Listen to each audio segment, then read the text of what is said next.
Everyone is everyone is sharing extremely openly. Someone that if I get that investment, I'm potentially a competitor because another one want that investment. They'll just openly share their, you should think about this and the way to look at the market and that team.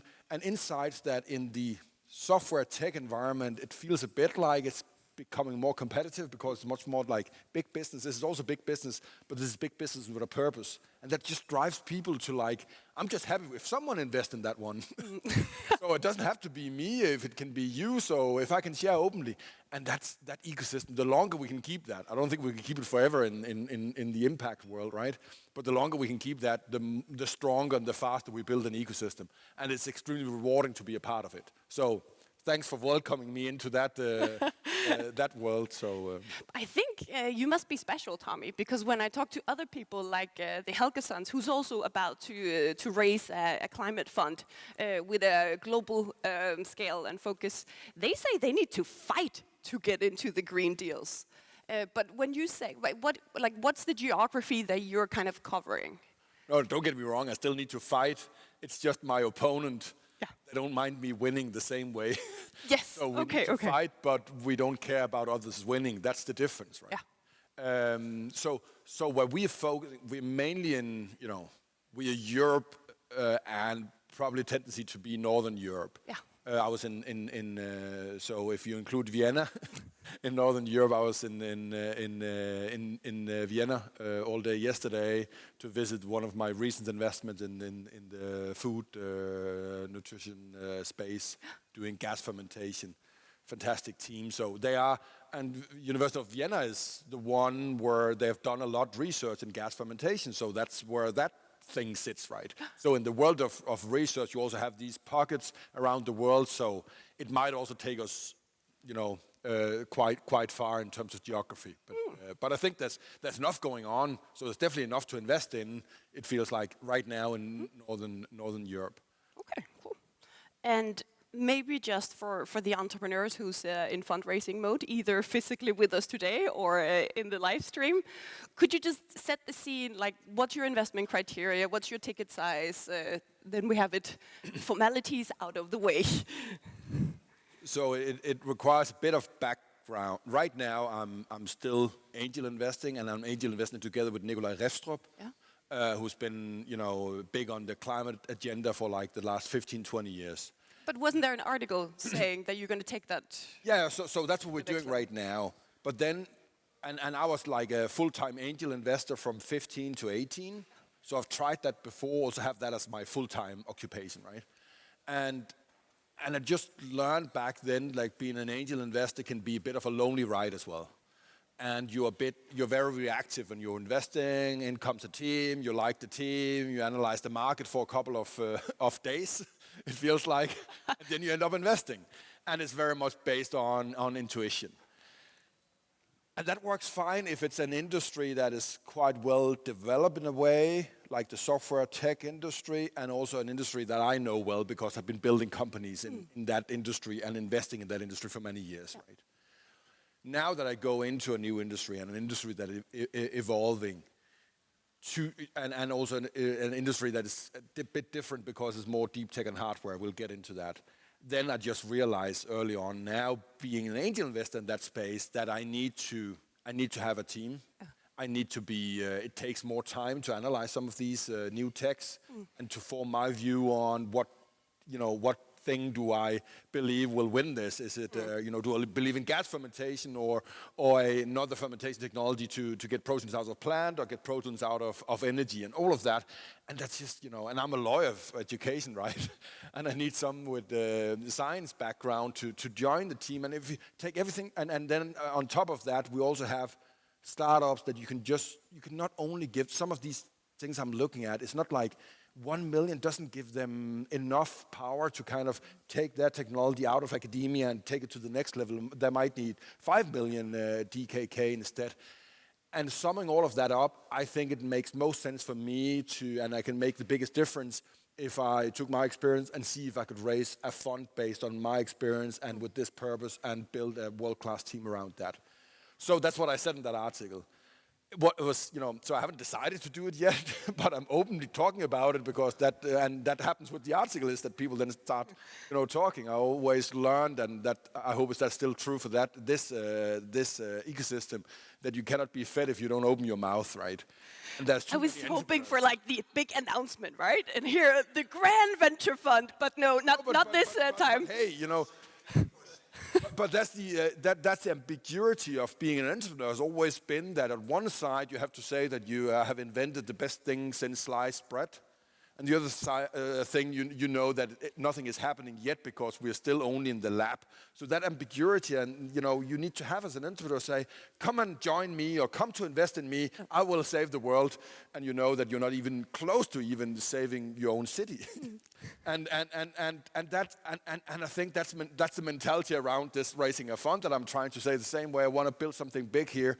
Come and join me, or come and invest, and then at the same time, I don't know whether we can find the right recipe because we have a certain kind of expectation on the size and all of that. So to answer your question to the entrepreneurs in the room here, I'm investing 1 to 2 million DKK at the moment. Very early on, I do not invest in science, meaning I do not, that's for the universities. I invest in science that are proven and need to be scaled. And there's plenty to do there. Because I don't have enough money to take a scientific risk on something that has not been proven in a lab yet. So in terms of technology readiness level, we're probably talking about TRL 5 and up right now. If we had a bigger fund, we might be able to go a bit lower to 4, but that's the stage. Is there any characteristics about the founders? Do they have like a proven track record? Have they tried to do it before, or you also invest at times in founders who are like totally new to the startup world? I actually believe that, I would rather invest in someone with experience that doesn't have the startup experience. Yeah. So I'd rather invest in industry experience. Out of Christian Hansen or Novozymes that sit and looked at this industry for many years, and this is the first time, their first time. There might be people are nodding. Yeah. Yes, exactly. I was like, yes, what he said. No, and then also in first-time founders out of academia. Yeah. So the thing that they need to have been a founder earlier, right, is not as important as they have a deep technical experience or industry experience. And that might be a bit different, right? Because it's also different when you do deep tech hardware, then the experience on the field you're in is more important than experience with, being a founder and having done a startup. Whereas when the tech side of things are a bit lighter and things move extremely fast, as they've been doing with internet tech and internet software, then it's more like, then I think it's more about the person, and so it's a bit different actually also to invest. Not that team doesn't matter. Team is equally important, but it's just a different kind of profile you're looking for when doing this. And the reason the reason I keep talking about deep tech, I'm not saying that software cannot change the world. No, actually that is what I'm saying. Software cannot change the world. We need to get the innovation because it feels a bit like we've gotten used to over the last 30 years that all innovation is happening in the digital world, right? The virtual world. But we're not saving the world if we keep only inventing with bits. We need to invent with atoms to change the physical world. And we can do that. We have the technologies. There's not enough research that is well proven to do material in a new way, to do energy in a new way, to do food in a new way, to do transportation in a new way. It's there. It just needs investors that are prepared to help them scale and take a risk on that. And that's where I want to move.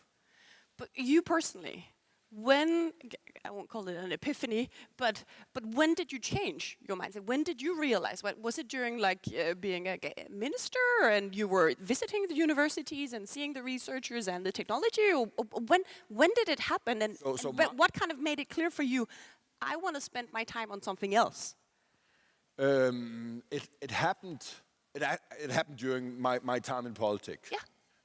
But I changed, before going into politics. I remember my way into politics was being part of this disruption council that the former prime minister established. And at the first meeting, and this council was with half the government, 8 ministers, all the important people in Danish society. There are many. So we were like a group of 40 people. And then on the first session, it was like a 24-hour session. We should discuss what we should look at. And the whole idea by this disruption council, it was a big word in the Sounds very impressive. And our last decade. And then everything they wanted to focus on was how technology is changing the labor market. That was basically the nucleus of what we were going to discuss there. So robots and artificial intelligence. But it was called Disruption Council, right? Disruption Rådet in Danish, for those of you who speak Danish. So, and then on the first session, we got asked, what are your expectations? And this is back in mid-2017. And I said, my expectation is if I should go back to my kids and tell them what I did with all these important people in Denmark, and we were spending a total of 8 days together, right, over a course of 1 year. If I should then say what we discussed, I would be embarrassed if I couldn't go back to my kids and say we also discuss how the climate crisis and biodiversity crisis are changing society and what we need to act on that. And then remember, the host was the prime minister, and then Troels Lund Poulsen, who was the minister of labor back then. He just looked at me and say, I would suggest to Tommy Ahlers that he actually reads the paper that on which this council is founded on, because then he would see that this is not the topic for that. And if Tommy wants to discuss the climate crisis, he could go to UN. Seriously, that's what is not getting recorded, right? That's pretty much what I was told. So I was definitely, focused on that back then and wanted to go in that direction. But what happened when, it feels like I was a minister for a very long time, not because it was boring, but because I learned so much during those 13 months, and also got access to the academic world in a way I didn't have access to before. I got a network in there. I got inspired. I got to visit universities in Boston and in Israel. And I was just like, wow, there's so much that we're not looking at because we just keep talking about my point from earlier on innovation happens in the digital world. I was just like, wow, there's so much we can do there. And that convinced me that's where we need to go. And then when you as a politician then start to look at you then start looking at society from kind of top down, right? Then you also see that the things we need to change are not small incremental changes here and there where we have someone doing carbon accounting. That's not enough. We need to make these massive changes, and these massive changes come out of a different type of companies that we need to build. We also need the existing big industries to change, to foster that change, but it also comes from the entrepreneurs, as most changes always do. So that's where the conviction then came. And then I think when you then look at these massive changes that you need to do in society, and then look at the political world, then you also realize that massive change will not come from politicians. Politicians today will not force the massive change. They will follow. They might, once there's enough force in society to make that change, they are smart enough to get out of their way. They might help it a bit. But a typical politician today does not have the courage to take a mandate on making massive change. Massive change comes from society. And being an entrepreneur, as quite a depressive kind of realization and insight to get.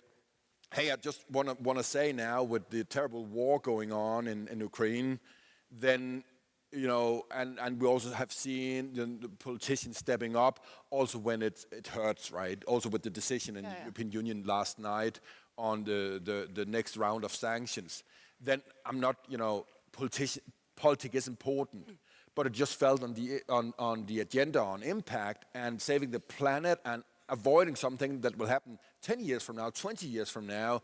Then politics is not, that strong because they're really good at acting on the COVID crisis, right? Or the war in Ukraine, but acting on something that is not there right in front of you because carbon is not sticky and red.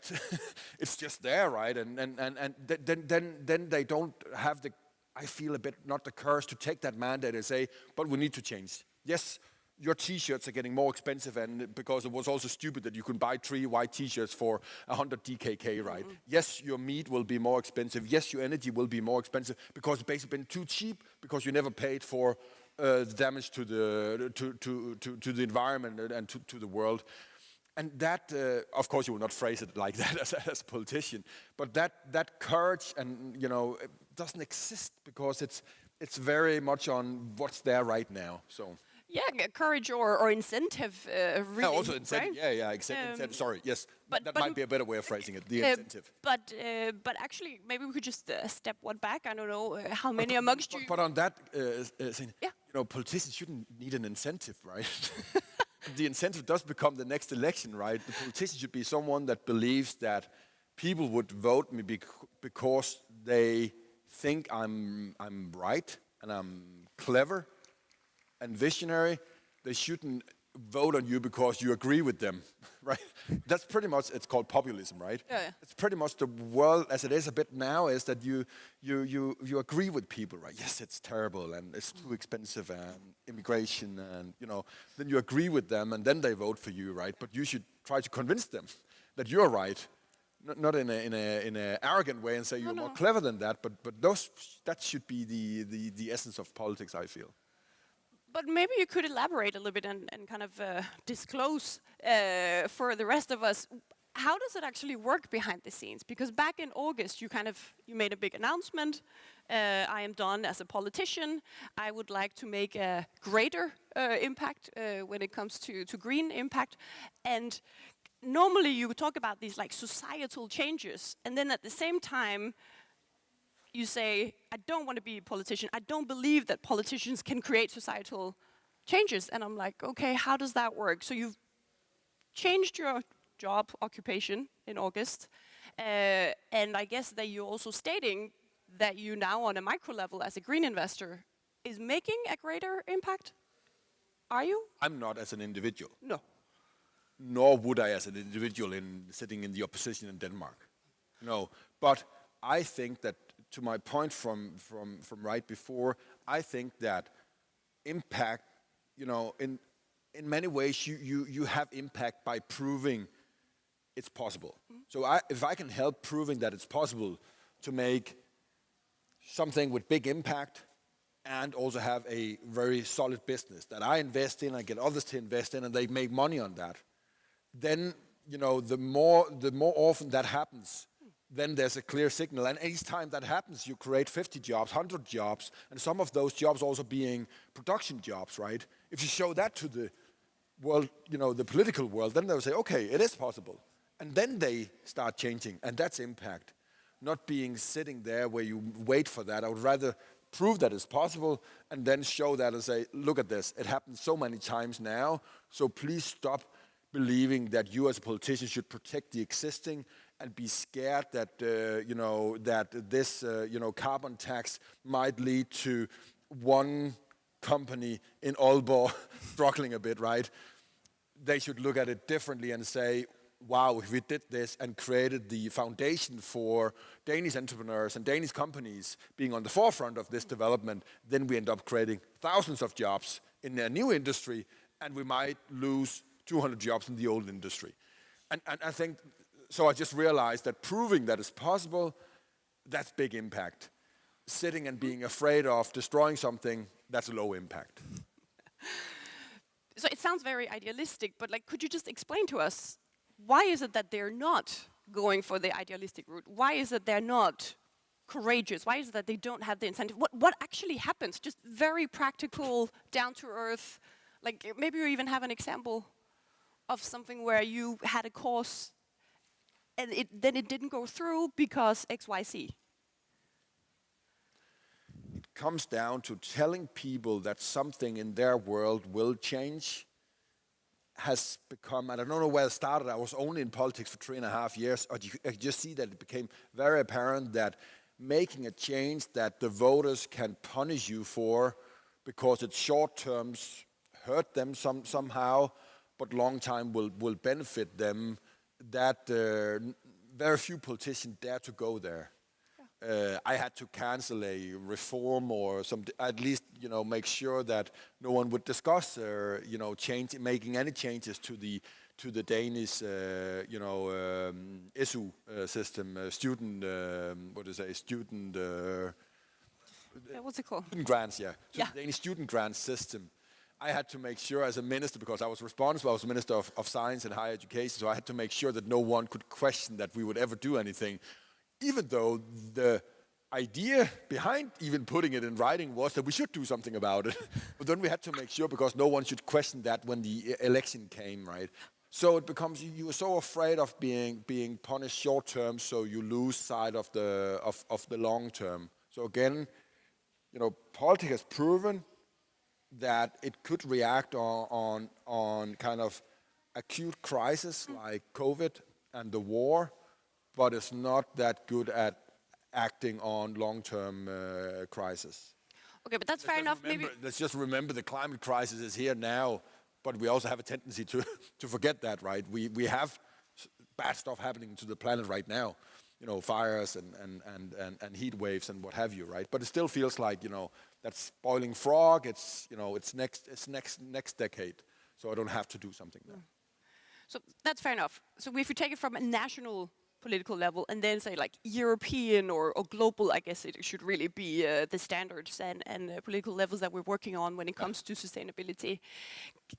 Do you still feel that politicians can't drive actual change or impact? That they cannot or can? Cannot. No, I'm basically repeating what you said earlier. I'm just putting European and global in front of it. They can't drive change, and they are, but it's happening. It could happen faster. And we need it to happen fast. And that's why I'm in the entrepreneurial world, because that happens fast. So it's also who I am as an individual, right? Where do I thrive? And that's where things are happening fast, and I'm trying to proving it, not trying to protect people from the impact of it, right? So yes, politics can drive change. It happens a bit too slow. It needs to happen fast, and some of the crises we're looking at, and that's why I belong here. Okay. The reason we're here is first and foremost for the green startups. What kind of difference can we actually make to you guys? And one question is, I heard a talk, Danske Bank is doing this Business Angel Academy for their private banking customers, and like, would you like to become angels? Would you like to invest? And obviously impact and sustainability, diversity, and different sectors are very much on the hotspot.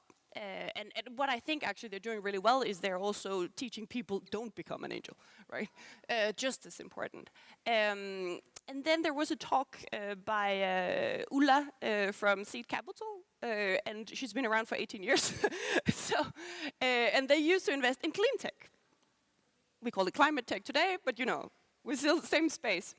And she was like, aren't there still some inherent challenges that have not changed? So yes, obviously the agenda have changed. So what have actually changed? Why is it better today? Because like Seed and many other firms actually dismissed investing into clean tech.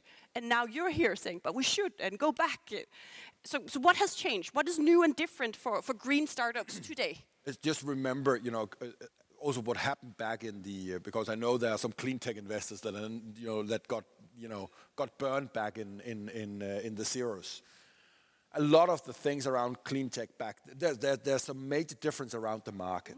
Back then, some of these investments were about finding other energy sources because energy was very expensive. Then the energy market crashed, and then the basic fundamental for your startup then also crashed because then your green energy was more expensive than the black energy. But that's not the situation today, because right now we're not creating green energy to create cheaper energy. We're creating green energy to avoid carbon. Yeah. And avoiding carbon is not something that will be solved tomorrow. That's a long-term thing, right? So there's some fundamental things that are different. Back then it was mainly, some of this was driven by that. Others were driven about a belief that the political world will pick up on this and start investing much more in a cleaner way of producing, of handling wastewater and all of that. And then it proved out that the political world is very slow. Right now, a lot of the market development around green tech is from private companies. You have big private companies giving pledges to their investors, so to their shareholders, to their employees, to their customers, saying, we will be neutral in 2030, or we will be carbon neutral in 2040. Going out and giving commitments like that, that drives their readiness to pay a premium for something green that a startup offers to them. So, and that's very different from what happened, because a lot of clean tech in the series was based on selling to the public sector. And that's just tougher, right? So that's definitely a market fundamental has changed, that the macroeconomy is in that direction, and it's not an energy price thing. It's a much more fundamental carbon neutrality thing. That's one difference. Then I think there's another difference is that we, a lot of things has also happened in the, in the world of deep tech, where you need a laboratory to help developing your product.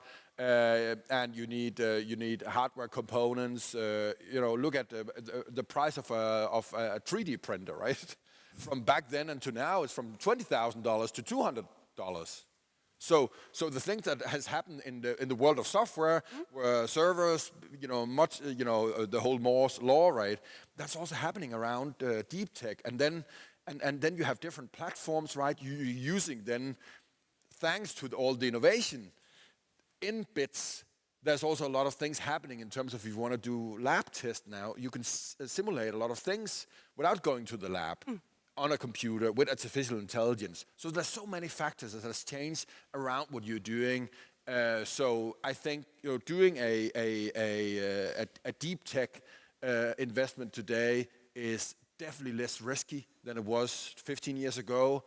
It can go faster. So it's not like when you do deep tech or hardware, you cannot, as an investor, think this will always cost $1 billion, take 20 years. No, you can actually do it for, it's still more expensive, but you can do it for maybe 50 million, and it might only take 3 or 4 years. And I'm seeing that. So the company I invested in, Archeon, down in Austria, they're doing gas fermentation, and what they have done with the last investment round, it was an How would you use that, for example? Where would you use that, gas fermentation? So gas fermentation, what they get out of gas fermentation, basically you take hydrogen and you mix that with carbon, so CO2, and then you bind that you put that into a bioreactor. And then out of that, you get all the 20 amino acids that are building blocks in all the proteins that humans are eating. So you end up producing proteins out of gas that comes from a solar panel and a carbon source. Okay. So the carbon that we want to get rid of, someone is sequestering that. So someone is taking that, either Climeworks from Switzerland that does it direct air capture, or someone that is taking it out of a process at a brewery, or process at a waste handling system like Amagerforbrændingen here, and then you actually turn that into proteins that you then mix up with your. So they might then use these proteins that this company is producing, the ones that are producing a vegan egg. They need proteins in their product. They might add that. So we have a lot of plant-based products that has too little of nutritional value, because it lacks the proteins that we have from meat. So you mix that up with the plant-based, and then suddenly you have the same proteins or better proteins that you would have from meat. So that's the basic idea behind that. Huh. And why did I say no? So my point was, they then laid out to us as investors. We invested just around beginning of January, and they laid out a plan for the milestones they should achieve during this year and into typical 18 months plan. And some of them they reached like 6 months before they anticipated, because they just realizing that so much, because you also have these convergence of technologies. They suddenly saw this thing they could do there. There's a startup doing bioreactors smarter and cheaper than you had before. So this convergence of technologies, because everyone is moving in the same direction of creating food in another way and energy in another way, that's just a big advantage for them. So I'm getting surprised. It's not like we are ready with a full-scale production tomorrow, but I'm just getting surprised that things also can happen fast. And then I think another, when you invest in... I'll just shut up. When you come from... That's actually some of the fascinating things to me, is that when you come from the world of software investing, then it's almost like, you start building the product, and, the day after you think the product, right?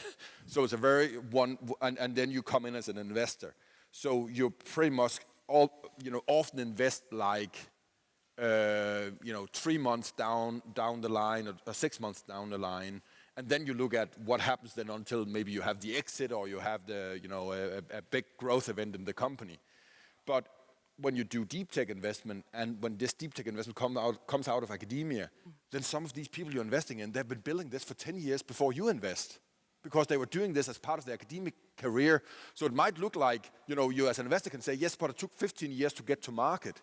Yes, but the first 10 years you were not even part of as an investor. No. They did that on the public grants because of part of the academic world that is publicly financed in most countries. And then you as an investor are getting this gift that someone else paid for a big risk in the labs, and now you can invest, and you then hit them on the 10 year down the line, and then it's only maybe 3 years until market or 5 years until market. So don't look at the time from where they start looking at this in the lab at the university. No, start looking at when you're investing in to get the comparison to being a software investor, for instance, right? But you very much focus upon the early stages, right? Like, so first of all, you invest in an early stage. The lab and the speed of processes and productions also focuses upon the early stages of the development or the 10 first years of research. But I mean, people still talk about like hardware is hard. People still need to build a fucking factory. I mean, it's just next level funding that you need and time when it comes to scaling, even the deep tech. And is it, you haven't touched upon it, is it because you haven't reached that part of the phase yet, or can you add a couple of words on that? And then since we are focusing upon investors, sorry, we were all about the startups before, but maybe let's focus a bit upon the investors. Do you have any learnings that could be helpful for future green tech investors? Yeah, so first on, no, I haven't tried that with any of the, so I'm only getting in now, but we have seen others do it, right? And it is possible to scale something. Yes, it's more difficult, and therefore also requires more capital to do it. But if you look at,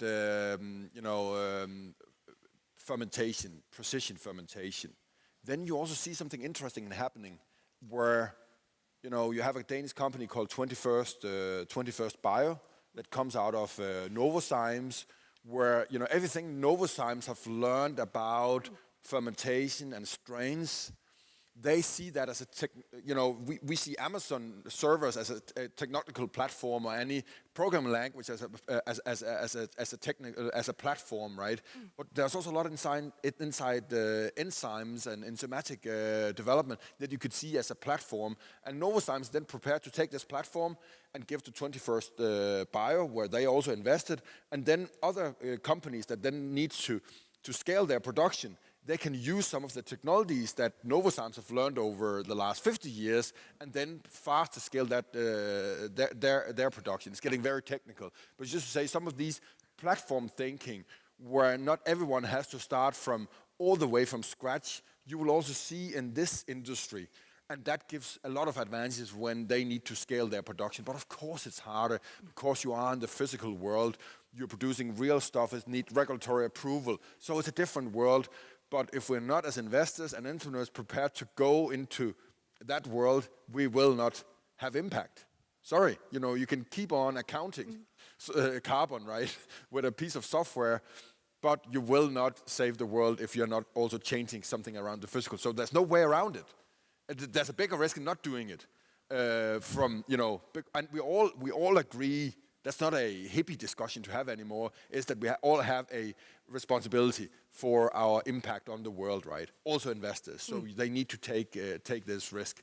So I'm not saying it's not risky and it's easy. It's hard, but it's not impossible, and people need to do the hard stuff as well. Speaking of impact. And the other question you had was around, what have I learned around, just an advice to the investors in the room here. When you are an impact investor, and I tried that with actually one of my first investments, where I was so eager in believing that what they were doing was impact.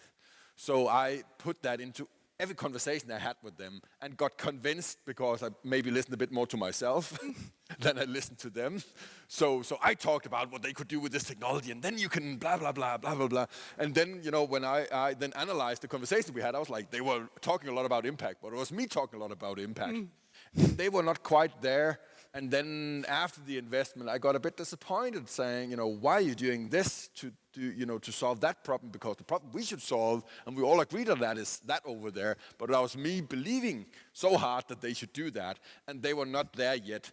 So make sure that if you're truly driven by the impact and the moral obligation, then the ones you invest in are at the same, they have the same cause. Because many technologies can be used in different ways, right? So that would definitely be my kind of one of my learnings so far.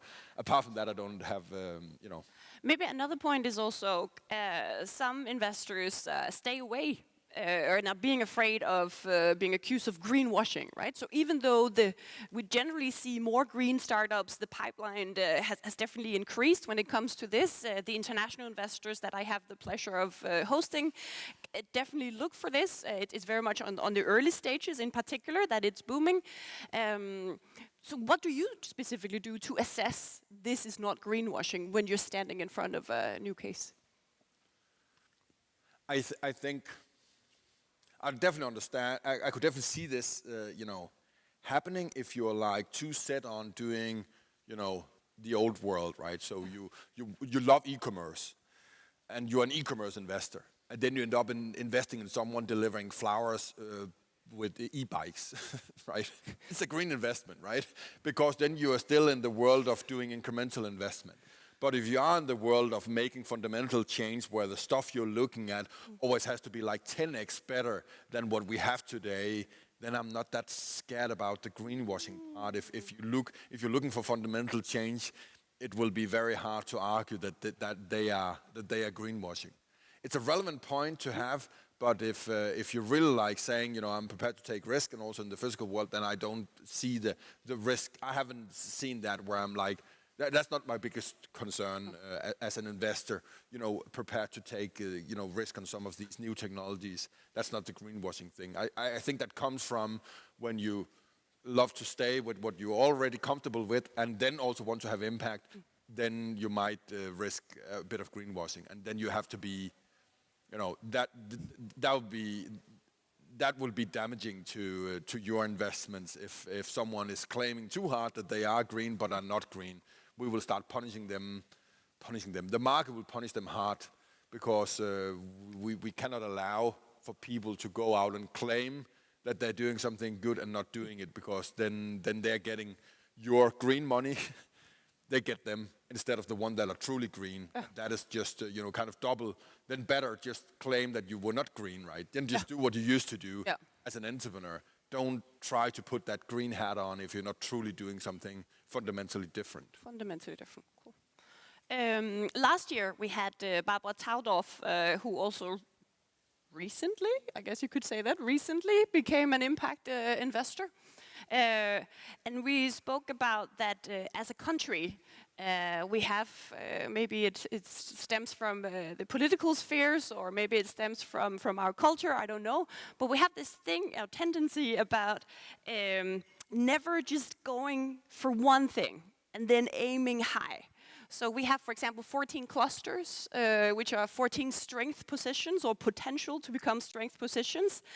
They are followed by just as many, if not more, climate partnerships, because we want to be something for everyone, everywhere. And obviously that means that you're not being a whole lot for anyone.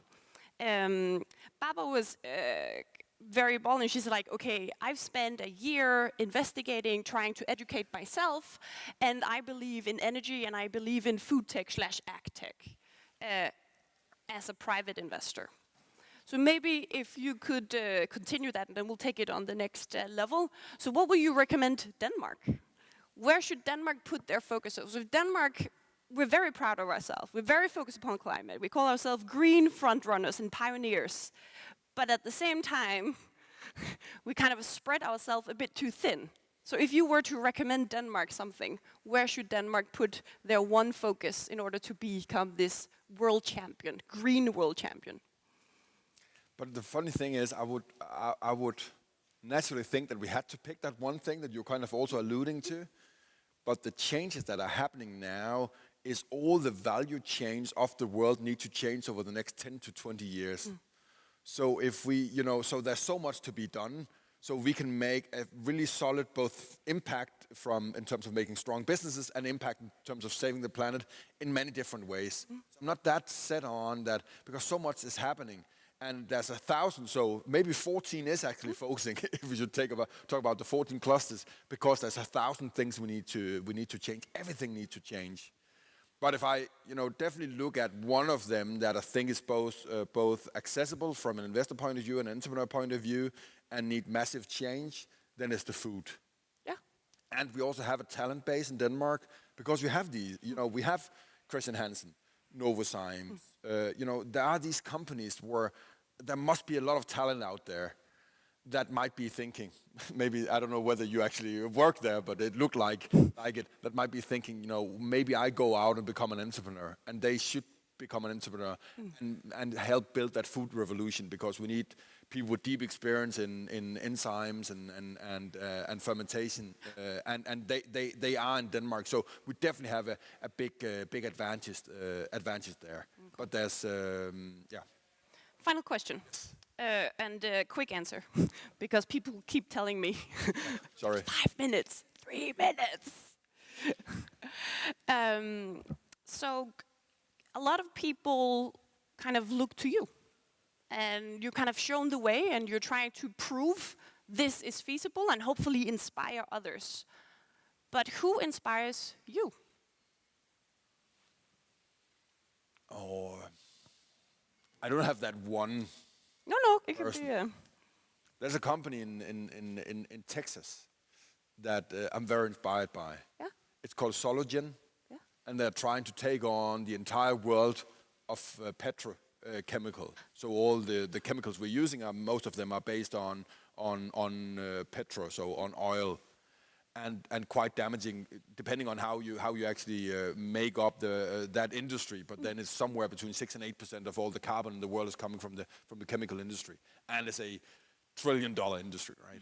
And they're trying to take that on with a fantastic approach. They come from the academic world, and then they went to Y Combinator. That is, in many ways, the complete opposite of the academic world, right? Then you're taking the best of both worlds, where it has academia that wants to get it completely right, academic correct, before they even start talking to customers. And then you have the Y Combinator that don't have anything and start talking to customers and claim that they're saving the world. And if we can combine those two, then we actually start moving much faster. And that's what they're doing. So they started the company in 2017 and basically only had one very, very simple product. And based on that one single product, they got investors on board. And I think there's like $300-400 million invested into the company. And they're out talking to customers. They even accept it because they're not trying. We also need to be aware of another thing when we talk impact, that, this is actually a political expression, but I think it's quite relevant here, is that often or sometimes the perfect is the enemy of the want to do the perfect, but you then totally forget to even doing anything, right? Because a perfect impact product that no one ever buys doesn't have any impact. No. And they are also ready to then say, okay, short term, we also start selling chemicals that might be a bit not the best, green chemical we have, but it allows us to get in front of customers and develop the company and show commercial traction, attract more investors, attract more talent, and then build what we're doing 5 years down the line and not today. Yeah. So that's just an example of a company that, and the founder. I think it's a good example. And we were just giving a little bit of extra time. So let's use that. So let's continue on this. So this was like a startup, a company that you think is impressive. I was too early. 50 years, another impact investor out of San Francisco, they invested in them. Okay. But then we also have corporates amongst us. Are there any corporates that you feel are doing significantly better, that you think like that's impressive? Are there? And in a second, I'm going to ask you about any investors that you, I think, are looking up to, and then also some sort of community organization. So we actually have 3 more categories to go. Okay. So on the corporate side, I do think that honestly, that Ørsted is doing a fantastic job in taking big risks. They also, remember, they actually said, we're not doing that, Ørsted used to be called DONG, right? Danish Oil and Natural Gas. That's the old name, right? And they're saying like, we're not doing that anymore. Now we're doing wind, offshore wind, and trying to be the world best in doing that, right? That's quite impressive. Then you have an investor pretty much doing the same, but a different type of investor, Copenhagen Infrastructure Partners, Yeah. one of the biggest investors in the renewable energy sector, based here in Copenhagen. I can come out from Dong. They're also very impressive. That also tells a different story also to the investors. The classic investor in software tech, they had to invest, put a lot of money in, because with their money they were basically building the company, because the company was all about buying market share. So that's what you did with your investment. You bought market share. But investors in some of these green, some of these deep tech companies, you're buying technology, you're buying a factory, and that's just a different ball game. Because then you end up selling food, and they can be financed in a different way. They could be financed with project financing, or a normal go to the bank and say, we're building this factory. Would you lend us 50 million euros to build this factory? Yes, we would, because we have collateral in this factory. Could you do that if you were Uber? Will you lend us 50 million euros to buy a bit of market share in Berlin? But what's the basic economic of your business? Nah, don't ask that question. It's a boring question. We will make money eventually, right? But that's the world of software tech, is that, pay now, or invest now and ask later, or get paid later.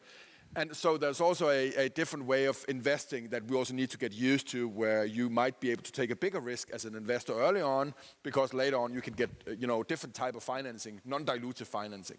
Why did I answer that question? To say that Copenhagen Infrastructure Partner is an example of an investor that I respect a lot, because they saw the potential in around infrastructure and project financing in the renewable energy sector. So. And then last but not least, one community partner or organization that is making a difference within sustainability. Green Impact Week.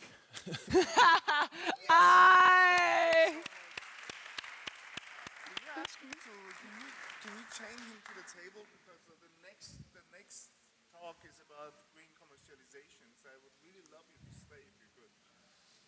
And it's in 2 minutes. Cool, thank you. Thank you.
Are you ready?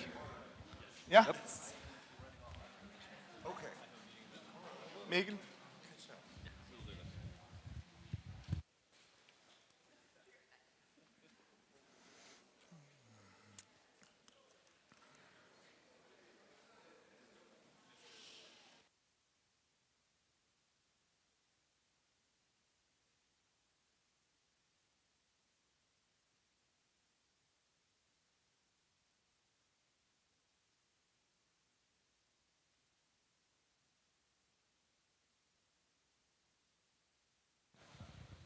This is how it goes when you have Tommy on stage, and then you have to fill that space with after Tommy and Senior. It's like everybody leaves and everybody wants to talk to Tommy.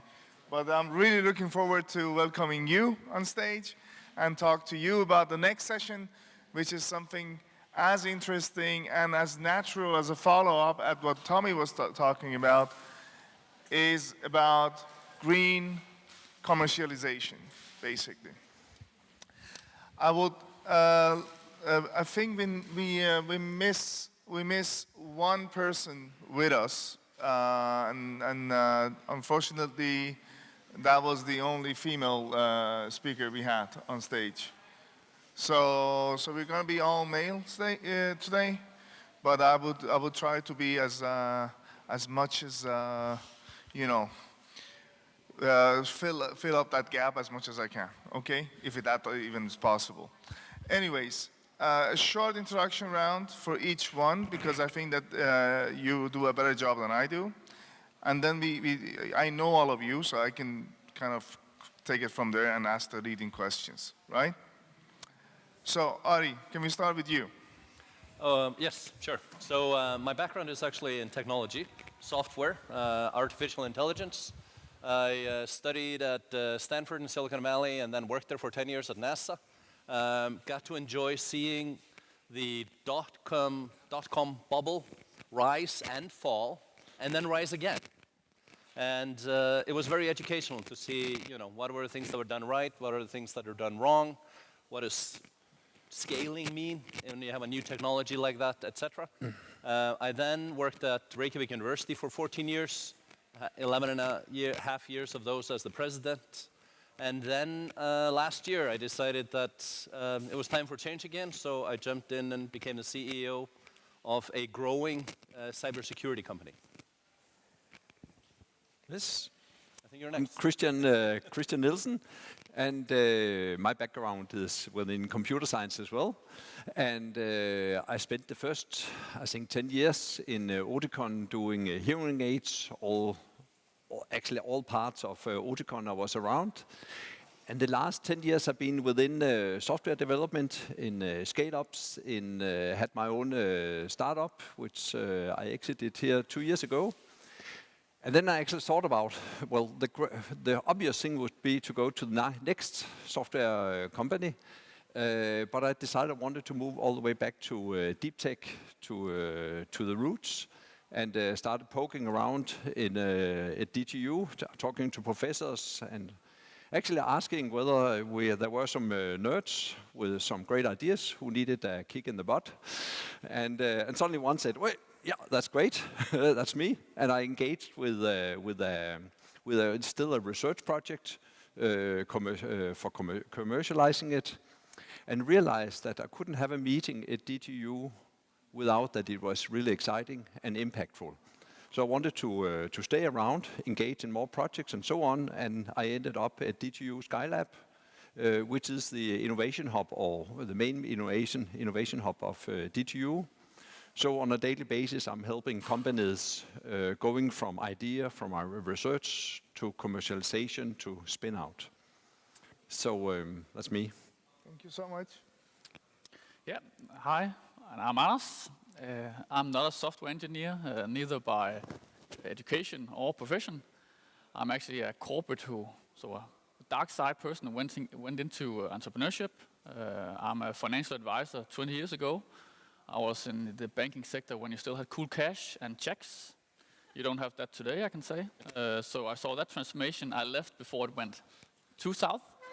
I've been within the medical business where you cooked and boiled in glasses If you ask Lars Fruergaard, the CEO of Novo Nordisk today, he would say in 2030, that's a tech company and not a biotech company. All scientists within Novo Nordisk are being educated within Python, so coding. Also a sector transforming. Then I've been a management consulting working with the intersection between business and technology. And for the past 6 years, I've been investing as an entrepreneur slash VC. We go in very early. I've invested in more than 20 companies, specifically within deep technologies, both within health and also green. And right now, I'm actually trying to fundraise for a deep tech fund. We are already investing. So we've invested in Power2X within energy. We've invested within new kinds of fertilizers, so treating the whole soil issue that we have a burning platform literally standing on. And then we're also investing in health, and we've done that as well. So I'm here as an early stage investor, but also seeing industry sectors going from being conservative and moving too slow, and now being disrupted. It's already too late for many of them. Yeah, so that's me. Fantastic. Thank you so much. A little bit about my background that makes it a little bit interesting in this one is I've been CEO of VentureCup for 5 years, working with university-driven innovation and commercialization as well, and worked together with Ari as at the with the Nortech collaboration with the universities. And one of the facts behind the main motivations behind starting Sustainery, actually it is an association, and as a target, as a purpose, it has drive more technologies for the benefit of the SDGs. That's the whole purpose of the organization. So therefore, when we started it, we wanted to see how can we push, and from what we have learned and seen from different universities in and around Denmark and in Nordics, see how can we push more research and science into the market. Only, and I don't remember where I read it, and you can actually let me know if I'm wrong, but I read somewhere there is only about 5% of all research that sees the daylight, that becomes a product. And if you take that 5% and raise it to with 1%, it creates something about 40,000 jobs. Just to say that. So it is a great motivation for all of us to kind of see how can we do this. And there's a lot of different approaches in doing so. So that would be the kind of the framework that we're going to work with. I'm very happy that we have investor profile and slash a commercial, and we have a entrepreneur building things up and now working with universities, and we have the former president of the engineering university with us as well. So what are the two things that are working well within commercialization at this moment? If we start with you, Ari. I have to admit that I was hoping that you would say what are the two obstacles, because that's an easier I will answer. come back to that one as well. The two things, so when I look at it, having been both in private industry and also at the university side, there are always two sides to the equation. That if you want to take something that is happening within a university and get it out there and make it a commercial success, you need, there are two sides to the coin.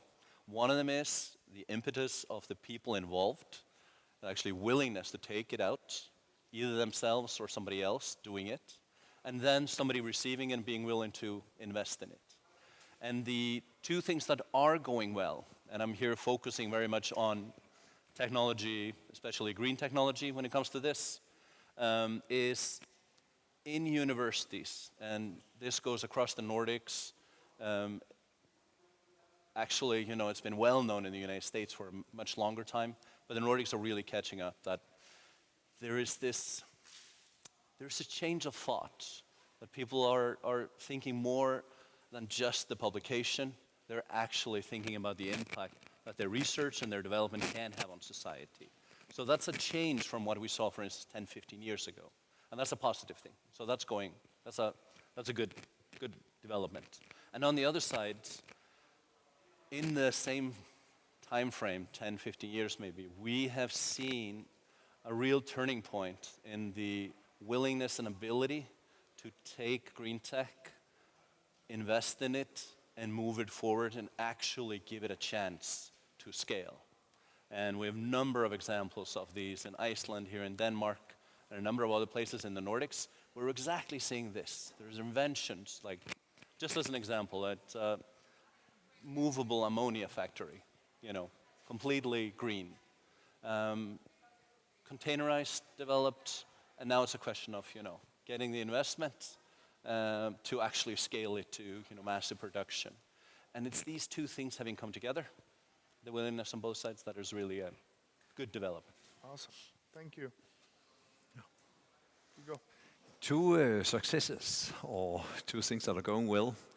I think on my basic job, that is to coach and help the researchers. And if I stay there, then it's only about kind of helping the projects that are coming to me. So I think this thing of promoting the culture of getting researchers, students engaged and so on, the whole culture thing about how do we engage the whole community, that will create more seeds that can grow up. So I think the one first success which we can see emerging, that is that we are using quite a bit of time on talking innovation, talking impact, talking that you as a researcher, you can actually choose that if you want to do research, you can continue with that, but you can still spin out your ideas, get people on board which can spin it out, or you can be the one who engage fully in it and go all the way, and all the nuances in between. So Skylab is actually this, I would say, the token of this inspiration, and it's open 24/7. People come and go 24/7, working on their projects and so on. The other one is that the universities, they need to open up to engage with a private sector and so on. So we don't do anything actually without having collaborations, without having external mentors, collaborators, getting external co-founders in, match them with researchers, to create a full team. So I think culture and openness is key. I will get back to that point. Okay. From your perspective, what has been, the good experience, successes so far? You work a lot with DTU, right? We are owned by DTU, so yes, you can say Exactly. work with a lot of That's DTU, yes. Yeah. So maybe a little bit too, but is it, just look at DTU and then say what's worked there and hope that the rest of the universities are following? So before I'll take the perspective of only from a VC or investor, I'll just say I totally agree with what's being said. And just to take it out, you said 5%. It's actually, the number I've heard is 88% of the world's patents are never used. Mm-hmm. Yeah. That also goes to my second comment, is about the technical feasibility of solving these huge issues are there. There's a lot of technologies. We don't have to think we need to invent all new things, but there's been a technical feasibility that's been present all along. But the two main points of problems was what you said. There's not been a desire to do something about it, and hence there's also not been a willingness to pay for it. Those two elements are there now, just like you said, Ari. So I believe in that as well. But from the investor perspective, how we see it is, if we go in early and invest in a topic or an asset class like deep tech, maybe green tech, health tech, we are dependent on next stage financing. Meaning, if we were the only ones taking the risk, we're not going to succeed, because it requires a lot of money, not in particularly building deep tech unicorns, as we call them, but just in general to big, fast-growing companies. But the funding gap, as we call it, is becoming lesser and lesser. Just the past 5 years. Today, just an example, we see generalist investors saying to us, Well, even though we were maybe focusing on software only, we now see the value of having more protected IP, companies where you have a higher degree of barrier of entries, and we also know that what has been the focus for the past 30 years are not necessarily what's going to be the focus for the next 30 years.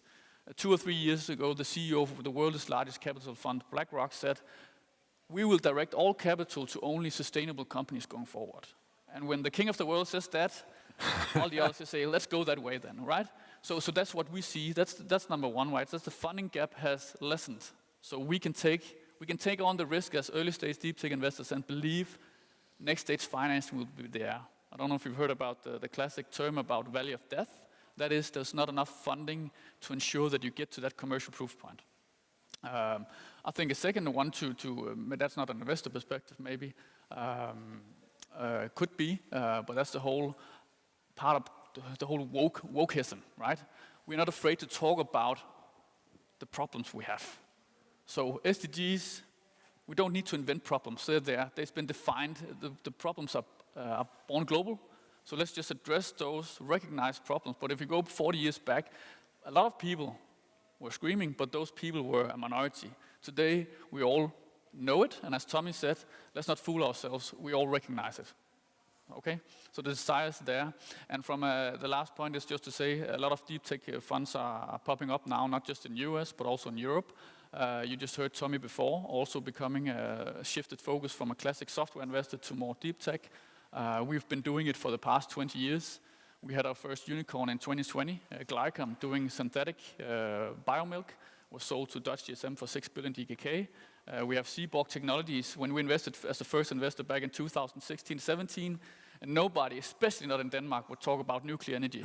Today I just read a poll from TV2 saying that just as many Danes would actually recognize and acknowledge nuclear as an energy versus those who didn't. That would not go just 3 years ago. Mm-hmm. So yeah, things are changing, luckily for us as early stage investors. Let's start the next question with you. As investors, traditionally investing in deep tech and science-based technologies has demanded a lot of patience. They call it the patient investor and so on. And also higher risk, right? No. Yes. That's what we have been heard when we talk to investors at least, Yeah. right? So when you do due diligence, how is it different when you do due diligence for technologies that you don't understand? How do you do it? How do you make sure that your due diligence is the right thing to do and to minimize the risk and maximize the potential? Yeah. So before answering the question, just want to say that there are myths out there. One myth is that it takes longer time to develop deep tech companies, so from founding time to having a so-called unicorn status. I assume you know what a unicorn is. It's just a lot of money worth. It's also a myth that it's more capital intensive in total. You can go to McKinsey, I can send you a report. I just read it this morning actually. So I see those as a myth. So of course, when you invest in something, it requires that you typically invest in what you understand. And if you don't understand it, you value more risk into the potential asset. So if I were a person who didn't invest in deep tech, I would say it's more risky because I don't understand it. But I would probably say the same about an asset class that I don't know anything about.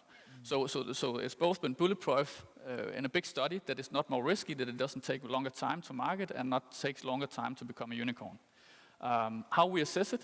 Of course, it's different in the way that it's not the same asset class we assess. Yeah. But otherwise, we do the same. I've invested in software only, not deep tech, and I invest in deep tech. We do the same. As you know, I'm a commercial background. I'm not an expert, and I don't need to be. Only 4% of all VCs in the world, deep tech VCs, have a PhD and are necessarily an engineer by background.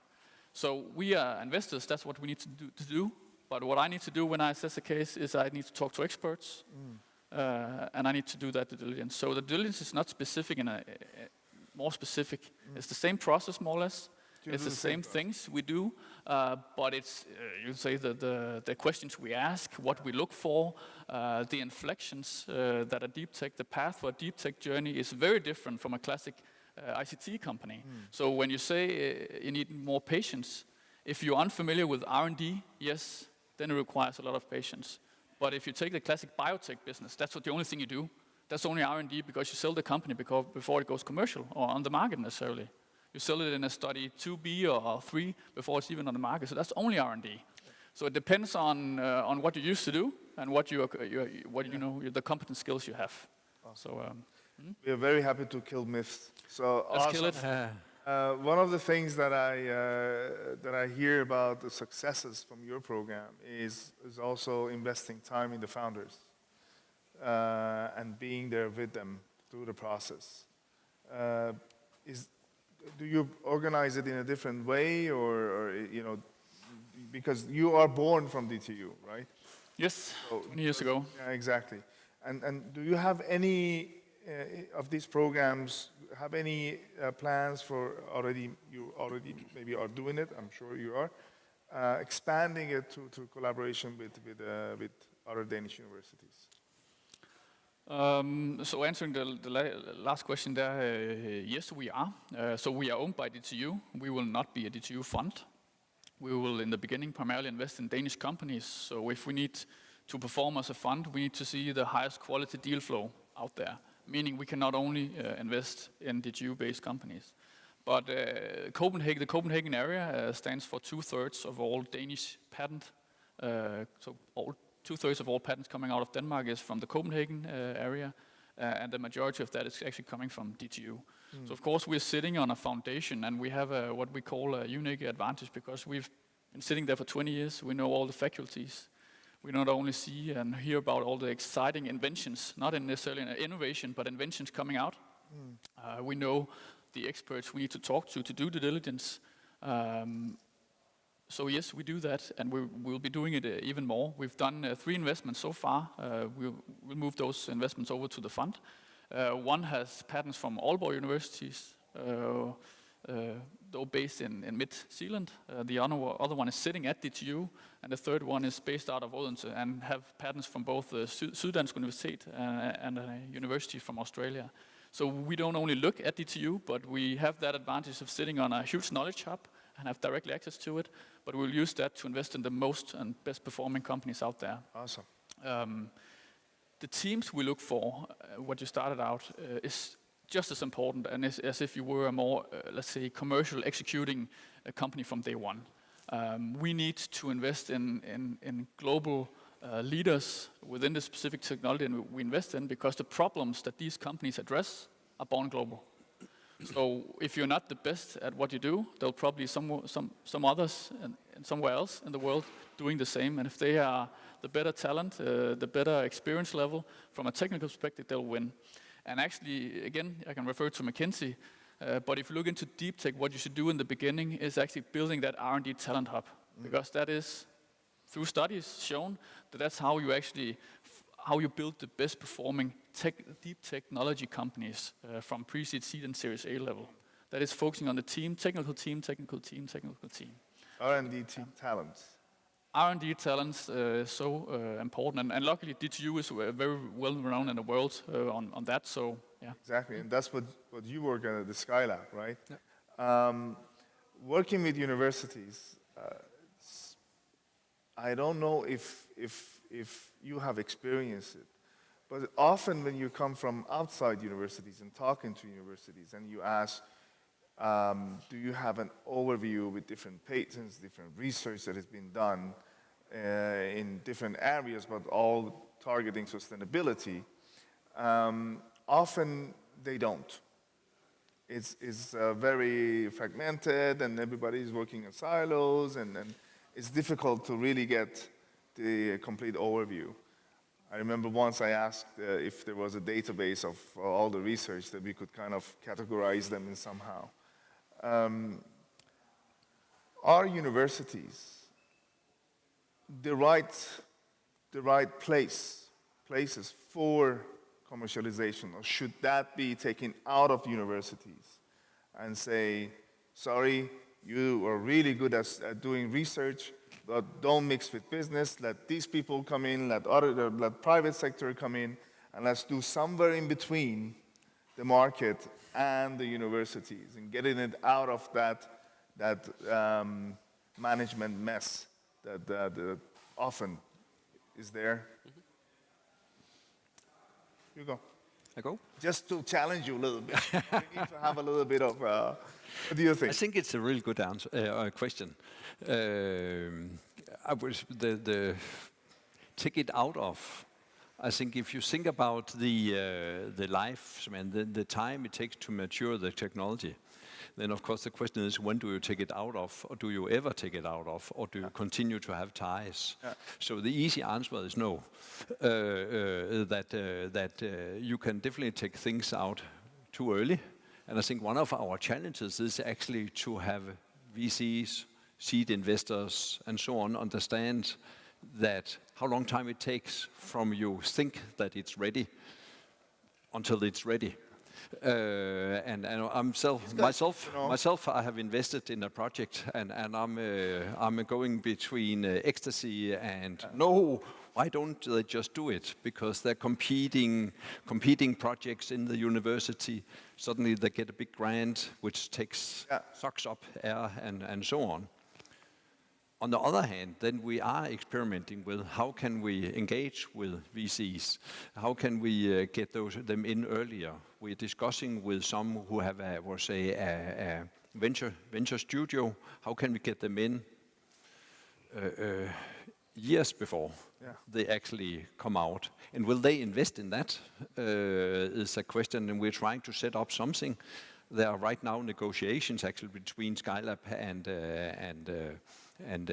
Pre-Seed about how can we come in and actually start working with the talent. Awesome. That will be again years before it's out there. Moving it out, then you need to be think about what you cut. Yeah. Thank you. So, okay, number of things here. The first one, documentation of what goes inside of a university. Having been a university president for 11 and a half years, I have no clue what's going on in the university. And that's the way it's designed to be. Because the researchers, they have the academic freedom, they're allowed to pursue what they want. What we did at Reykjavik University when we were getting a little frustrated with really having no insight into what everybody was doing is there's an annual research report everybody fills out, so we know what research they've done and published and things like that. Now here is the interesting thing about research. Relatively little of the actual work ends up in papers that are published. There's a lot of other stuff going on that is sort of, just under the hood, is trying out things, and often these are no less valuable for commercialization than the really fancy paper that got admitted to a journal somewhere in the world. And so we really have a data issue. We don't know what's going on. It's really hard to get insight into it. And I think the only way to do it is really to encourage, as you say, those who are doing the research to actually bring step forward, look at the problems. Hey, here I have something that actually might be part of a solution. Then there are two things. One is, are the universities the right place to do it? I actually don't think any one place is the right way to do it. You need to build bridges. And I think one of the things that modern society is teaching us in everything, in universities, in how we do business, in how we invest, is that it isn't a question of one place being the right place. It's the joining of forces of 2, 3, 4, 5, 6 entities to make things happen. It even goes for education today. The people that are most valuable are the ones who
university or as an executive management of a corporate company, you need to accept that there's a black box for innovation to happen. So that's just how it's been. That's the role of the universities. But when it comes to commercialization of these companies, I believe it resides with the established industry, the investors there, and hopefully coming from the universities or merging with former entrepreneurs like Tommy, maybe, doing something about it, having that knowledge about how to commercialize companies. And today there is still, at least in Denmark, there are great aspirations to look for both in the US and Sweden. I don't know the Icelandic model, but in Denmark we have a challenge with how you assess the value of the IP residing and being owned by the individual university, and then what it requires to take that IP out of the university. And right now you have scientists who maybe actually want and have an incentive to go out and take that knowledge, that IP, and build a company. You have investors who want to invest, but there is a hassle there, and we haven't found the model yet. But I've invested in these patents and innovations for the past 6 years. I've been in a sort of a battle with all these universities of how I assess it, the value of it, and what the university and how they assess it. So yeah, it's a classic one, but still, I see we've said it for so many years. So why don't we do something about it? Also take a look at how Israel is doing on that side. Yes, there's a lot of good examples, so we should just learn of it. I think they're the top. Stanford and Berkeley, but Israel as such is really doing a great job. Yeah. What do you think should be improved? First of all, I think actually we are on a good curve. That a lot of things are happening. A lot of this discussion, these things that are coming up, are putting more awareness on the commercialization part of it. But when the last half year, when I looked at university projects, a lot of effort is going into seeking funding. And discussions at lunches are about lost grants or won grants, and what should we do, which grants should we set up. A lot of 4-letter abbreviations of programs we can enter and so on. So they're not discussing science or impact at the lunch. They are discussing which grants they can get and so on. So I think our and that's of course probably a bit. I think our way of getting money into science, getting money into the commercialization of the science, we're actually stumbling a lot there. And the good thing about you have to have the grants is, of course, that you have the competition and the winner wins. But sometimes it's kind of a wave that moves maybe too fast, that now this is in, and so on. So how to, and I don't have a solution, but how to actually adjust the whole funding of science, funding of the commercialization. I think something needs to be done there. And then I just want to hook on to your incentive comment that how are we? What's the incentive for a researcher? Is it the journal, or is it the spin-out company? And right now, it's leaning towards too much, I think, towards one thing, and it should be evened out. Yeah. You get the last remark. Okay. I already said my piece. No. We talked a lot in this, and the title here is the scaling of green commercialization, and we talked about how the ideas are often born within universities. Denmark we know particularly well, and Iceland, working with industry, can create the right environment so you're tackling the right problems. Then you need to get it out of the university, you need to get the initial investment. But if cycle back to, one of the things that you said at the beginning, we need the follow-on investments. So one of the things, just to add to the discussion, to think about as we tackle this problem, let's assume that we have all done our job correctly. We're getting a deal flow out of the university. There are opportunities out there. How do we evaluate them for the big scaling investment? Yeah. And there we need to start learning. We've learned over the last 50 years how do we evaluate startups or growing companies for scaling? We now need to learn how we evaluate green companies, green technology for scaling. And it's trickier, both in that it's tackling things in a different way than we are used to. There are other forces at work. There are valid companies, for instance, in Iceland, like Carbfix, which is putting carbon into the rocks. Their business model says very clearly, for this to be scalable, and we can get investment to do it, there needs to be subsidization of the process, either through carbon tax or through government involvement. And now all of a sudden, that is part of the business model that we have to evaluate. So let's be also ready, when we have all of these successes, that we can value them, decide which ones are the ones that we're going to bet on for the big scaling investments. And then we'll have unicorns galore. Great. Thank you so much. I think this is only beginning. We could talk about this, and we could have a whole summit about this topic and see it from different point of view. Very impressed with your work. Very impressed with the work at Skylab, and we know what the work that we do in the Nordics. I hope for more collaboration between all of us, and also thinking community open the doors for players outside universities to play a role with you.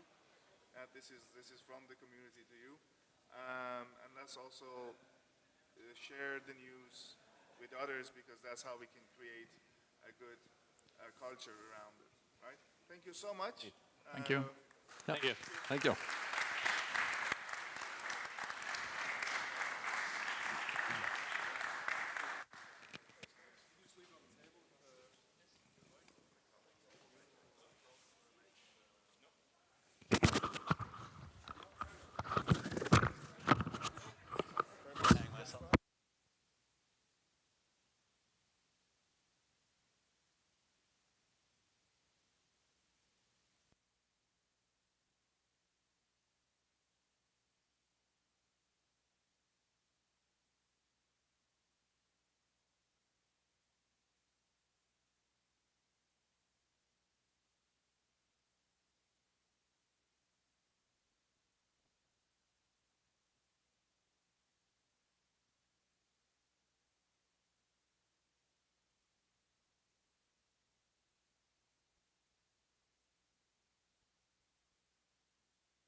Test, test, test, test.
Okay, I think we will get started. We hope to see some more people in here since this is an extremely interesting topic, or so at least we think. My name is Maria Skotte. I'm from CLEAN. CLEAN is the Danish environmental cluster. And we help companies with developing their green solutions. And today we are digging into the topic of carbon capture and utilization. You have probably, and storage, and you have probably heard this topic in the news. A lot has been, there's been a lot about this topic as the politicians at least see it as part of the solutions for Denmark to reach the goals of reducing carbon emissions by 2030 by 70%. So, but not many people really understand what this technology can and what it's about. So the aim of today is I have these very knowledgeable people with me to explain what is this topic and how can it be used, what are the potentials, and what are the challenges. And during the debate, we will open up for questions. So please, if you have questions, I think we're not that many people, so it will be with a discussion with the audience as well. Great to see more people. But I will let my panelists introduce themselves, and I will start with you, Anders. Will you just say who you are and why you're here? Thank you. My name is Anders Jensen. I'm technical director in a Svendborg company called PureTech, and STech also.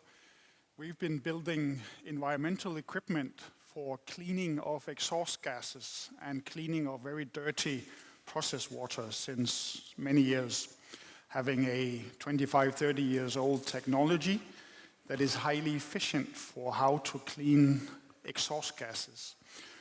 We've been doing this on ships for many years, but now with carbon capturing, this technology is also being used to capture carbon, CO2, which is what we are doing based on many years of experience, plus some new inventions whereby we can remove carbon from exhaust gases. So I'm from a company who is actually removing carbon out of exhaust gases. Thank you. Juanita? Hi, my name is Juanita. I am from Colombia, and I am a PhD student at Aalborg University. I have a background as a process engineer, and I worked in a manufacturing company in Colombia for 3 years before coming here. I took my master in cities and sustainability, and I'm currently doing my PhD on carbon capture, and I am collaborating with Aalborg Portland, the cement company. And I'm very happy to be here. And Erling? Oh, I don't think you're turned on. Is it on now? Yeah, that's good. Yes. Sorry. So my name is Erling Stenby. I'm a professor at DTU, the Technical University of Denmark. I'm heading the chemistry department, and in my research activities, CCUS has been an important part over the last many years. Denmark started doing research in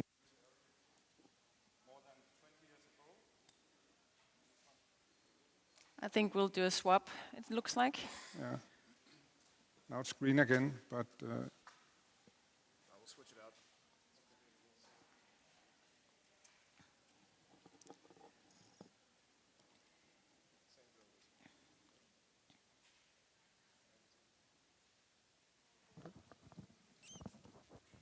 Thank you. Yeah, much better.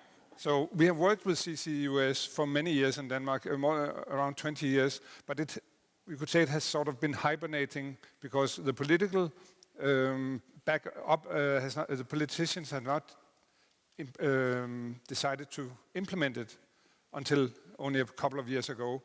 So I think that you will see now the intensity in Denmark on research, development, demonstration, and implementation will increase rapidly to reach the goal that Maria mentioned. But we have a long track record in looking at various technologies to capture CO2 and to find out what happens to CO2 if you store it in subsurface. Yeah, and I think to kick off the debate, because we don't know, you in the audience, what your knowledge level is. Erling has promised me that he will give you a short version of what is CCUS. So here goes. Okay, this is a very short version. And, I assume you're aware that CO2 is a greenhouse gas. It's present in the atmosphere at a level now of has exceeded 400 ppm. It's not a very high concentration, but it has doubled or at least risen very dramatically over the last century. The problem is that CO2 absorbs heat. We get heat from the sun. Some is sent back to into space, but the greenhouse gases makes the heat stay on Earth and increases the temperature. So there are two goals.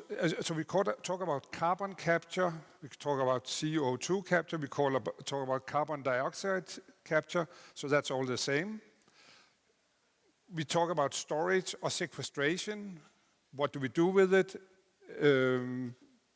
Put it into geological storage or put it into plants or the soil, in other different ways to store the CO2 permanently. And then there's a utilization. Could we use CO2 for something? And right now, the only product you could produce, including CO2, is green fuels using hydrogen from renewable electricity, and then combine with CO2 and make fuels that are green. That's the only commodity we need in the quantities that CO2 capture will provide. We are talking gigaton of CO2 per year that has to be removed. So briefly, you will hear about different technologies today and also read about it. CO2 is with a very low concentration in the air. It's very expensive to pull CO2 out of the air. It's called direct air capture. Technologies are being developed. It's very energy intensive. That's why the big emitters of CO2, that would be power plants, cement factories, or other energy intensive industries, they have flue gas coming out of the plants with a concentration of CO2 of 4% up to 15% in the power plants. Not gas-fired, it's 4%. So various streams, and it's much more efficient to capture big quantities of CO2 if you have a concentrated stream. It's less expensive. So that's a goal to limit the emissions. But if you look at the IPCC report, we even have to pull out, we have to lower the concentration. It's not enough not to emit CO2. We also have to make negative emissions, and that's also why we use the term, just to confuse the picture a little more, carbon removal. We have to remove carbon out of the system. But we have point sources, we have direct air capture. The big challenge is actually transportation, automotive cars. It's so distributed that it's really difficult to capture CO2 from those. And of course, the transition to electrical vehicles is very important. So I'll start with that. I think it was a good start. And now you're welcome to pose clarifying questions if you need that. But Erling, yesterday, a colleague of mine, she asked me, what is this carbon storage? Why don't you just plant more trees? I tried to give her my answer, but I would like to hear how you would answer this question. I think it's certainly a part of the solution is to plant more trees. Unfortunately, we also have to realize that around the globe, forests are being removed from the surface. And that's one thing that we have to, it's not enough. And the other thing is there's a time factor. How quickly will, if we use biomass as a fuel, how quickly can we both regenerate biomass to use as the next fuel, and how much CO2 can we store in plants that we do not use as a fuel right away? So we need all the different elements of the solution. There's no silver bullet that will just solve the problem. I'm so happy I answered completely the same way. So, okay. Was anything missing in his explanation, or are we good? We're good. Any questions? No questions. I think you did a good job then, Erling. Okay, so let's talk about the environmental potentials and challenges of this technology. I think, Juanita, would you like to? Yeah, I will start by saying that capture technology is not like one capture technology. It's not like one magical way to capture the CO2. Carbon capture technologies is a family of technologies that use different processes to get the CO2 out of flue gas, for example. And Erling mentioned the direct carbon capture, but there are like kind of a catalog of technologies to capture the CO2, and they use different strategies to do it. The most mature technology to capture the CO2, and maybe Anders can explain that much better because that's what his company does. It's capturing the CO2 using a solvent, using a chemical solvent that catches the CO2 out of the flue gas. And then you need, when the solvent gets with the CO2, you need steam to take the CO2 out of it in a concentrated stream. And it turns out that this process consumes a lot of energy. So we are using an energy-intensive process to capture the CO2, and that sometimes can be a bit challenging because we are consuming a lot of energy to do this. That's one of the main challenges of the technology, that it consumes a lot of energy. So and not only capturing the CO2, but also converting the CO2. So when you need to convert the CO2 to, for example, methanol, which has been mentioned through the talks in this event, you need to generate hydrogen. And that hydrogen needs to come from renewable energies. Otherwise, it doesn't make sense from the environmental point of view. So all these technologies are not in a mature scale, so we still don't know many things about it. There is still like a lot of R&D to do regarding it. And not only the technical aspects need to be checked, but also the environmental ones, like does it make sense actually to do this to remove the CO2 from a flue gas? And for that, it's very important to do life cycle assessment to account for this, for the environmental footprint of these processes and see, okay, if we do this, does it make sense? Does it make sense for the environment, and how much we can actually reduce if we account for the environmental impacts of implementing the technologies? So this is one of the challenges with the technologies, not only the techno-economic aspect of it. These technologies are still very expensive if you want to implement them in a large scale.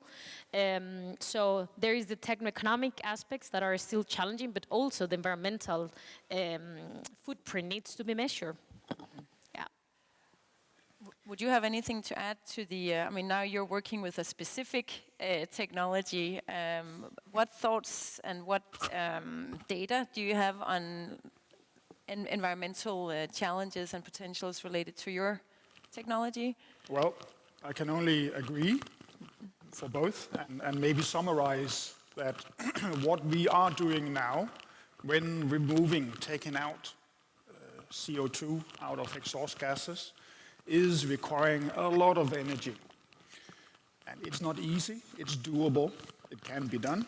It takes energy, and that means it's a big change across a lot of things in our world because things has a cost and energy has a cost. And if we are going to use a lot of energy to remove CO2, then use it for e-fuels or plastics or put it underground, that means it has a cost, and this cost is going to be spread out into whatever societies and levels of activities.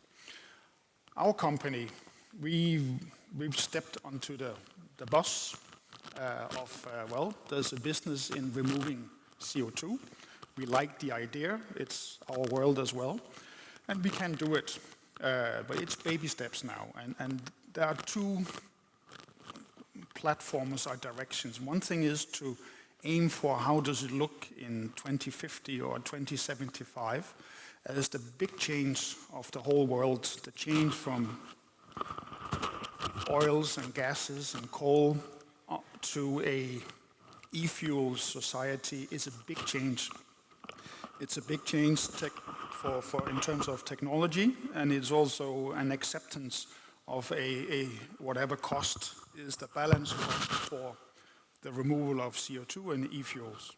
This is Can you just help him put it on? I think it's okay. I think it just doesn't. I'll It's falling off elegantly here. Can you hear me? Yeah, maybe we can try it this way. yeah. I think it's better now. It feels better. Anyway, there's a long perspective future, and it takes time. It takes a lot of development of technology. If the cost is here, then for sure the cost per removed entity of CO2 will drop, but it will not drop to 1/10. It will decrease 2%, 5%, 8% over 10, 12, 20 years. It's not easy. There are some physics that wants to balance out, but it is doable. So it's more on a long term that the whole world has to adapt to another cost of energy. Our small company, what we are doing is a way of taking out carbon, CO2 of exhaust gases, as a whole range of companies. And what is also happening, which is a good news, you can say, is that we're not just waiting to fully develop the fully developed technology, but we are trying to move a little bit, and also trying, at least from our side, to build small-scale plants, which is possible, and it is not feasible in terms of economy because it's way too expensive to remove CO2 today as opposed to just buying oil or whatever and planting some trees. But you have to get the ball started, and we have started. We are removing CO2 on a small scale, on small dairies, on breweries, on small factories, even communal buildings that have gas-fired heating. You can take out CO2 if we want. It has a cost, but we can do it. The challenge is just, it takes another 15, 20 years, even if we are hurrying up as much as we can. But we have started, not only us, but in Denmark, at least 20, 25 companies, and in each country in the world, this is more or less the same. Yeah, so I think from what all of you have said, it seems that there is a huge technology development potential. I would like to dig into how do we unleash this potential? What do you think? What needs to happen for all these companies to succeed and not just work small scale, but really have an impact within a short period of time? Erling, you? I think it's a good time to mention that, also as Anders mentioned, there are some things happening. Quite soon, we will launch a big partnership with 50 partners, what's called an Innovation Partnership on CCUS, with universities and companies. So that's a research and development where the government has allocated 200 million kroner in the first batch of funding. And I think we need R&D funding for this. The EU is also allocating funding, but in order to strengthen the Danish competitiveness, we need to invest that kind of money in research and development. At the same time, the government will subsidize the first implementations with funding for the companies who actually do this. I want to add one technical detail, which always I remember because it fascinated me 20 years ago when we worked on a pilot capture plant in Esbjerg, the power plant in Esbjerg. They took out, in a EU project, they took out 0.5% of the flue gas. 0.5% of flue gas, that's 1 ton of CO2 per hour, meaning full scale. 200 tons of CO2 per hour, 24 hours a day, every day, for one medium-sized power plant. Just to let everybody understand what scale we are talking about, each installation will be huge. It's a huge investment, and if we are not efficient with investments, with the technology, with the energy consumption, this will cost us all much more than we realize right now in our also our private economy, I'm sure. So just to say that that is the scale of it. But so we need really to invest heavily. We have one advantage. Last week I was part of a delegation traveling to California Maria was also there, and companies, foundations, ministries. One thing where we have an advantage, it may not be on all the research aspects, but it seems that we can act quicker when it comes to legislation, making the rules, make it possible. So even in California, that's quite progressive. They were really struggling getting all the permits into place, different stakeholders, ministries, agencies. So as a country, we can get an important role if we simply clear the way of all the bureaucracy and get started. Can I add something to that? Of course, I was just going to ask you. Yeah, no, it's because if you see like the examples like outside the world, this is a type of technology that has been somehow heavily subsidized. So for example, if you see the case in Norway that they have like 2 capture projects, one is in an incineration plant and the other one is a cement plant. It cost in the beginning, because it changed, it cost around 25 billion Norwegian kronas, and the state subsidized almost 70% of this. And not only subsidized, but they had like one public entity called Gassnova that was coordinating the whole value chain, because it turns out that it's not only capturing the CO2, it's like what to do with the CO2. So we need to move like at the same time, like all the stakeholders in the value chain, the ones capturing the CO2, the ones utilizing the CO2, and the ones taking the CO2 to permanent storage. And they have this coordination entity in charge of putting all these stakeholders together and see like what needs to be done so the whole value chain works. And right now there is like a project, it's called Longship. So right now the storage part was developed by Total, Shell, and Equinor. The gas companies that they know their fields and they know like how to do these things, but you need this kind of coordination. So for example, one of the challenges that we are facing now, and I say we like in Aalborg Portland, is that yes, the government has a pool of to remove 400,000 tons of CO2 per year and have funding for it. But if we go and talk to all the sites where the CO2 can be stored, they are not ready by 2026. They are not ready to take our CO2. So this is risky because the government is saying, okay, I'll subsidize the capture if you show that by 26 you actually inject the CO2 underground. And this is quite a challenge because they are not ready to get the CO2. So first, yes, subsidies, but also coordination along the value chain. In other states like the UK, for example, they did a lot of research to see economically how that makes sense, which type of subsidies make sense. And it may be something similar to what had happened with the wind power sector in the beginning, that it wasn't market developed in the very, very beginning. The state had to intervene a lot, and then it reached a point where it became market-driven. So subsidies, but also coordination among the stakeholders and see like all the parts of the value chain. In the US, I bet they talk to you about this E45 tax. And also in the US, carbon capture is very popular because they use it, the oil companies use it for pumping more oil from the ground for something that is called enhanced oil recovery. So there is a part of the oil that it stays in the ground and cannot be pumped unless you take CO2 inside and then it gives you more oil. So it turns out that this was the business model behind it.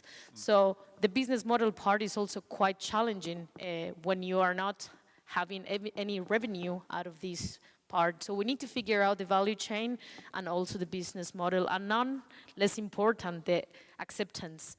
We need to start talking about this with people and talking about the communities. And in Denmark has been like already a huge thing, like some years ago when they were talking about storing the CO2 like onshore, like next to some farms. There were like massive protests and people saying, you are not going to do that in my backyard. So we need to start discussing the 3 aspects of the technology if we want to unleash the potential of the technologies. Thank you. And Anders, I would like to ask you from a company perspective, you were talking a little bit about it before, but if you were to expand quickly as our government actually wants, what do you need in place? Can you agree to what Juanita is saying, or? Yes. Or do you see other aspects that needs to be in place? For sure, it is a reality that it costs a lot more to make these early plants and to remove the carbon today. If we use the carbon with hydrogen to produce e-fuel, we're in the marine business, then the fuel for a ship, if it's gray methanol, then the cost is maybe $2,000 per ton of fuel versus $600 today. If it's true green fuel, it's maybe $3,500 per ton versus $600 today. So there's a big gap that has to be overcome by governmental support, which is happening as well. What is very important from what you say, Juanita, is that sooner or later there will be some commercial balance. The CO2 will achieve its own value so that it's a good business to remove CO2. Maybe not direct air capture as mentioned earlier, because it's quite weak solution, but from power plants and so on. It becomes sooner or later a business of its own to remove 1 ton of CO2, because the tax value is maybe 800 DKK or 120 euros, and if it's costing 80 euros, well, then there's a business in it. Today, we need governments to either pull forward the tax structures so that there is a accelerated business case, because then investments are coming. Pension funds, investors will be flocking into this because it is so big. As mentioned, this is huge. This is millions of tons of CO2 and billions of euros that have to be invested. They're big plants. So as a private company, there's a huge potential in this. We need stable regulations. This is actually quite well in place. Politicians, Denmark, EU, US are well interested and are also seeing that this can be a huge activity. See, today, offshore guys, I'm a welding engineer. I used to do offshore platform work and so on. It's oil, it's dark. In the future, 30, 50 years from now, the same type of specialists and workers are possibly working with CO2 on the ground, making fuels from CO2. But that requires that there is a political roadmap. And early days, there has to be money in it. If the taxation model can be stable so that there is a accelerated balance, that would be very nice. Funding and grants helps. It's 50% or 70% funding. That helps a lot. But companies and investors are still risking our own money to do it. It's a ticket. That's the name of the game. And the game is big. So I think overall we're quite happy if say we as a company in the CCUS segment. And also actually quite positive on the cooperation with Christiansborg, EU, and so on, as the interest is very high. Just have to keep accelerating. And it will take a long time, but we can't just sit back. That means from the politicians and the frameworks, that it must be firm numbers. I mean, yes, there will be a taxation on 100 euros, 150, and so on. The storage is a big question mark as well. What does it cost to store? We can calculate today for you, what does it cost to remove 1 ton of CO2, and what will it cost 10, 20 years from now? That's fair enough. Storage is difficult. It's difficult to predict how much e-fuel is going to be used, what is being stored in concrete and so on, what is being used for plastics. But overall, we're quite happy, I would say. Great. Yeah, because coming from Clean, I represent a lot of SMEs and startups, and I would really like to hear your take on what is the potential role of Danish companies. I mean, in offshore wind, Denmark was really in the forefront, and I mean, everybody looks to us because we did it, and we got the costs down, and we got it commercialized, et cetera, et cetera. But what is it in this field? Do you think there is, how are we, companies-wise, how are we compared to the rest of the world? I don't know if the researchers, if you know this, but what do you think? What are you seeing out there? I certainly see some great opportunities. You can read about in newspapers right now that Novozymes is promoting a new technology for CO2 capture, which will be less energy intensive. They have not scaled it up yet, but they have done research, and DTU has also participated in projects with them. So and of course, Novozymes is a very high-tech, research-heavy company that could really make an impact all over the world relatively fast because they are everywhere. So I can see companies like that would be have a good chance of making having a business. I think we should, if we can streamline our processes on the legal side, we could even turn Denmark into Green Lab Denmark, not only Green Lab Skive, but we could make a Green Lab Denmark. We could see in California there's a lot of venture capital available also for startups. And if we could get some of that to Denmark, Danish capital of course, but even international, why not? I see we would have an opportunity. Yeah. One thing that I have observed during many years, due to my gray hair, is that even in very large companies, Schlumberger, Shell, and so on, the real brain power is often just boiled down to a team of 5, 6, 8, 10 people, even though they are hundreds of thousands of employees.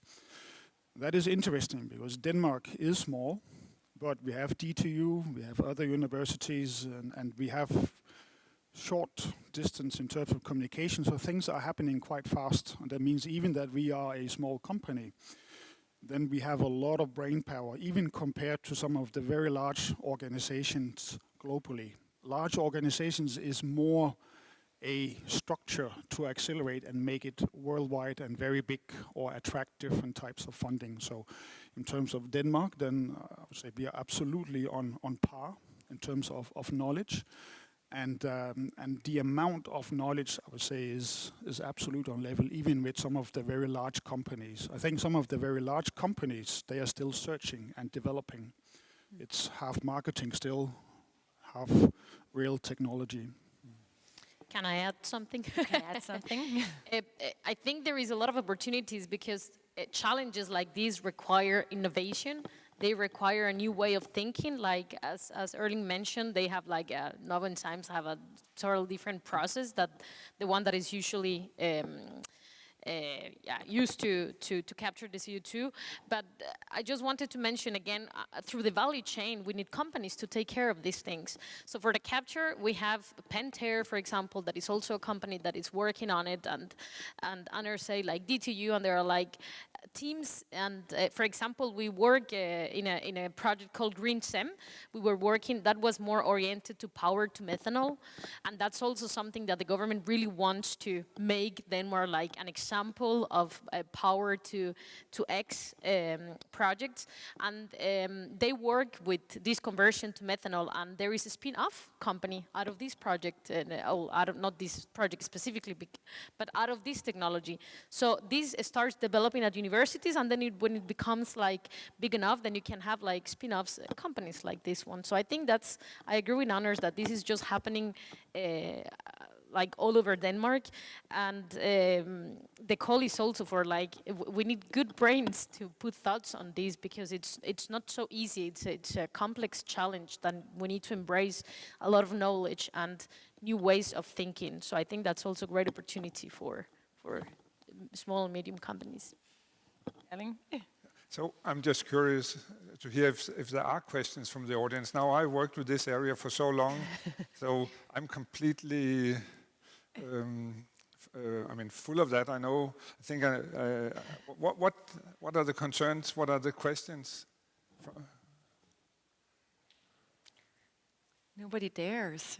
Maybe you can. We will continue talking, and then we have a question. Great. Maybe if you just state your name and where you're from, and then your question. Thanks for the discussion. It's been really interesting. I'm Adam Sitford from South Pole. I think the IPC scenarios now are quite clear that we need to remove CO2 as well as emissions reductions. I was just wondering, how is the technology developing to capture carbon and sequester it permanently from biogenic sources of emissions as well as fossil sources? Yeah, I have a clear position on that. I think we should be careful we have a lot of technology to capture CO2 being matured. It's still expensive, but most of it works find on biogenic sources. So, Erling, maybe you should explain the term biogenic. I'm just, yeah. so if we use biomass in power production, which is the case in Denmark now, then we will have the CO2 that comes out of in the flue gas. It's not fossil. It's from a biological material, and it's CO2 neutral, which means if we capture that, then it's neutral compared to the fuel. If we store it permanently, we have negative emissions. And that's, I think we should, so it's not so much, it's very important to refine and develop the method so they can be used for both applications. But I don't always distinguish so much in the capture situation, whether it's green or partly green, waste incineration. And maybe there you have 30-40% biogenic material and the rest is fossil. Or the other way around, depends on of course, what waste you are burning. And we should be able to handle all of that. At the same time, I think we should also be careful not to say that direct air capture is always green, because the CO2 molecule you capture from the air could come from a Chinese coal-fired power plant. I mean, it's a CO2 molecule. So it's a way to get CO2 out, but we have to go for the big volumes. Direct air capture cannot replace getting control over the big point sources. And this is a global phenomena. So I don't know if it answers your question. But I think Anders has a response as well. Yes, it's a good question, as this area is one of the areas where you can take some early baby steps in actually doing something. I know of 2 cases, one in Holland, and also one where our company has a plant running in Odense at a municipal waste plant, from toilets to tanks, rotting tanks producing biogas. We clean the biogas for CO2 and at the same time co-producing hydrogen.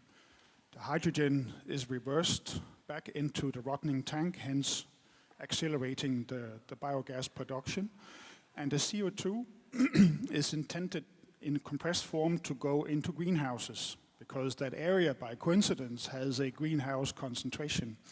So in a very small scale, you can circulate this.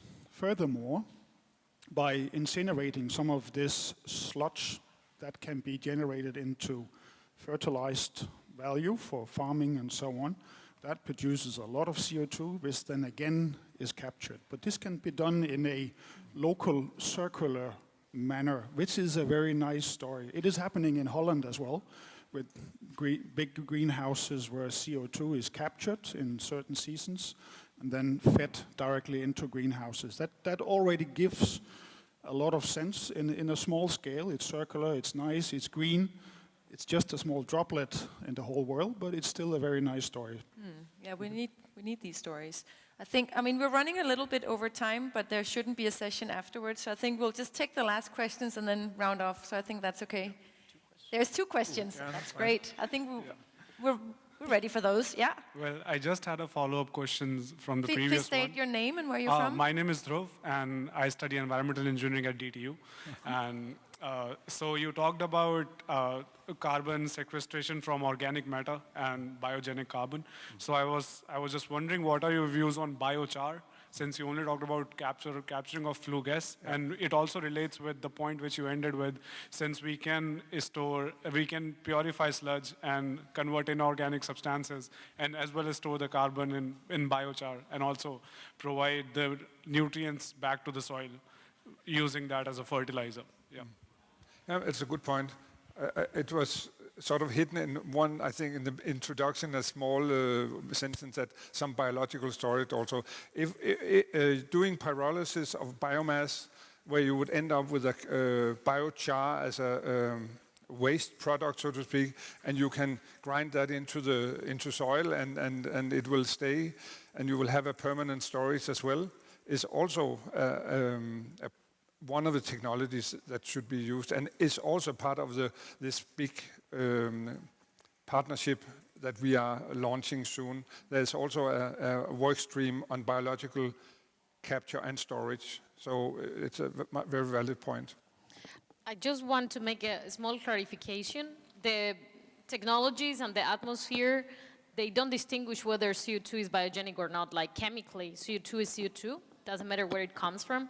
I just want to make the clarification that it's important for accountability. Like, how do we account the CO2 in the atmosphere? But just like as a follow-up, chemically is exactly the same compound. So I just wanted to make that clarification. Great. You had a comment? Yes, quick one from real life experience. Biochar is very positive as a concept. Pyrolytic processing can be cleaned for CO2 and the exhaust, and that's a nice story as well. That is where the real life is struggling, because the exhaust is extremely dirty. And that means, yes, we can do it, but there's certainly a lot of development to do it. But it can be done, but it's not just a walk in the park. The exhaust is very dirty. It's also very concentrated with CO2, which is nice, but it's a struggle. We are trying to do it. And there's also a nice case story of a circular system set up. Maybe there's some DTU students you need to hook up with, who knows? There was another question? Yeah, thanks. I'm Moritz Böhme. I'm doing my PhD at DTU, at Chemitechnik, actually researching on pyrolysis of bio and plastic waste. My question is more related to, we do lots of research here in Europe, in Denmark especially, but also in Europe in general. So we push the ideas, but sometimes it's the case we don't make the money later on.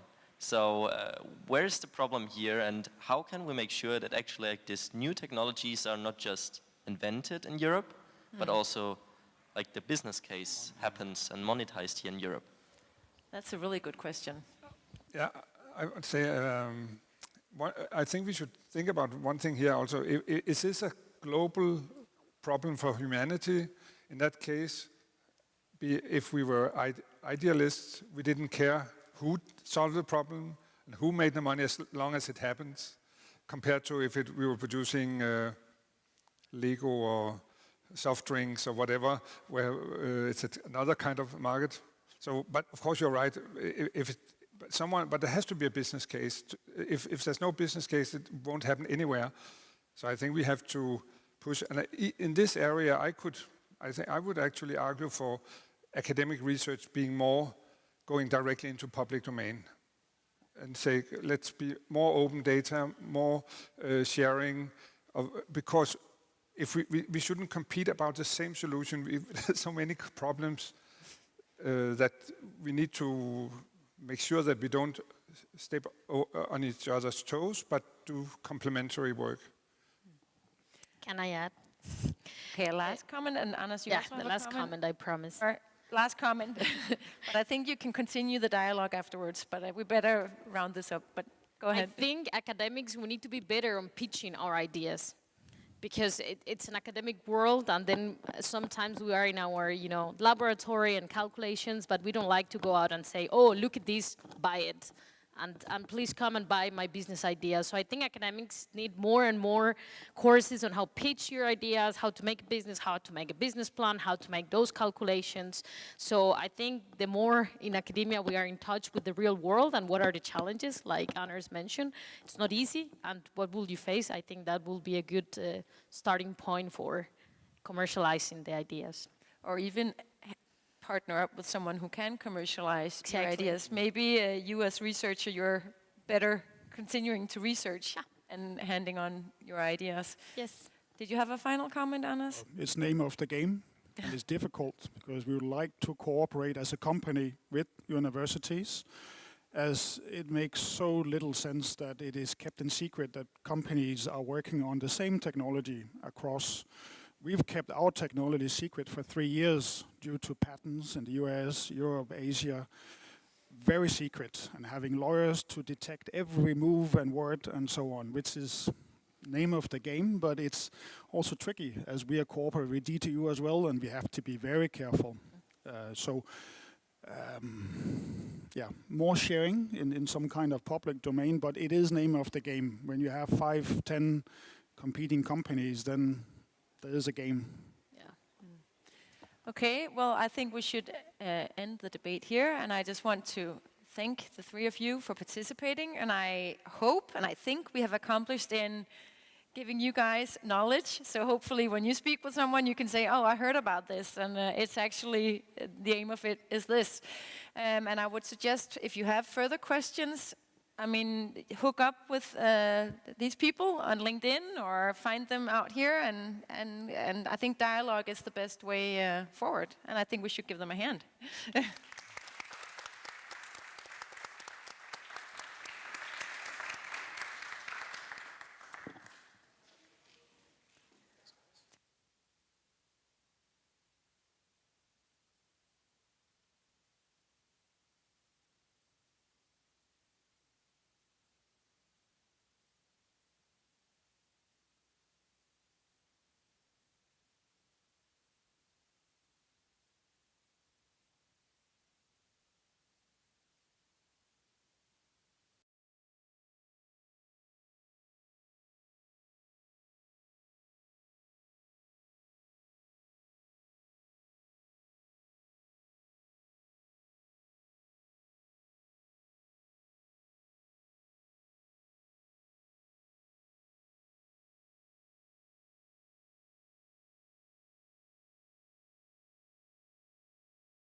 No. No? Yeah.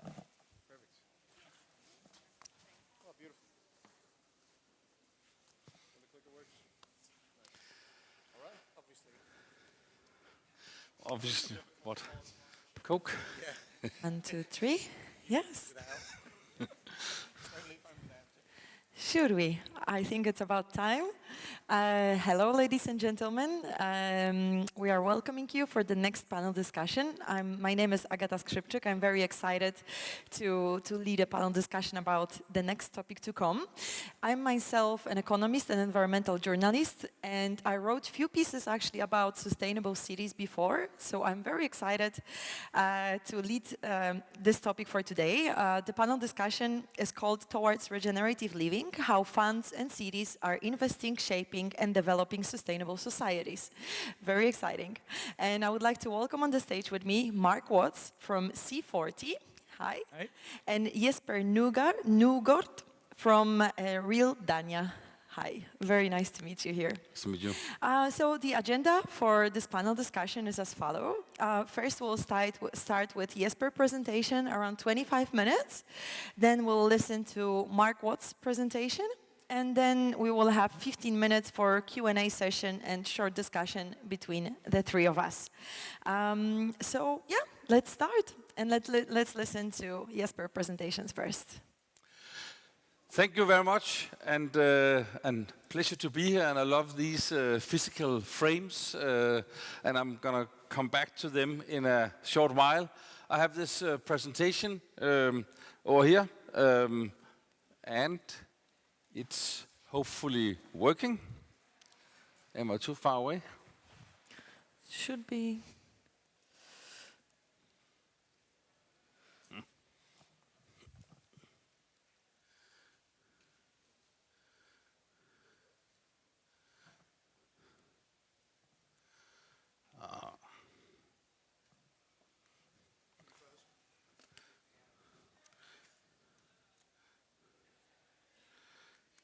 Den virkede for 10 sekunder siden.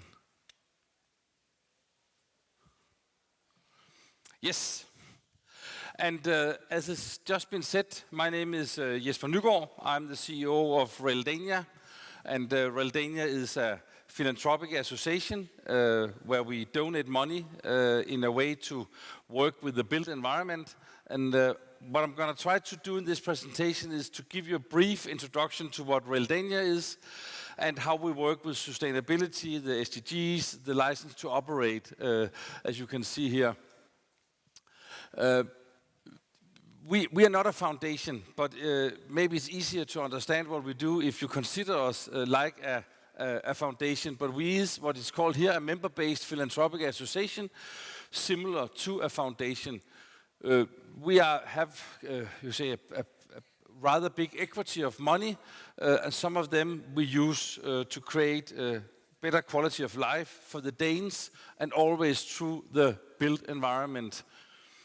The reason that we are not a foundation is that we were created some 100 years ago due to a fact that when Copenhagen in 1795 burned, the whole mid-city of Copenhagen had a big fire, and the buildings were gone. And then you didn't have a system to finance to rebuild Copenhagen in 1795. And in 1796 and 97, a bunch of clever people invented a way to mortgage finance buildings in Denmark. And just like the way our working force, our employers, our agricultural sector, our housing sector for low-income people, our folk high schools and so on were organized as association. They invented a system where a mortgage was an association where people with bricks went together in groups where they have some collective responsibility for each other, and then they organized a relationship between that group of people and the bond system on the stock market. And that's a very, very clever system. It's the cheapest system in the world to finance housing. We are the only place it exists, and we have a very hard time explaining EU although, Mark, we still stay in EU, even though we can't explain this to the clever guys in Brussels. But we came being a foundation, we came being an association when we were created in the early 1800s, being a mortgage institute. And when we decided to sell that institute to Danske Bank in the year 2000, we continued to be an association. Two reasons for that. One reason is that being an association is a very Danish thing. The average Dane is a member of 28 associations and a board member in 3.2. So this is a very important part of Danish DNA to organize yourself in smaller or bigger associations. The other reason is that all our colleagues, the one who invented the window or the traffic or the beer or the insulin or whoever all our big partners in the philanthropy are working with, all of them are created with legitimacy because one person decided that his or hers very big fortune were not giving to the children, but were encapsulated in a foundation to create a long time living for that company. So they are created with legitimacy. We are not created with legitimacy. Our money was created 60, 70, 80 years earlier. So we had to fight for our legitimacy, and being an association with members and election and democracy and people you can involve were our decision 22 years ago that was important. So we come back from the Great Fire of Copenhagen, and now we have a mission saying we want to create quality of life for all in Denmark through the built environment. So that's what we are here for with our way of donating money. We work in all, you could say, man-made built environment, the places where we study, the places where we work, the places we sleep with our family, the places where we have our leisure time and places like that, and the places in between. That's where we create quality of life through the built environment. We have three overall goals for that. One is that we are here for present and future generations. That's in itself a very sustainable way of seeing a foundation, because we are here forever, and what we do now is interesting for people living right now, but it should be also interesting for the next generation, and we should also have money for the next generation. We promote sustainable development, which is very important for us, that all we do in a widerly manner is working with sustainability, and I'll return to that in a minute. And then we promote new knowledge and innovation. And maybe it sounds difficult, different, a little strange, but we donate in average 1 billion Danish kroner to Danish society every year. That's a lot of money in a little society. So the most people would say that the money we give out is the most important, but in my opinion, that the knowledge we give out is way more important than the money. And one of the reasons for that is that when you have to understand philanthropy in the 60s, for those of you who have studied economy or stuff in the borderline to economy, know that Professor Drückner made his theory of business. Rockefeller Philanthropy Advisors in 2013 decided to use 5 or 6 years to transform that theory into what they call theory of foundation. And one of the biggest differences between a private, commercial, for-profit company and a foundation not-for-profit, one of the biggest differences is that the most knowledge from the private company, they keep quite legitimate for themselves because they protect their knowledge. All our knowledge has to be and must be open source knowledge. So everything we learn from working together with Mark in C40, or everything we learn from running projects all over Denmark, that knowledge has to come out and be alive and try to make the next project better. So working with sustainability and working with sharing knowledge is for me more important than the money we give, but I know that the money is also an interesting tool to use when you work with philanthropy. And so we have an investment strategy for our money, we have an association strategy for our members, and then we have a philanthropic strategy. And I'm not going to say much about that, but I'm going to say something about how we work in philanthropy with these license to operate, the social contract with society, the SDGs and sustainability in a minute. But if you want to understand Realdania, we have the same size as Rockefeller Foundation. We are around the 40th biggest foundation in the world, and Rockefeller is huge in America, and we are a tiny country that could be only on Manhattan. So the role for us in a little society is extremely important. We had 10.5 billion kroner 22 years ago. Now we have 28, and in the same period we have given society 28 billion Danish kroner, 22 billion in philanthropic donations where we decide. And because we are not a foundation, we don't have tax deduction for all our grants. So we have the privilege of paying tax as well. 5.5 billion Danish kroner we have contributed for the last 20 years. So we are in top 3 or 4 for Danish philanthropic institutions, and we are top 40 for Danish taxpayers. So on both agendas, we give a lot of money back to society. We have donated money to 4,600 projects. Right now we have 1,000 running projects for overall portfolio sum for 26 billion kroner. So it's quite a big thing. Things in the built environment takes time, and it requires a lot of resources to have things done well. So that's, you see the basic, that's why we are here. But how do we then work with things? We try to work problem-driven and agenda setting. We are not an institution where we say trying to do advocacy. We don't have any opinions, but we have a lot of knowledge based on experience, based on research, and we're trying to share that knowledge. That's why we work agenda setting, but within the field where we have the knowledge. And then we work problem-driven, which is extremely easy to say, and it's way harder to do. The most of us, when we see a problem, we start going to solution mode. But it's very important that if you want to, for real, working with how is your money spent, how will you make big results out of trying to use philanthropy to change a society or to solve a problem, then you don't have to start with a solution. You have to start with how am I going to work with, what kind of problems do we work with? And in that matter, in the international research about philanthropy, you could say 3 stages of philanthropy. You have classic philanthropy, you have strategic philanthropy, and you have catalytic philanthropy. Classic philanthropy is where one of you sent us an application and we say yes or no. That's the easy way, but it's a very important way, because that's a way of everybody who can invite us to dance in a specific field, and we do that. Quite a lot of our donations is done classically, not on the amount of money, but in the number of cases. Strategic philanthropy, that's where some of you say, shouldn't we work with this problem?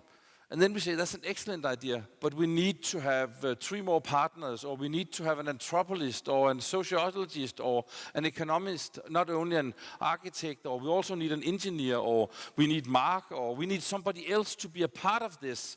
So we're trying to put professional resources and knowledge from previous things we have done into that. That's strategic work. That's the way of working strategic with philanthropy. And catalytic philanthropy is right now what you call the highest level. That's where you want to try to change a mindset. If we want everybody to be more sustainable, work with the SDGs, or work more with how do you do something. And the word changing a mindset is a very important way of understanding how you can do something that's bigger than one project. If you try to solve one project and through that project have everybody else in the same field to do something different tomorrow than they did yesterday, then it's catalytic, then it's scaling up, then you're trying to solve more complex problems. So we work on all 3 agendas. It's important for us to keep working with all three of them. The best example, when we started our strategy, not the newest strategy, but the one before, when we trying to use the word problem-driven and agenda setting. You see, the word were really catalytic, but nobody understood what catalytic philanthropy were. They understood agenda setting and problem-driven. But if you want to have an example from United States on how catalytic philanthropy for real can change something, then I love this example. It's a highway. It's right across the river in New Jersey. It's on the other side of Manhattan. And here, after the Second World War, there came more and more cars, and more people were killed on these roads. And at that time, this line, the not dotted line, the white line you can see on all high streets today, on all roads today, this was not there, but in the middle there was this dotted white line. And then there was a guy who had invented something within chemistry and biology and had a lot of money. He said to the national authorities in the United States, shouldn't we try to paint a white line here and here? Because then people wouldn't go to the dotted line, and then coming from both sides, they hit each other. And the authorities said, no, that's a waste of paint and waste of money. He said, could I please, if I pay for 4 miles, right where you land in Newark, if you go to New York, that highway, could I please pay for 4 miles to see if it works? And they said yes. And within a year, they had 33% less killed. And then they said, oh, strictly a coincidence. That's no evidence. Then he said, okay, I want to spend all of my money. So he took 4 states in the mid of the United States and 2 states on the East Coast, and he used all his money. And he probably didn't paint it himself, but somebody painted the stripes on the road for him. And a year after, there was 37% less killed. And then he said, oh, this is working. And then within 18 months, all roads in the United States had this line. And within 1 year more, all roads in Europe had this line. That is catalytic philanthropy. That is changing a mindset. That is trying to do something that makes other people have a new knowledge and do something else than they did before. So I think that example is even easier to understand than what we are doing, because I think it's an excellent example. So we work with quality of life through the built environment, and we work in a lot of big agendas, in complex problems where we can't solve it, a minister can't solve it, a mayor can't solve it, a researcher can't solve it, a company can't solve it. But if these people go together, trying to work together about solving the problems, maybe we can do it. So we see ourselves as a convener, where we take professionals from all kinds of sectors, bring them together, try to solve some of these problems. We do that within 6 goals, and I don't have the time to talk to that, and you can see them on our homepage if you want. But we're trying to, in these goals, trying to give knowledge and work together with different institutions, trying to solve a problem. And we start with the problem, and then we do a lot of different things in trying to solve it and see if that altogether helps. If I should give,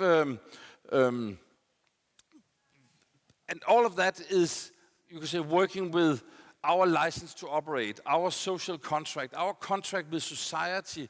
We are not an institution by itself. We are not politicians. We have to respect other parties. We have to leverage with other parties to work together about these things. So we have to stand on the shoulder of society. We are not an independent source that can set a direction. So we have to stand on the shoulders of society. We have to work together.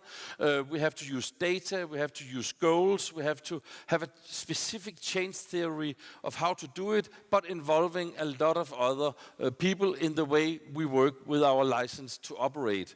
And our main, you could say, way of thinking that is we have to bring state, market, and civil society together. We see foundations being a part of civil society. We can't do that without government on both local and national level. We can't do that without market. We can't do that without research. And then we have a very important point, and mentioned that briefly earlier. We think that it's a lot of people, when they talk about sustainability, they mean climate-wise sustainability, but they don't see what I think is very important. You have to have a holistic approach to sustainability. For us, if you take the Brundtland definition, sustainability is about social sustainability, economic sustainability, environmental or climate sustainability. We add a cultural dimension because we see the old building and the culture we stand on as a very important extra feature. And it's extremely easy to solve climate sustainability if we forget social and economic sustainability. It's extremely easy to be economically sustainable if you forget the social and the climate dimension. The big task right now is how do we balance these 3, or in our opinion 4, different things against each other? Because if we don't succeed in balancing them, we will forget one of the dimensions or 2 of the dimensions. And that's what we are very engaged and keen about, building on the UN mindset, building back better. Here's just some examples. Here's just some examples on how we have been working with trying to mix all these things. Here's an example just like here, taking an old building, giving it a new life. Every time people ask us, do you want to support a new building? Since 2019-20, we have forced people to start with another question. If we should support you wanting a new building, you have to answer the question, is there a built place you could start using? The most sustainable thing is to reuse something already being built. So you have to start on the right place if you want to work holistically with a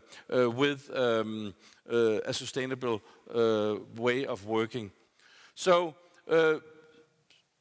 we do that in a lot of different matters, and there's not that much time now, and we're trying to do this within the UN Global Compact framework, where we're trying to work with the contract on acting social responsible in all kind of ways. We're trying to do it whenever we donate money, when we are investors in our everyday life as an organization, when we are owner, operator, or builder, or when we're trying to share knowledge. So that's the way we try to do this, and I can only briefly give an example or 2 here. I think I have a minute or 2. We're working with the SDGs, we're working with C40, and Mark will explain what C40 is, but that's an important way of seeing how can you work with sustainable agendas on a global scale. All we do is domestically. One thing we have decided, climate doesn't respect man-made city boundaries or country boundaries, so we have to do something globally. Mark can say more about that in a second. When we are investors, we try to have the same approach, trying to be sustainable in the way we work with it. When in our everyday life as an organization, we have a very important approach towards being sustainable. We do that when we own houses. We own for 4 billion Danish kroner, old buildings primarily, and we're trying to in that matter, work with it in our own way of doing it when we are the owner. And we do it when we have a company called Bolius, where we're trying to share knowledge with everybody who lives in a house, trying to help them be more sustainable or do the right solutions. So I think I will stop here. Trying just to say, if you want to know more about that, you can go on our website. And then I have to show my last one because I love it, and my good people at work, they hate it. Thank you so much for your attention. Thank you so much. Thank you so much for this presentation. It was hard to cut it short because it was very interesting. For newcomers, the people that have just joined our panel discussion, just to remind you, we are talking about how Fancer cities are shaping sustainable societies. And the presentation was just given by Jesper Nugard from Real Denia. And now 15 minutes for Mark Watts from C40. We are very curious to hear from you. Thank you so much for inviting me. And as Jesper's kind of given me something of an introduction, because C40, the organisation that I represent, is one of those lucky enough to be funded by Realdania. And we're an organisation of the greatest cities in the world, nearly 100 of either the largest or most influential cities in the world, city government, so the mayors of those cities, who've come together now over nearly, getting on for 20 years, 17 years, to work together to tackle the climate crisis and do so whilst improving equity within their city, reducing inequality. So it's very much a global network. Copenhagen is a founding member, very active member, but we're now spread right across the world. The majority of our members are in the global south, but very active members within Europe. When you add all those cities together, about 750 million people live in them. So as a combined force, really politically important, a quarter of global GDP is generated in just those 100 cities. And so what we've been trying to do is to make it into a force for much faster science-based change to stop climate breakdown in the face of a lack of leadership, a lack of delivery at the intergovernmental level. And so we're based on a membership organisation, so somewhat like Realdania, but the membership criteria in C40, after being a big and important city, is that the cities have to sign up to and publish clear plans for how they're going to cut emissions in line with their fair share of halving global emissions by 2030. And if they either don't do that or don't keep on track to delivering those emission reductions, then they lose their membership. And the other members in C40 vote to kick them out, and that happens every year or so. A member who's not quite keeping it loses their membership when we bring somebody else in. So very different, again, to the intergovernmental experience when countries can come back to those climate conferences year after year, having failed to deliver on the commitments that they made in C40. You only get to stay part of the club if you're meeting the targets that you've set. So why should we work with cities on climate? Most people think it's a problem that governments have got to solve at an international level. Well, a first reason is just 3/4 of all of global emissions are produced by us city dwellers in cities. So if you don't tackle climate change in cities, you can't solve the problem. I think more important than that, though, is just the level of political leadership that we see at that city level. You really see between these mayors a willingness to work together across geographic boundaries, across cultural boundaries, across economic divides, across different types of political systems, and a willingness to abide by the science, to listen to the science and at least strive to deliver the targets that the scientists are telling us are necessary to avoid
lot worse every year from now on. The question is whether we can stop it getting to that extreme level where really human civilization can't survive. But in the meantime, we've got to protect ourselves, protect our communities from the changes that are already happening.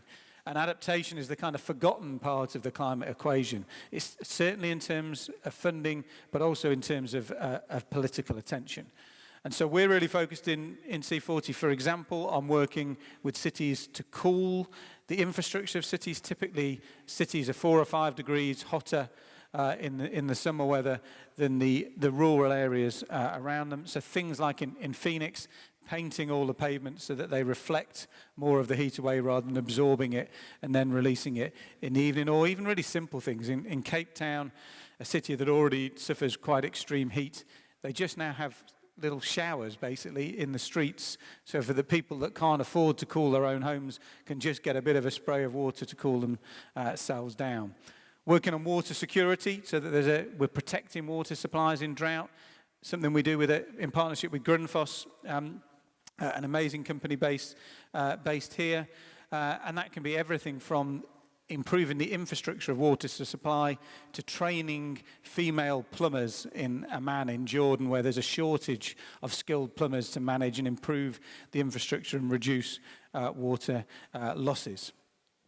So adaptation is, number one challenge, how we push that further up the agenda. Second big challenge is just that our cities, which were mostly designed in the 20th century, aren't fit for survival in the 21st century. So they tend to have been designed to be sprawling, designed around car use, which is very carbon intensive, but a way of living that encourages people to waste resource, to use more resource than our civilization can now stand. And so we're particularly working with cities now who want to adopt more of a Copenhagen type model. Actually, it's a model, we kind of talk about Copenhagen a lot when we go around the world, a city that's been designed on the basis of public transport and cycling and walking, but also now the concept that Paris has been really developing, the 15-minute city, that everyone as a human right should be able to access the basic services they need, from health to education to shops, within a 15-minute walk or cycle from where they live. Not that all those facilities are concentrated in the centre. Or that our different neighbourhoods throughout really big cities are more connected rather than the services just taking people into the centre. Jakarta, a huge, sprawling city of 30 million people, has done an incredible job on that in the last few years in connecting up those neighbourhoods. And often that's about equity, because it's usually the poorest citizens who are living in the most far-flung parts of the city and have the longest commutes and the least access to all the services that cities can offer. Third challenge is we're not currently measuring the right things. So when we talk about carbon footprints or the size of emissions for a country or a city, we're using metrics that have been developed largely by Western countries, and which make the size of the carbon emissions in the rich part of the world look a lot smaller than they really are. So we measure the emissions that are produced within our geographic boundary, but not the emissions that come from all the products that we consume that are produced and then elsewhere and then transported to us. When we look at the C40 cities' carbon footprint using that consumption-based model, it increases 64%. And in some of our cities, it's 4 or 5 times bigger, because, of course, within that 100, we've got a lot of global south cities where the footprints are a lot lower. So big challenge is to change the framework. And what that means, when you start to change that framework, you look at different things, not just your buildings, your transport, your waste management as a city government, but food, what people are eating, the travel that people take outside of the city, particularly flying in rich countries, but also the materials used in construction, which we see in so many of our cities. And the good news is that whilst our view is that we've got to reduce our consumption emissions even faster than the average for the total, so more than 50% by 2030, the opportunities are bigger. We can see real possibilities for cutting emissions from consumption 60 or more % within the next 7 or 8 years, because most of that consumption is just wasteful. We have an obesity crisis in the rich world. We need to consume fewer calories, not more. We waste 30% of the food that we purchase from shops, for example. And I'm really delighted actually to say on this, because it's a difficult challenge that lots of cities don't want to take on.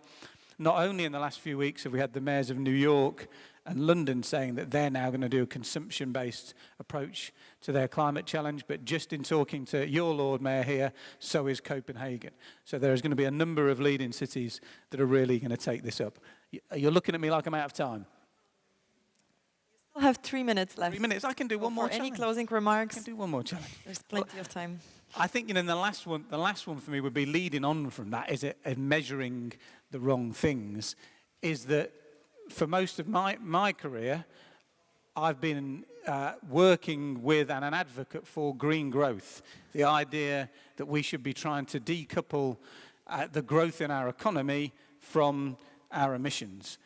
The conclusion I've reached now is it hasn't happened yet, and it's not going to happen. It's not possible to achieve in rich societies, because the only thing that GDP really correlates with is growing emissions. And one other thing, generally, if GDP is growing, you know that the wealthiest people in a society are getting better off as well.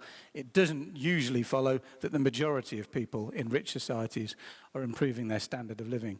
And so increasingly, there are cities in C40 that are starting to look at different ways of measuring what success looks like, so that we measure things we really care about, that people have access to health, to education, have a more enjoyable life, more free time with their families, have a good, healthy diet, have access to public spaces and lower carbon emissions, so that we're properly measuring the things that really contribute to our success. Of course, that does mean that we are trying to build societies where we improve our standard of living whilst consuming less lower material resource consumption, which is going to require a lot of clever thinking, particularly in the business community, looking back down supply chains for how we can have a thriving, successful economy whilst producing and consuming less stuff. I will end there if I'm out of time for more challenges. Thank you so much. What a perfect timing.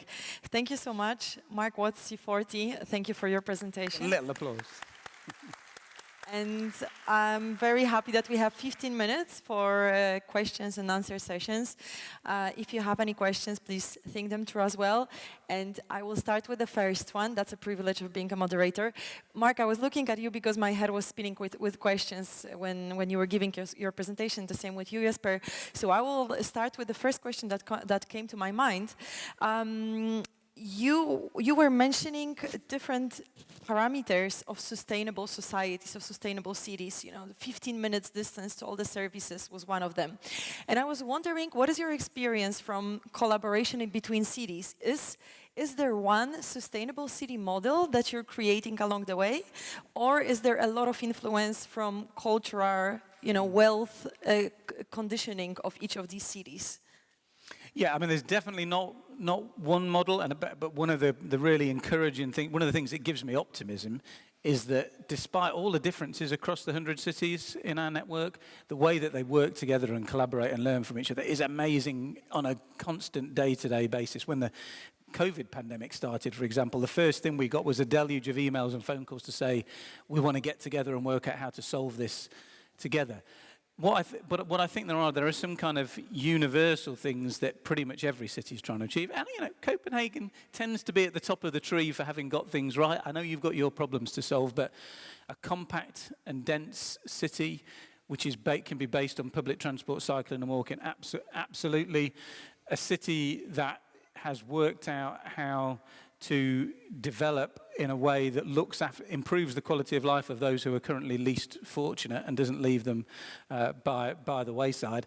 And I think, just in a very visual thing, there's some kind of general rules you can adopt. If you've got a waterway that you can drink from, you've probably done a lot to solve pollution.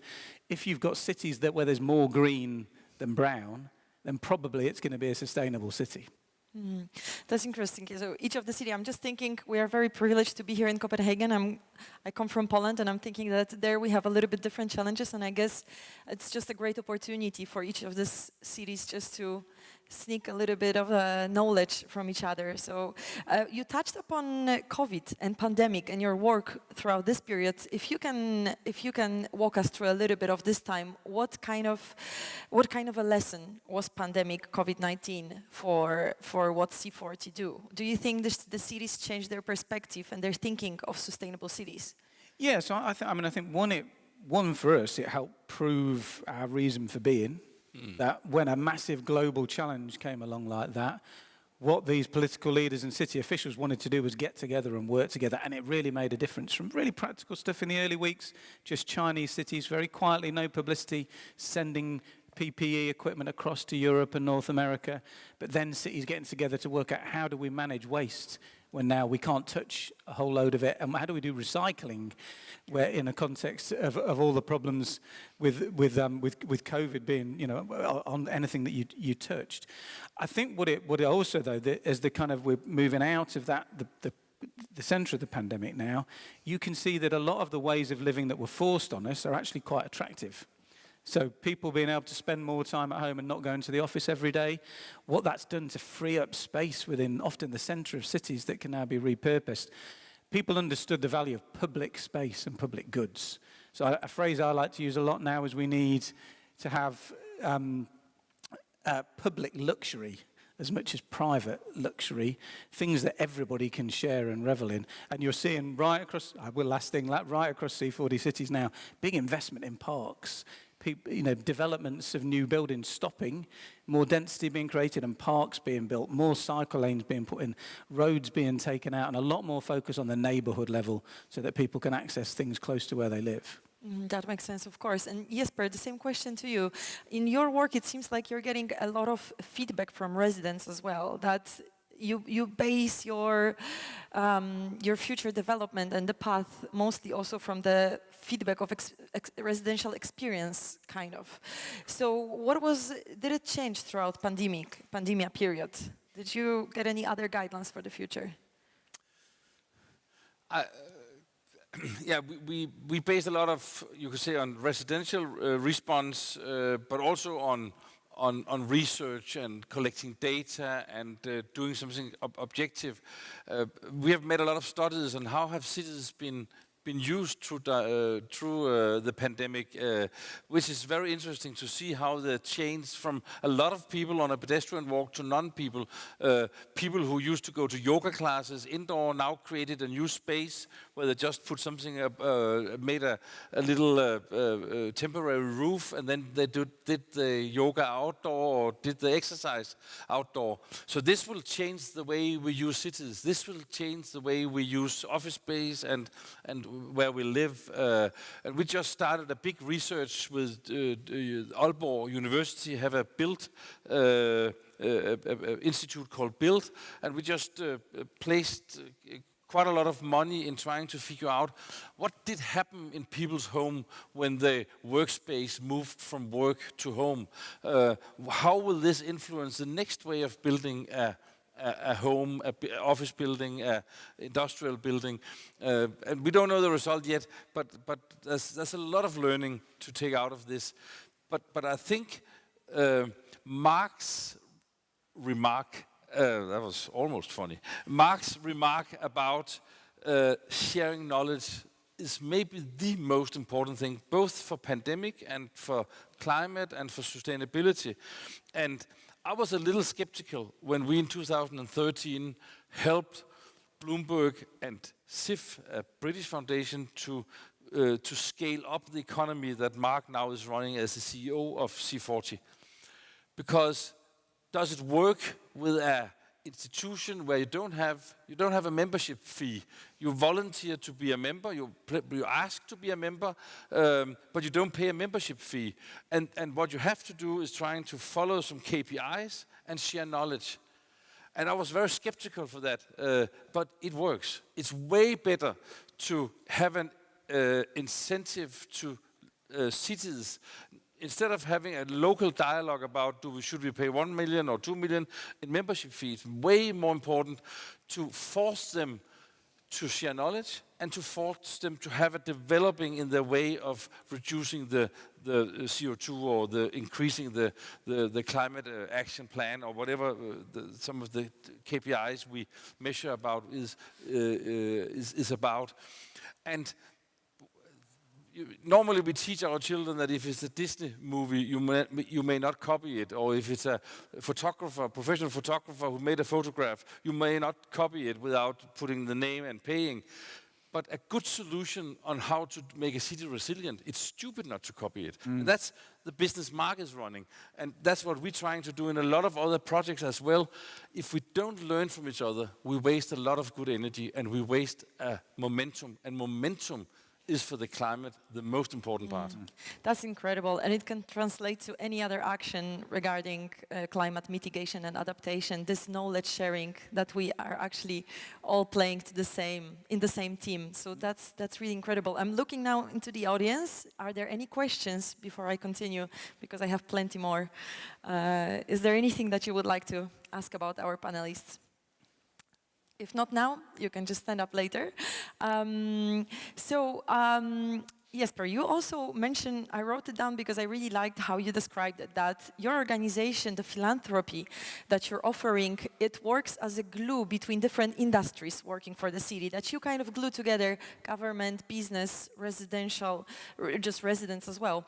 And I was wondering, this question is to both of you. How important is science in shaping the future of the cities? I remember when I was visiting MIT, I went into something that is called MIT Media Lab, and it's just a bunch of geeks, amazing scientists, and they had this program called City Science, and they programmed an algorithm that shows that thanks to Lego blocks, you can create your own city, and then the algorithm will calculate how happy the residents will be. And then you just take a hospital, which is a Lego block, and you put it somewhere else, and the algorithm will recalculate that.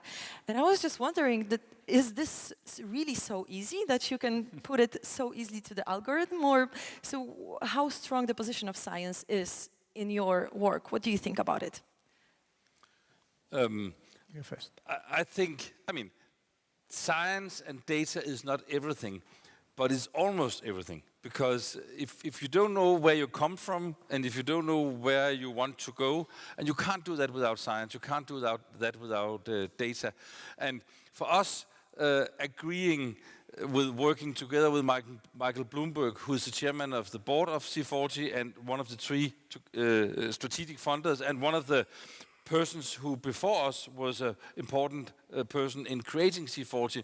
And he says, in God we trust, everybody else brings data. So if you want to work together with him, you have to believe in science and data. And I think, and it's almost in all matter of life, if you want to change something, if you want to have a direction where you have to know where you come from, and you have to know where you want to go, and you have to measure if you go along that path.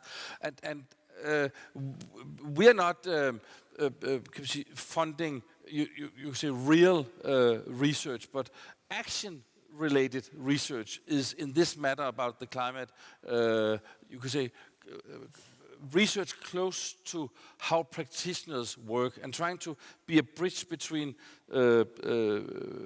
research and small startups or an environment with people. We support a lot of PhDs. We're trying to create a lot of knowledge, because knowledge is important if you want to change these things. Mm-hmm.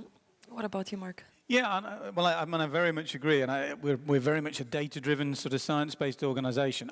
I'd say science is critical in setting the boundaries.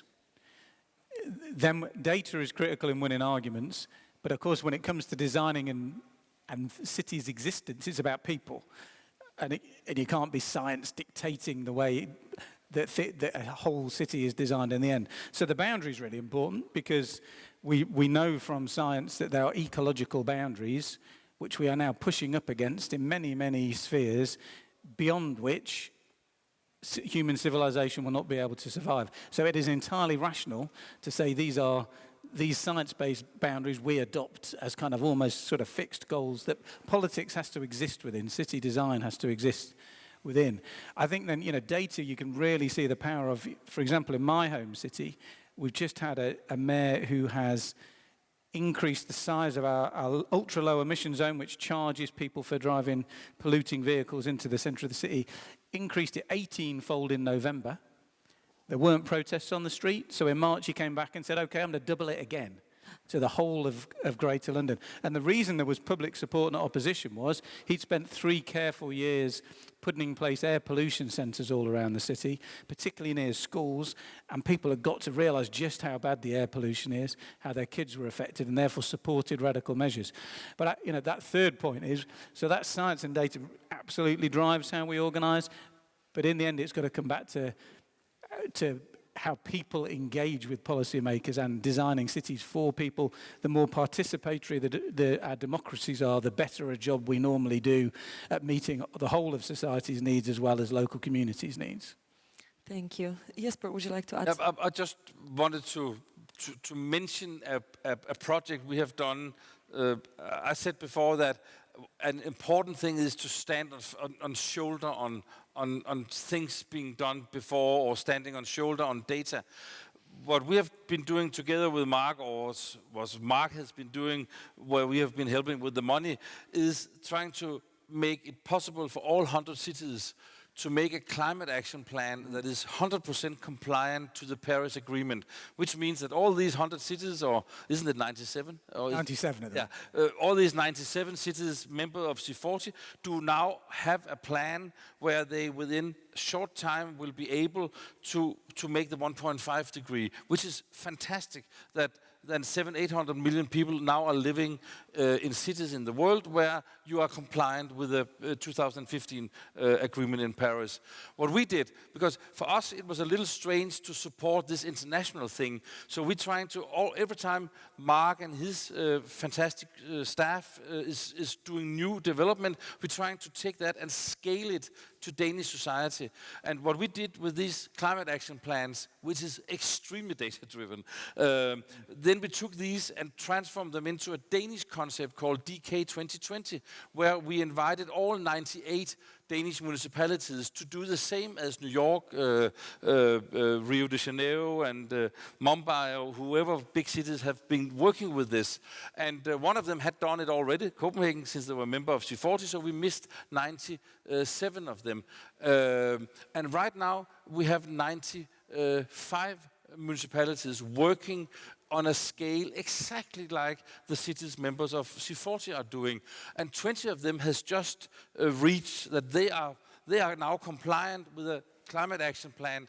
And we have just made a study, not released yet, but will be released this week or next week, that shows that these cities, if you scale them up to the whole Danish society, they will almost be compliant with the 70% reduction of our CO2 in Danish society, which is the goal of government and parliament in Denmark, just driven by the cities. So a lot of people think it's very important what politicians are doing in the national level. That is important, because they can set framework and they can do energy prices and all kind of that. But the doers in the city, we have to convene that the national level and the local level works together. And this story is just to say that the example from C40, we tried to scale that to a Danish local context. And we are the only place on Mother Earth where a majority of the cities have a plan, and within a year from now, or maybe 1.5 years from now, 96 out of 98 municipalities will have a Paris-compliant climate action plan, and that is fantastic. It's amazing. Thank you so much. We have to put a dot, unfortunately, over here and finish our discussion, because we promised to finish on time. However, thank you so much. I think it was one of the best closing remarks for our discussion, to show the collaboration and intersection between the global, national, and local scale. And I just hope that other countries can also translate this knowledge and take it locally, as you did over here. Thank you so much once again. Mark Watts from C40, Jesper Nugart from Real Dania. Thank you so much. My name is Agata Skrzypczyk. Thank you. Thank you.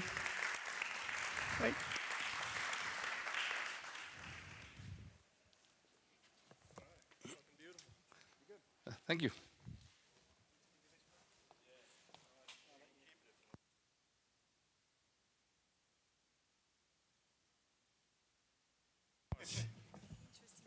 Thanks a lot, guys.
alle jeres mics virker? Yes. Hallo? Test. Fantastisk. Ja. Så tænd den her. Ja, du tændte. Jeg er tændt. Ja, fantastisk. All right, so I would like to welcome you to a debate about the comparative advantages of the Danish energy sector. And comparative advantages is a very political science word. It basically means strength positions. And so to talk a little bit about this, we have our wonderful panel here. Mie Bredal from Ørsted, Lise Holmegård Knudsen from State of Green. We have Carsten Kismeier, we have Thomas Astrup Jebsen from Green Power Denmark, and then we have our Youth Council member, Benny, who will talk a little bit about both his personal experiences, but also a little bit of a longer story. So maybe you guys can just do from one to the other, just do like a quick 1 minute talk of who you are and what your company or organization is working with at the moment. Yes, sure, I will start. My name is Mie and I'm from Ørsted, just to repeat what's just been said. And in Ørsted we work with, most of you will probably know us as wind turbine developers, but we also do work with lots of other great things such as Power-to-X, hydrogen. We also have some heat and power plants in Denmark. And also globally we develop mostly offshore wind farm, but also hydrogen and Power-to-X abroad. Yeah, my name is Lise. I work at State of Green, where I'm responsible for renewable energy sources, primarily wind, but also solar, geothermal, such. And State of Green is a public-private partnership. That means that we brand the Green Denmark, meaning that we connect international decision makers, that could be within politics, but also companies, connecting them with Danish solutions in terms of what they want to solve of climate and energy difficulties at their own countries. My mic, yeah. I'm a member of, oh, that's very high. Maybe a little bit lower. So, that's better, I think. I'm a member of parliament, and I'm from the Liberal Party, and I'm spokesman for my Liberal Party for energy and supply, that area. So I am making, what could you say? I'm a part of the legislation that means how Ørsted are running their wind farms, how we are giving them permission to build a wind farm, and we also set the political area for how to transform Denmark from to a fossil-free nation, and we want to be in top of the world in making renewable energy for the Danish people, but we also want to make machines, wind turbines, hydrogen systems and so on to sell to the rest of the world. We think that we can make a business out of that. So I look forward that Ørsted and many other companies will succeed in providing the world with very efficient machines that can produce sufficient amounts of green energy.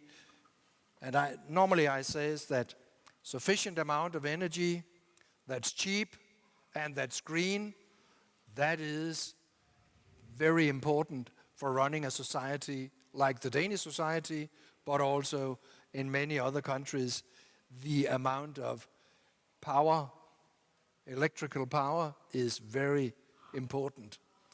Someone here in Denmark, mostly we are heating our homes.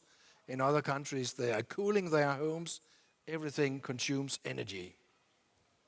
Thank you. Yes, my name is Thomas. I'm from Green Power Denmark, and about 2 months ago, I was CEO of Solar Power Denmark.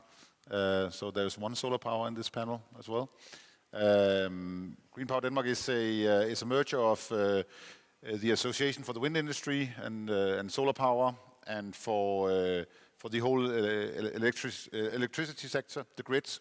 So we are basically, I think, one of the only associations, at least in Europe, that gathers all companies and all stakeholders working within what we call the electricity supply chain. So from the small bolts in a windmill and until the electricity is delivered to your electric car. We represent all the companies in between. So we try to look at things in a supply chain context and how all these different nuts and bolts work together. Which is, as we probably can come back to, one of the things that I think we are quite good at in Denmark.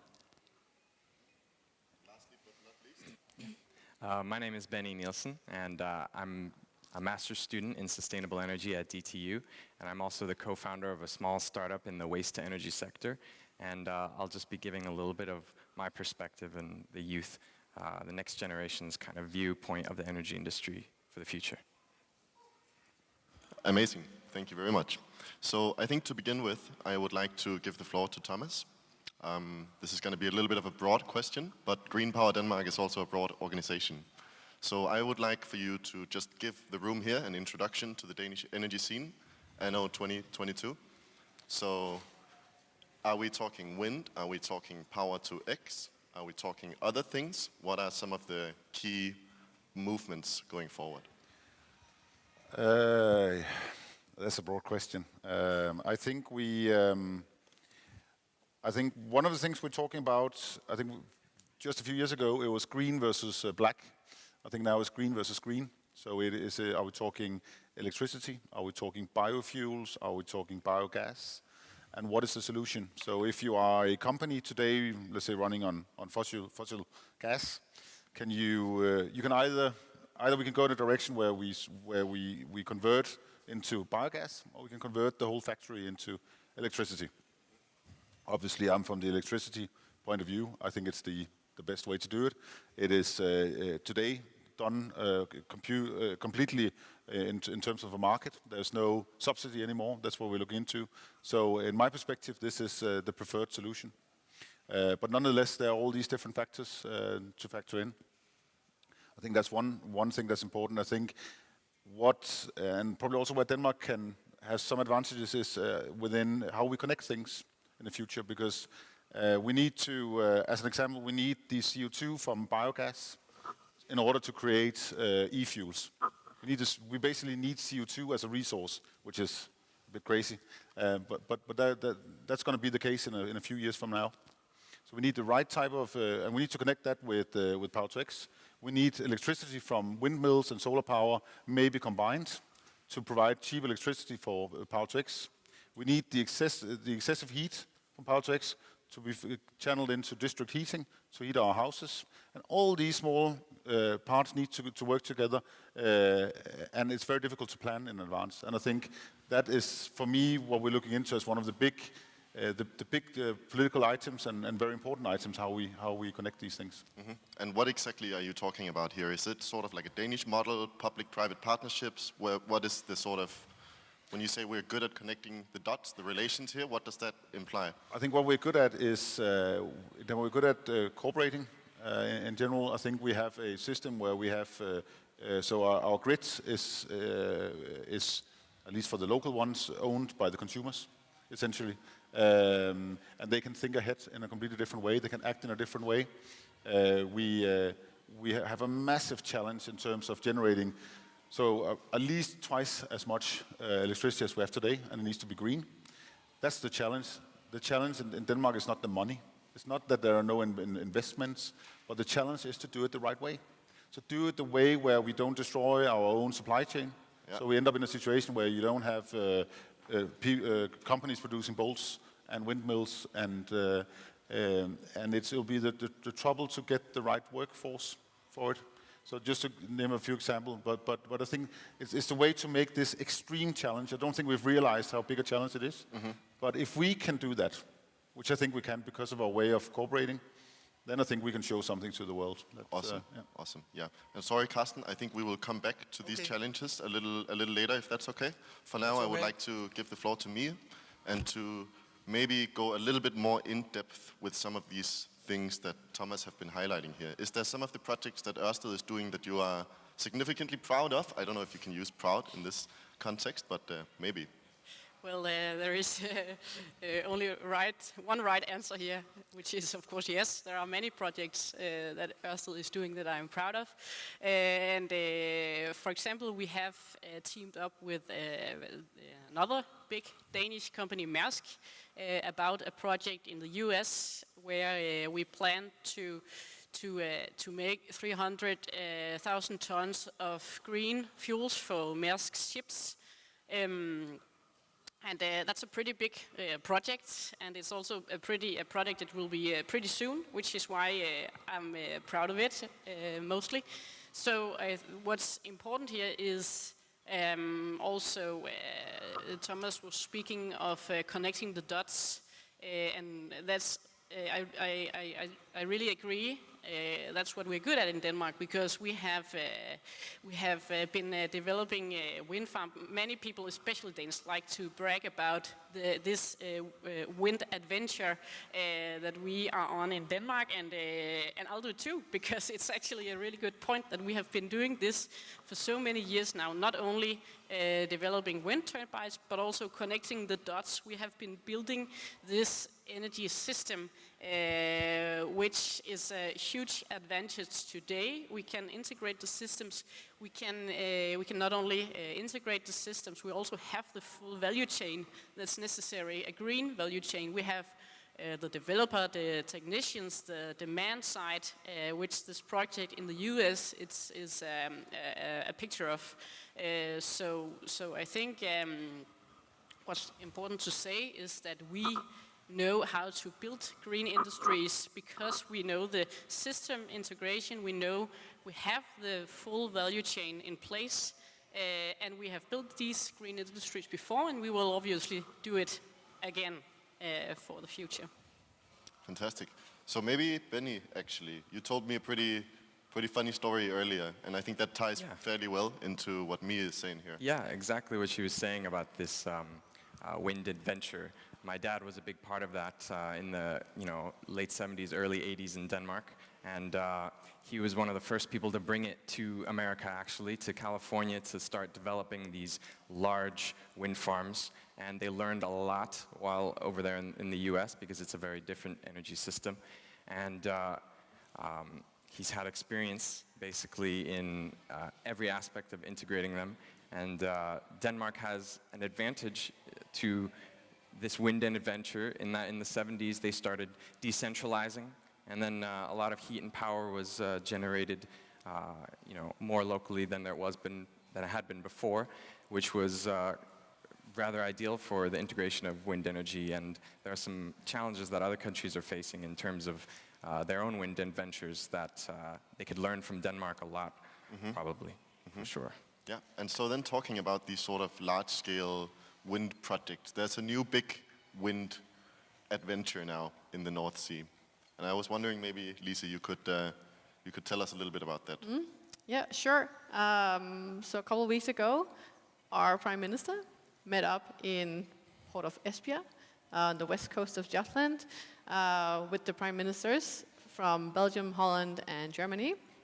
And they agreed that they would build 150 gigawatts of offshore wind in the North Sea. How much is that? What is the scale? It will be triple the current global installed capacity. So it's quite a lot. In Denmark, currently we have, I think it's 2.3 gigawatts offshore. So it's a lot of wind. The turbines are getting bigger, I know, so we can install fewer number-wise. But it's going to be a huge project. It's going to happen before 2050. According to plans, and it poses a very great options for not only Danish companies, but the companies across Europe. And I think one of the important things about this agreement is that it's announced already now, so that the companies can actually invest in production and in educating future employees. Because as Thomas mentioned, we have a huge challenge in terms of getting enough employees, enough production facilities for this capacity. Right now we don't have it, a room for everyone and more. So we need to make sure that the the value chains are healthy and that we don't kill off each other in the global competition. We need everyone on board to succeed with this. So I think that's the reason why this is so important to announce now. Would be better even years before, but as soon as possible. So now is a really good time to actually have it done.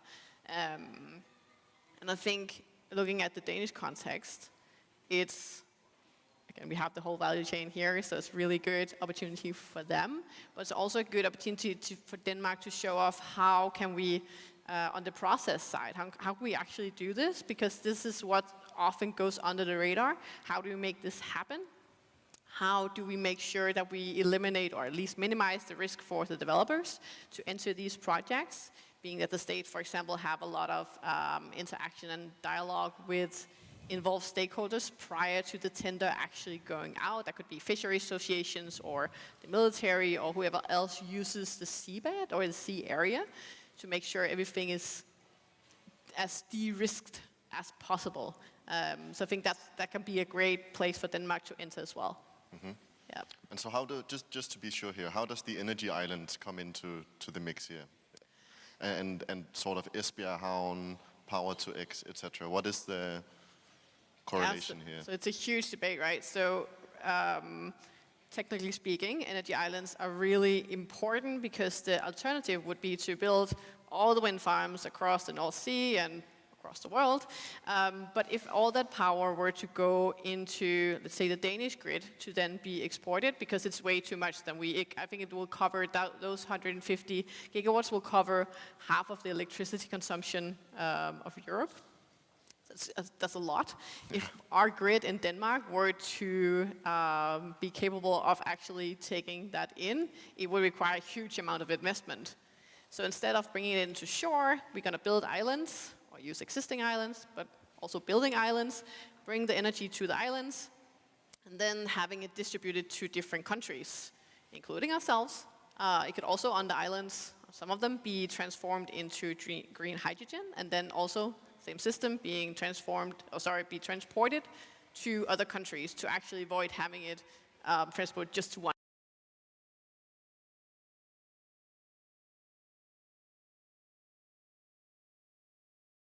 And I think you also made a nice segue to Carsten here in terms of these political processes. So how does this go about, really? How, because for me, as an outsider, it was basically just like one day on DR newsfeed. Boom, we're increasing it 10 times. There are some difficulties because in Denmark we have had a system where our power system, energy system, has been during evolution for 100 years. The system we have now is 100 years, not old, but it has been built over 100 years. Now we are making a revolution where we are going to change everything in maybe 10 years, 15 years. That is a change of the scene. We also have a change of the scene. We have gone from peace to war right now, and that has also changed the scene for how we are going to work. This legislation system in Denmark, the way we are planning, are developed in a system where you had peace and where you had evolution. Mm-hmm. Now you have war, and you have a situation where you are going to revolutionize the energy system. And it's a challenge in Denmark because when they are building wind turbines at the sea, we have wildlife. We have to look into how do the fish act, how do the birds act, how do the ships act, ship routes, how do we distribute the energy? Are we going to distribute energy in large amounts, in a hydrogen form? I know that some of the wind turbines producers, they are thinking about producing hydrogen directly on the wind turbines out at sea because it's cheaper to distribute hydrogen than it is to distribute electricity. And we are deciding, we have made an agreement where we have said we want to make pipelines for hydrogen, we want to make pipelines for carbon dioxide, and we are making electric lines also. but we have a combination where we have to make a new system. And the legislation process and the planning process is right now, it's a challenge also for Denmark, because Ørsted, they are saying things are going too slow, and some of the wind turbine people who are solar people at land, they also think, how do we get into the grid? What do we pay for getting into the grid? And how are the conditions for investments in the future? And at Christiansborg, at our parliament, we have to make legislation that secures that the investors, they know what they are investing in and the conditions they are investing into. And I'm a liberal, so I want the market to, I would say, to make the force in the transition. And let's get back to this market principle in a moment. I think we can have a critical discussion about that. But I saw that you had something here to add on. Yeah, because it's actually really important what Carsten states here, because we can easily agree upon the fact that the bigger the better, and we want more of all the green solutions. That's for sure. But it comes with a great risk, actually. Not only to, Carsten mentioned the coexistence in terms of bird life and fishes and fishermen and so, but also in terms of it's a great economic risk to the state, to of course also to the developers, but the state they do take care of all of our money, so I think they do have something to figure out here. So just my point is that the bigger the better, but it also creates the need to create solutions that are fit for the future, which means that, for example, energy islands, we have to build something that is adaptable and flexible, that we can, we often use the Lego brick terminology in Ørsted, because then we can, we do not know the technologies of tomorrow, so we have to build something that can adapt to a future that we do not yet know, also in order to regard the major risks that these big projects entail. And is the answer then hydrogen, or do you have an add-on before I come? I have just as a little add-on. When you are a political person, you meet different people, and I meet Mie, and she is representing a company that has a solution, but other companies has other solutions. Yes. And when I'm saying that I want the market to push the system forward, I think that it's very important that the decisions we are making as a political decisions, it's important that it can cope all the different possibilities so that the market can compete to make solutions that will be to benefit for the Danish people and for the global market. Yeah, I just think just a small add-on. I think, as I said before, the task is so big that I mean there are so many decisions to be taken, and decisions taken today. Let's say we decide that a city should all have district heating today. Then you have to start calculating how much will the price, what will be the heat source, so on and so forth. And then you will end up maybe in 5 years from now realizing it's going to be too expensive. So who's going to pay that extra money? Is it the customers or is it the politicians?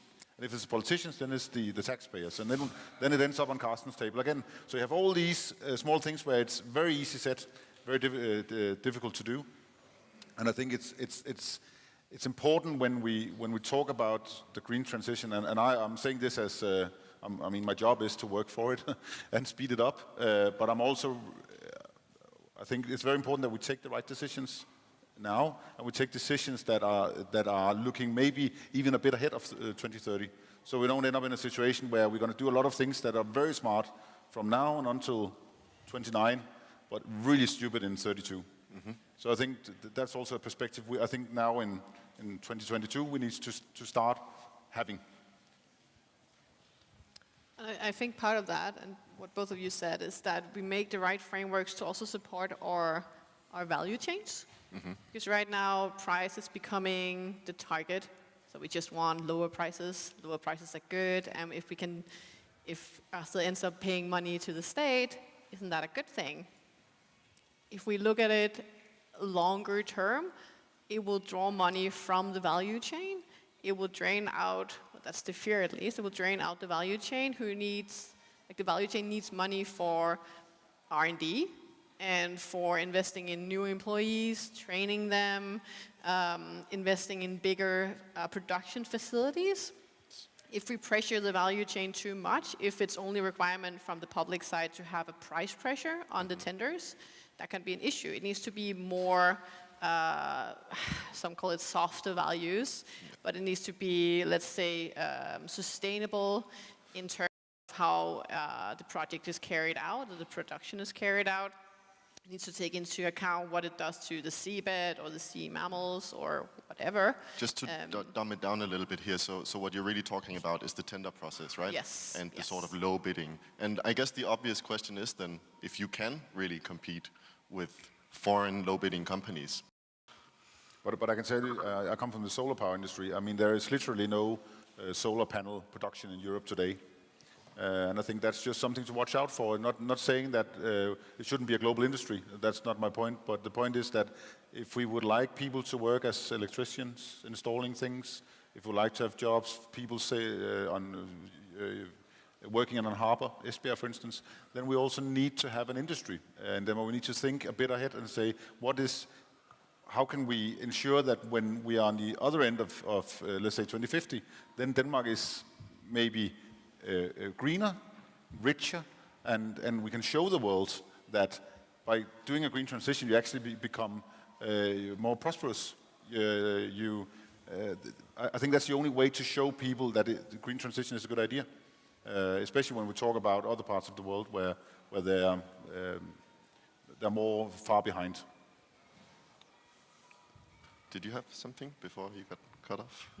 Yeah, I always have something, but if we can compete, we can. But I think it's still, it's actually not the question that's important, sorry to ask, but whether we can compete or not, because it's bigger than that. We have to look holistically in this build-out of renewable energy, so that we not only look at the price, but of course also, like Lisa said, socio-economic factors like biodiversity and job creation and in general coexistence with all these areas that we interfere with when we build renewable energy. So we do believe that it's important to integrate such kind of areas in tender processes. And is that to sort of, from a market perspective, of protecting domestic industry? Or does that more have to do with biodiversity, as you're mentioning now, or there will obviously be different perspectives? It's mostly about, again, thinking holistically and thinking you cannot do, I mean, you cannot leave the areas that you interfere with in a worse state than when you entered. So that's, for example, we do have a goal to leave biodiversity a net positive impact compared to when we entered an area. So just as an example, we have to see the full picture of what we're actually doing. Absolutely. Absolutely. What are some of the, just before, is that okay?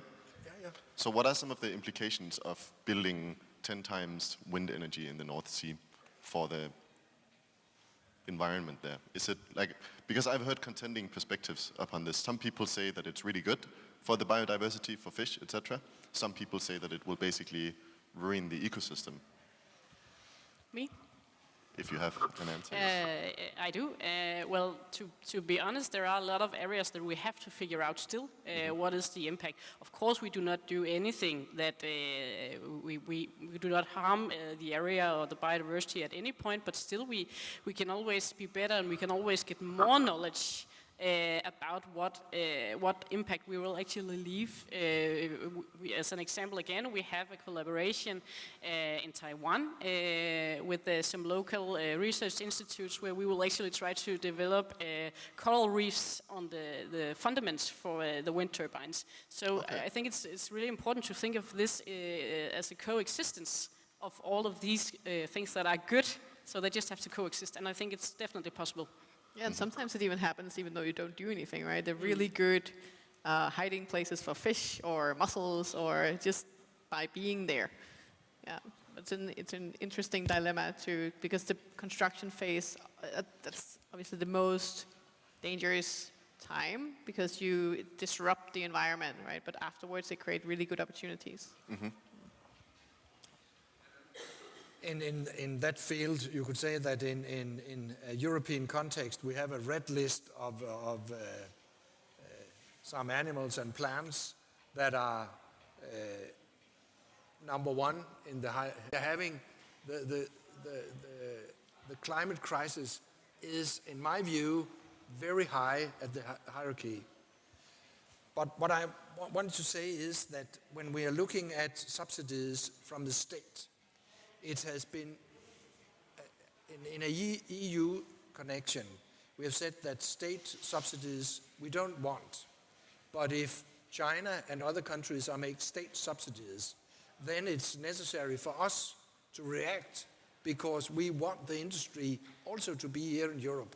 We don't want the situation with solar panels that they are only produced somewhere, not in Europe. We want to have the whole supply chain here. And that's not only because we want the jobs and we know we want the knowledge. It's also because we have now seen a war that has brought us in a difficult situation because we are getting quite a great deal of our natural gas from Russia. We are getting quite a great deal of our oil from Russia. And then we are getting dependent of someone we don't want to be dependent of. So it's there's also an element of realpolitik as well. Yes, the scene has changed during the last, I would say, Merkel, who was prime minister in Germany. She thought that we could make an agreement with Russia by dealing with them. But we are now in a situation where we cannot deal with Russia. And that's not good for Europe. So in a Europe context, we are also having our security in mind when we are making decisions about energy. So it has got more complex than it was for even just 5 years ago. I was just thinking when Carsten mentioned this about, we talked about coexistence, I heard a number the other day that if we in Denmark do everything we want, so we want more forest, we want more nature, we want more renewable energy production, if we take that number, then we have used the Danish territory 140%. So obviously it can't be done. So it's a mandatory task that we have nature together with solar panels, and we have. I don't think we have coral in Denmark, but something else for fish that we use everything we can. And that's again where you have the connection. But we need to start to look at things in a different way. You know, today, for instance, Denmark, you're not allowed to put up a windmill in a production forest. But at the same time, we need more tree. Also, if we want buildings to be made out of tree in the future, for instance. So why not combine a windmill and a forest? Or why not remove the drains from farmland so you can get nature back, but put some solar panels on top of it? So stuff like this is what we need to really start doing, and I think it's actually what Carsten and his fellow members of parliament are discussing in the coming months. Okay, interesting. Yeah, so it seems like that the climate change challenge is being translated into also opportunities and opportunities for innovation, etc. And maybe that also can give somewhat of an opportunist perspective for the youth. I hope so, at least. Yeah, absolutely. You know, as he was talking about the Russian gas crisis now, this is pushing, you know, so much emphasis on ways that we can transition away from that without, you know, looking too far ahead. There's almost like two different types of transitions that we need to go through. The one that is in the near future, where we can utilize our existing infrastructure and all of the, you know, financing on the large projects that we have already made. And then there's looking ahead towards electrification, full electrification and stuff like that. You know, biogas is going to become more and more prevalent, and Denmark is already far ahead in biogas than most European countries out there.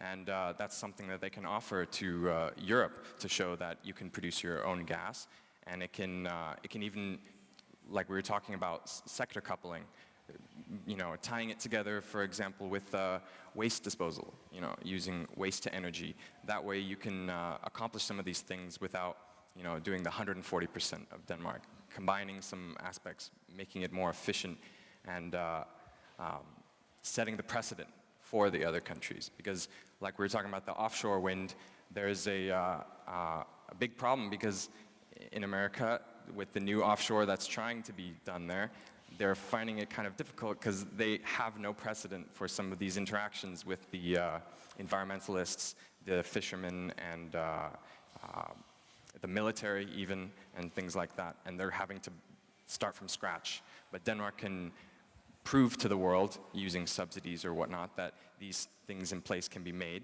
and they can be replicated elsewhere in the world in their system. Fantastic. So I think I will pass on the mic to a member of the audience who would like to ask you guys a question. Is that okay? Yes. Thank you. That was a very interesting discussion. There's just one topic I feel you guys have danced around very neatly, and it's kind of, you guys are discussing this idea of the energy islands kind of creating independency, I want to say, also from the Russian oil, from the Russian gas markets and things like that. However, I have two kind of responses to that. First of all, isn't wind energy intermittent, which means it only works in certain instances?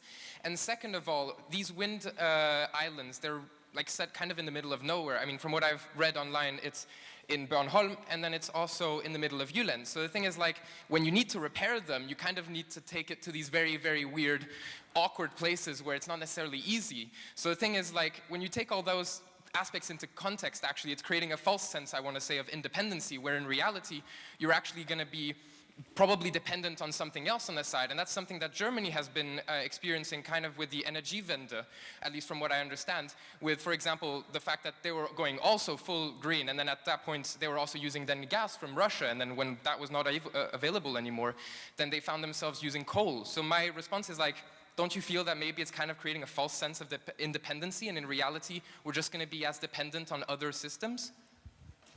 Give the floor to Lise. Thank you. I think people living on Bornholm would be very sad that you would think it was a strange way out place. There will actually be a service harbor installed on Bornholm to service those wind farms that will supply energy to Bornholm, which is the energy island there. And the one in the North Sea is also easy accessible. The Ørsted and others are used to servicing wind farms far out. They do it already today. I think that's not the issue. In terms of energy security, in Denmark we have really good experience in actually having a very high energy security. We have 99.99% energy security in Denmark. And we're really good at, first of all, forecasting. We know almost exactly what the wind is going to look like 48 hours in advance. Also, going forward, green hydrogen is going to be really important because, as you say, we can't always control, or we can never control, what the wind resource will look like. So it's important that we can actually utilize the wind energy when we don't need it for electricity, but transforming it into something else. That could be green hydrogen or ammonia. It could also be pumping water up to have it flow down for when we need the electricity from that. There are different ways around that. So that's gonna replace whatever source that we right now have to support wind energy. It could be coal, it could be Russian gas, whatever that we don't like. We want to make green whatever. It could be gas, for example, to then utilize when the wind is not blowing. So we have ways around that. We know how to do it. It's a challenge, I know, and it's going to be expensive, and it's going to be technologically challenging, and we need R&D still, but we know how to do it more or less. So I don't think it's going to be, it's not going to be a deal breaker going forward, in my opinion. Yeah, and just said, I think it's really good questions in many ways, and I think what you should envision, probably why the energy islands are a good idea, is because you have an energy island in the middle of the North Sea where you transport the electricity we talked about before with connectors to Norway, to the UK, to Belgium, to the Netherlands. So when the wind blows in, let's say, the UK or in Ireland, then they have excessive wind power at that time, and we can basically transport it ahead of the wind. Again, if we have too much wind, we can send it to Norway. Norway can stop the water flowing. When we have less wind, we get wind from Norway and so on. Solar power in the future, maybe from Spain. And that's why the EU part is so important, because right now we have difficulties transporting electricity from country to country. And the bigger the pool we make, there will always be someone with excessive power. And I think that is extremely important to remember that, and that's why I think personally the Esbjerg Declaration was so important, because then suddenly you had so many countries going together and say, listen, we're going to connect each other now. And we need to continue along that route. There's also a way to leverage nuclear power in those countries that have that, because they can't turn up and down in the same way as we can. So so that's why we can't do it ourselves. But what we can do right now is we can build ahead, and we can show the world that it can be done, and we can say that we have leveraged our resource in the North Sea. So now it's your turn, Germany or wherever it is. All right, so final comment from, did you raise your hand, right? Yeah. And then finally from you, we have to do it a little bit concise, unfortunately. So sorry. just really quick from my point of view to your question, you are completely right that we will be dependent on something else because we have to have energy and get the supply that we need. But at the end of the day, it's better to be dependent on a clean resource that we can develop ourselves than dependent on Russian gas that can be used as a weapon against us.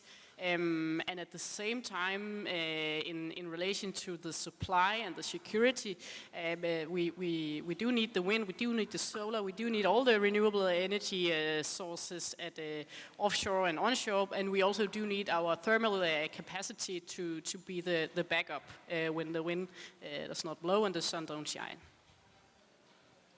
Many solutions to the same problem. Exactly. I think that investing in artificial intelligence is very important in getting the power system to react to different consumptions, to different production situations, but also to have a backup system. And what we are discussing in Denmark right now is also how much are we going to pay to have a secure backup system? How much biogas, hydrogen shall we store? How many gas turbines shall we have standing to turn on if there's no wind, no solar for a period? We have a calendar that we look backwards, and there we can see we had a period, I think it was in 2016, where we had more than a fortnight without wind and without solar. If you say, and that was over Christmas, then people couldn't have their Christmas tree lightning and so on. That's not good. So we have to discuss how much do we want to pay to have a backup system and to secure that we always have power in the grid. And that's also a discussion, because the green transaction from fossil energy to green renewable energy, that is, we are getting dependent of something else, and you're right. But we can make systems that make us less dependent. Fantastic. But we have to pay them. We have to pay. All right, I think we'll have to cut it more or less here, unless there's one final little, extremely short, to-the-point comment. Yeah, go ahead. Well, just again going in the same vein as what we were talking about, there's different kinds of reliability that there is. There's generation adequacy, which can be easy to solve, and Denmark obviously has a lot of generation capability. But then there's the grid adequacy, which has a lot to be desired in Europe, and it will be a huge part in connecting these nations and sharing power and all of this. And then there's robustness, which is what you said, which is to be able to take unexpected, changes in the system and recover from it and be able to adapt over time. And all three of these areas are going to be different in different countries. So the same solution can't be replicated everywhere. And there will be different ways that you can tackle all three of those, but they will be definitely necessary to get all three in order to have a truly robust energy system. So one thing is for sure, the future has to be electrified in one way or the other. Agreed. No doubt. No doubt. So thank you very much. It was a pleasure.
Hello? Hello?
All right, so I think we're getting started. If Sten and Stanislav is finished talking, that's okay. Okay, welcome. And we are running a little late, but we will try to stay within the. Who was that? Okay, we'll try to stay within the time frame that we were given. So welcome to this Investing in Social Sustainability session. We will explore the challenges and gains of investing in social sustainability companies, and we'll discuss investor goals and considerations, CSR washing, and how to implement a business strategy that makes a difference in society and for investors. So, first let me introduce our panelists today. This is Lars Carlsen. He is CEO at People Like Us. This is the beer that he is promoting. Afterwards you can go out and buy one of those. If you look very happy while you're drinking it, I'm sure that people will go outside afterwards. And then we have Sten Sønderby, who is a social sustainable investor in Donut Capital. He's also an investor and a beer drinker today, but he's an investor in People Like Us. And then we have Stanislav Salavat, and I'm allowed to call you Stan? Absolutely, please Absolutely, do. Thank you. And you are a business administration and sociology student at CBS. So now we got these three covered. I'm Bente Dalsbæk, I'm a journalist. And I will say that I know that you are, there's a little room between your seats, but I have high expectation to our audience today, because we need to get some questions and interactions from you. I hope you will comply. And I also have high expectations to my panel, of course. So let's start with Lars taking a sip of the beer and getting ready to tell us about the business case that is people like us. Lars, tell us about your vision, how it started, and how it's going. Okay. Hello. People Like Us is a brewery, craft brewery, and we have the goal to brew damn good beers and make a lot of jobs for people with disabilities. It was founded in 2016. I didn't know I should into the beer business. I was a school teacher before, and have done a lot of mentoring, stuff like that with people with disabilities, and quite good at it actually. But when the problem was when we have done a very good job with some people, have developed them. When they had to go to the labor market, it failed completely because of the system, because of a lot of rules, because we are thinking in boxes. So they were not a sustainable work for them afterwards? No, not at all. In 2016, I met Mikkel Bjergsø from Mikkeler. I think does everybody know the beer brand Mikkeler? Yeah. Okay, you are nodding way down there. Yeah, you know it. Yeah. Do you know People Like Us? Any of? Yeah. Okay, great. That's good. And told him about these problems I had, and Mikkel was just, let's make a brewery. I will help you. And then we started. Yeah. So People Like Us was started like a startup, like every other businesses. So we didn't want to have some sharing, some help from the kommune. We had to do some business for real. Yeah. So is it safe to say that you were starting out like a real business and not a project? Startup. We didn't have any money. We had a project, a business plan, and started from scratch. So how did you get your first employees working there? How to and at the same time inventing new forms of beer? I know. How did you get all that going? Well, it was quite difficult back in 2016 when I went to the bank to the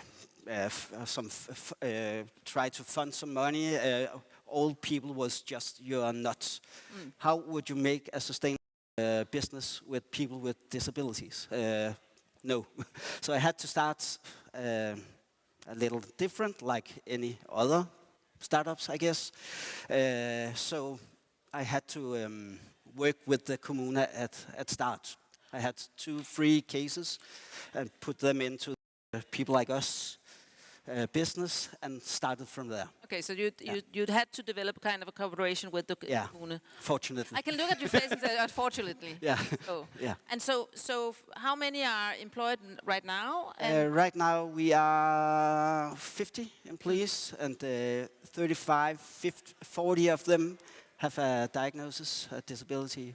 And what kind of diagnosis, disabilities? Autism, ADHD, PTSD, schizophrenic, whatever. So, and then you find, tell me about your philosophy about what kind of work they can do and how you view the work that they can do. Well, first of all, we have a society problem with people with disabilities. The society think that people with disabilities are lazy, they do not want to work, and that's quite wrong. So you have to find some easy levels of work and start from that. And you have to show them that you care, that you need them. to do your business. And Can you give me an example quite of easy. what kind of, quite easy, you Yeah. said. Yeah, okay. But can you give me an example of specifically what kind of job? Yeah, we have a lot of jobs for cleaning, making this pant mark, put it on, labeling, and marketing, sales. You also have a brewery dancer. A brewery dancer, a about that. brewery artist. Brewery artist? Yeah. Well, the brewery dancer Bjarke, he has autism, and he's quite a party. I think you can say. But he's good at dancing. So when we started this brewery, I found out that the brewery business is quite mad, quite crazy, and that's good for us. We fit in. You mean that they are unorthodox or? Yeah, and quite creative. Creative and- Everything is possible. Yeah. Then I asked Bjarke. I knew he was good at dancing. Why don't we make a dance beer? Bjarke was, if you are saying that, so... And you're not saying a dancing beer, but a dance beer. It's that you wanted to make. Yeah, yeah. So Bjarke is dancing beers for us. Yeah. Yeah. I've seen him dance actually. I saw him when he was. They were launching what's it called when something is. Go Spontan. Yeah. Can Go Spontan? Was it that one? Yeah. So he did like this spontaneous dance. So that kind of supplemented the beer. Yeah. So it's quite a different kind of job. Yeah, and when we started it, I went to Mikkel, telling him that I have this great idea, making a dancing beer, and Mikkel was just, no, not at all. Sounded weird. Yeah, but we did it. First we did a mango tango, Chacha cherry actually, Chacha cherry, IPA okay. with cherry. And then we did Mango Tango, and it developed. And we met some other people who thought this was quite touching and crazy. Okay. At the same time. So we met the Royal Ballerina, yeah. The Royal Ballet. Carling, and she asked us if we wanted to do a beer with her and a dance. So we developed a new concept, and Carling was dancing with Bjarke, and we had a Royal Ballet choreographer and a designer, Henrik Vipskov, and Aaron Dessner from the National doing music. So that was quite fun. Yeah. Great. So I'll stop you there because I know you can go on forever about what you have developed, but what we can put into a kind of a form is that only working with the authorities if necessary. Is that right? Yeah, or thinking unorthodox? you have to know the authorities. You have to know the quite authorities well. and the, the regulations rules. behind it. Thinking unorthodox in terms of jobs and people. For the start. And just being a little crazy. Or no, you have to do something real. No soda. Yeah. Okay. Yeah. But that makes me go over to Sten, who is the investor in people like us. Among other things, you have quite a few investments, I think, and I would like to start with this kind of business, and these kind of businesses weren't in your portfolio to begin with. So I would like you to take us through your transformation as an investor. What changed your mindset? Yes, it's a pretty good question. I would say I think we come from a background where we classically looked at how do we do investments. So I think what we normally do is to take the business plan from the startup companies and try to analyze that, and then I guess in the bottom you end up with go or no go. That was also, you could say, the approach we started with when we started to look at these more social, sustainable investments. But quite early in the process, we realized you can't do that. It's simply not possible to approach an investment like that in the same way. You're looking at a business plan that not really is a business plan, and with dancers and everything in it. Yeah, you could say that, but you could say also you need to take another dimension, maybe even two other dimensions to get closer to what is a return in this investment. I think we said from the beginning we will never do investment that don't make economical sense. Because in our little, you could say, capitalism world, things need to make sense. And if it doesn't, in the end, make profit, it's just a question about when will it die. Because otherwise it will die or it will come into a governmental project, which is fine, but then it's not something for us. But I think also quite early in the process we realized that return not necessarily need to be a financial return. I think you could also start, we have definitely started to look at other parameters, which are, you could say, what people often know as triple line results. And there for us, it definitely makes sense that you're starting to create something that makes value from the whole society.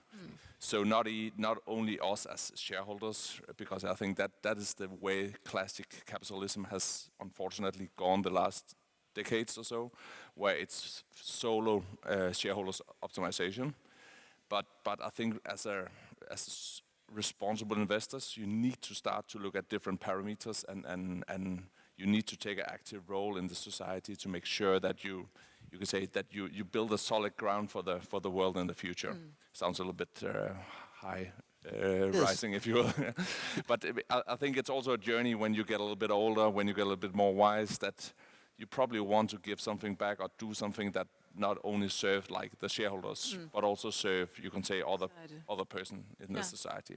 So zoom us into what was it that attracted you to, or when you chose to invest in people like us? I think people like us was a funny journey, I would say, because we met up with Lars, and quite clearly in the beginning we realized that you couldn't put Lars into our Excel sheet. Or a box. But we could for sure see that he was a man with some perspective on some elements that we also could buy into. So, for example, this thing about solving the problems ourselves instead of waiting for somebody else to help us solving the problems. Even if that means that we're going to cut the wire to, you could say, the normal, what do you call it, the normal authorities who are dealing with the problems. So I think we could see that Lars was working on taking some of the problems on board and solve them. And you could say, define what is a good result. So that's where we thought, okay, if we can make a sustainable business, and on top of that, solve a clear, you could say, problem in the world, like in Denmark in this case in the beginning. Then that was the way we started approaching people like us. So you are still on board? Yes. Staying on board? Yes. He wants to hear that, I think. Yeah. So, all right, then. Guess there's no way out now. Yeah, okay. You heard it here. Stan, I would like to, because you are my helicopter today, so you have that sociology point of view.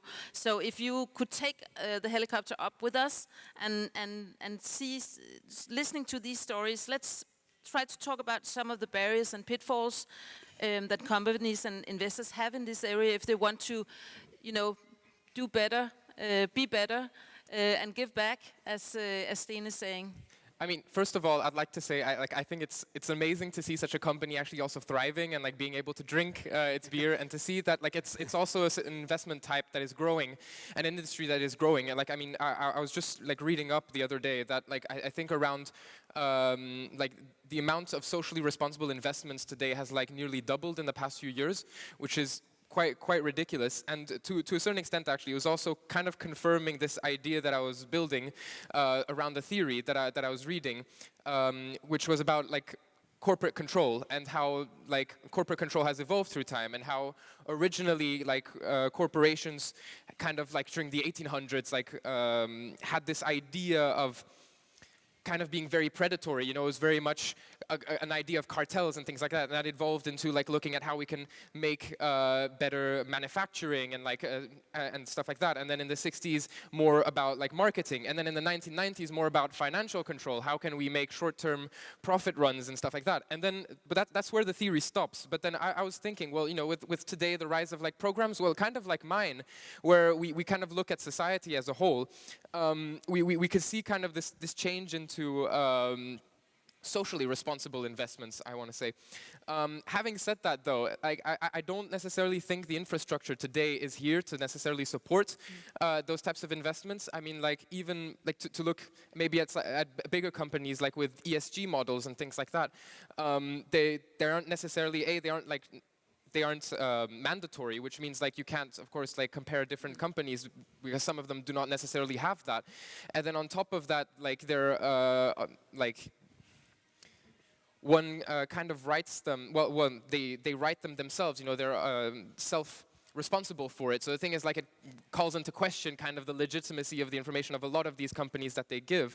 And then thirdly and finally, yeah. So all of that kind of like blends together in creating like kind of this idea that like, well, maybe not, the framework isn't here today, and the question is then, well, what can we do to put in place a framework also for like investors as ourselves, you know, as like other people to do so, yeah. But I'll keep you. We'll get back to what to do. What's the next step? But when you say, could you go into a little more when you say the ESG and writing themselves, not being so committed to them as a part of the business strategy. What do you see there? I see an opportunity. I see an opportunity to kind of make a change there and kind of like push forward so that like these kinds of models are more implemented. I mean, I'm sure as like an investor, you probably, and as a business owner, you probably also have reasons why those types of frameworks should not be implemented or why they should be, I guess. But yeah, so yeah, that's kind of the idea. Is that where you're going for? Yeah. No, it's fine. So let's move on a little. And I know I promised to keep track of the time.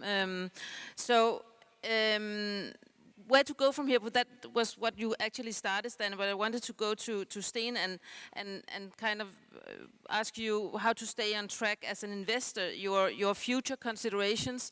This is not just an experiment for you. This is actually path you're taking as an investor. Could you take us through what you see in the future that will be your opportunities and your obstacles? Yeah, but I think it's quite funny you say it's not an experiment, because to some extent, and of course, should you be experimenting with your money? But for us, it's like being a part of a journey where you can prove that you can actually do something yourself,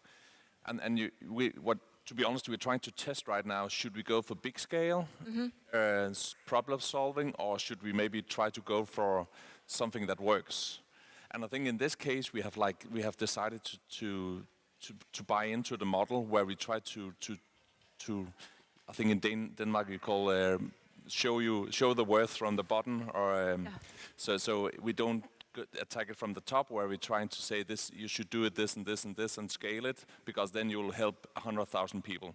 I think we want to go the other way around and say this actually works, and this is how you should treat it. This is how you can actually get the best success with individual group of people, and then you can scale it up. Because I think the whole problem today is that we are trying to create like big scale solutions and then trying to push them down, and that we have seen that it doesn't work.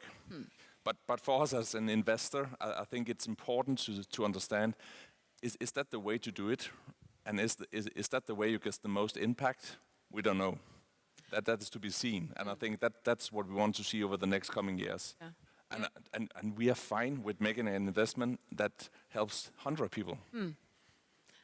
Lars, you were nodding when Sten said, well, not just going for scale, but kind of rooting the problem solving first. That's how I heard it, Sten. Isn't that right? Yes. Yeah, sort of. I think we haven't been out talking a lot about our results yet. because I myself was doubting about could we do this. So what are your results? Could you? I think when we started it, when I went to the investors, I said maybe 25% could be workers with disabilities, but right now it's 75%. So that's quite good. And actually, we are doing a business. We can do it. So that's good. But I think as well, I think we can scale it. It's when we have the right.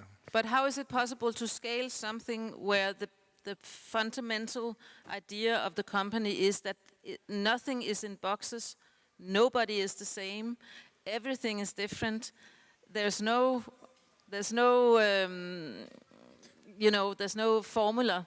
Oh, Stan, come. I mean, I think it's some turn on, but it isn't the whole point of like kind of the economy that we have to adapt and innovate and like maybe untried methods before can actually work. Yeah. So that's kind of, I don't know if you want to elaborate on that, but that's kind of like what I was thinking. Of course I will. For me, it's not difficult to find some we have a bar, we have a bottle shop, we have the brewer, not the brewery, we are a contract brewery, but we have a lot of work around the beer. So that's a lot of different jobs.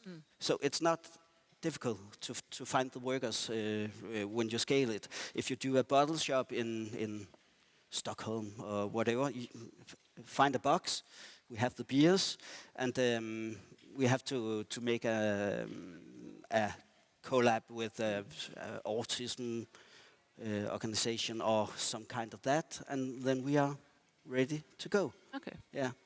Stan, can you elaborate on what you said before? Because how to implement this, which is an unpredictable business model, if you can call it that.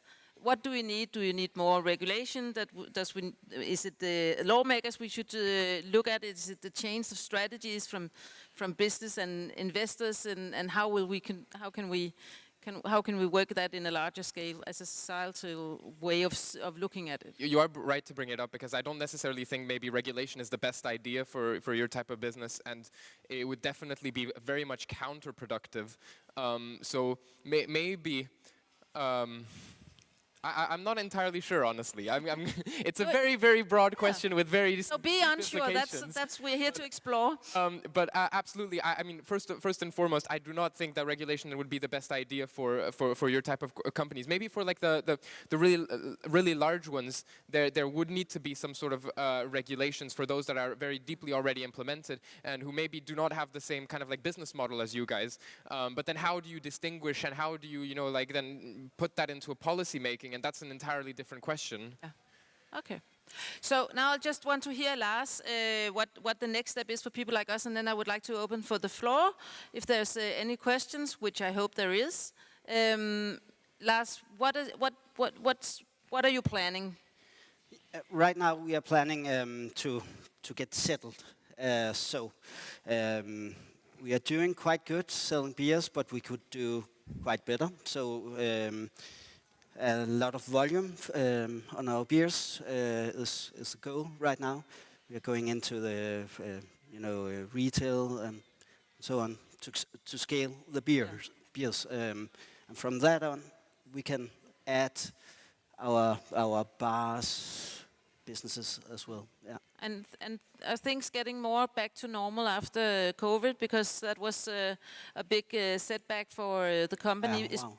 Both on supplying, but also for the people working in people like us. Well, I don't think it was quite a problem for the people working in people like us. Oh. They are used to problems, what is happening, and they That's are just. A good point, they have they're versatile and flexible. So normal people, they were getting anxiety and gaining weight. Yeah, and so on. And my workers, they were, what should adapting. we do today? Yeah, okay. yeah. Yeah, So interesting. that's quite interesting. Yeah. Yeah. Good. So I will open the floor because is there any questions for one of our three? Yeah, right in the back. You'll get a microphone. Oh, that's nice. Thank you. No problem. Okay.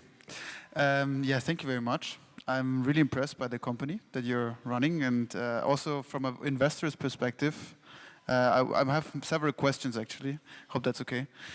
Bring them on. Okay, so first of all, I'm curious about, like, I mean, a diversity of disabilities also requires understanding which strength can be used for each. So I'm also curious how you make use of that. Like, I mean, disability is not disability. It's so it might be a strength even in some ways. So I'm curious how you make use of that. And then my second question is also from an investment perspective. I know I consider this as a social enterprise since you put that at your focus. And a lot of social enterprises have a hybrid business model. So they get like from investors money, but also from the state and from funds.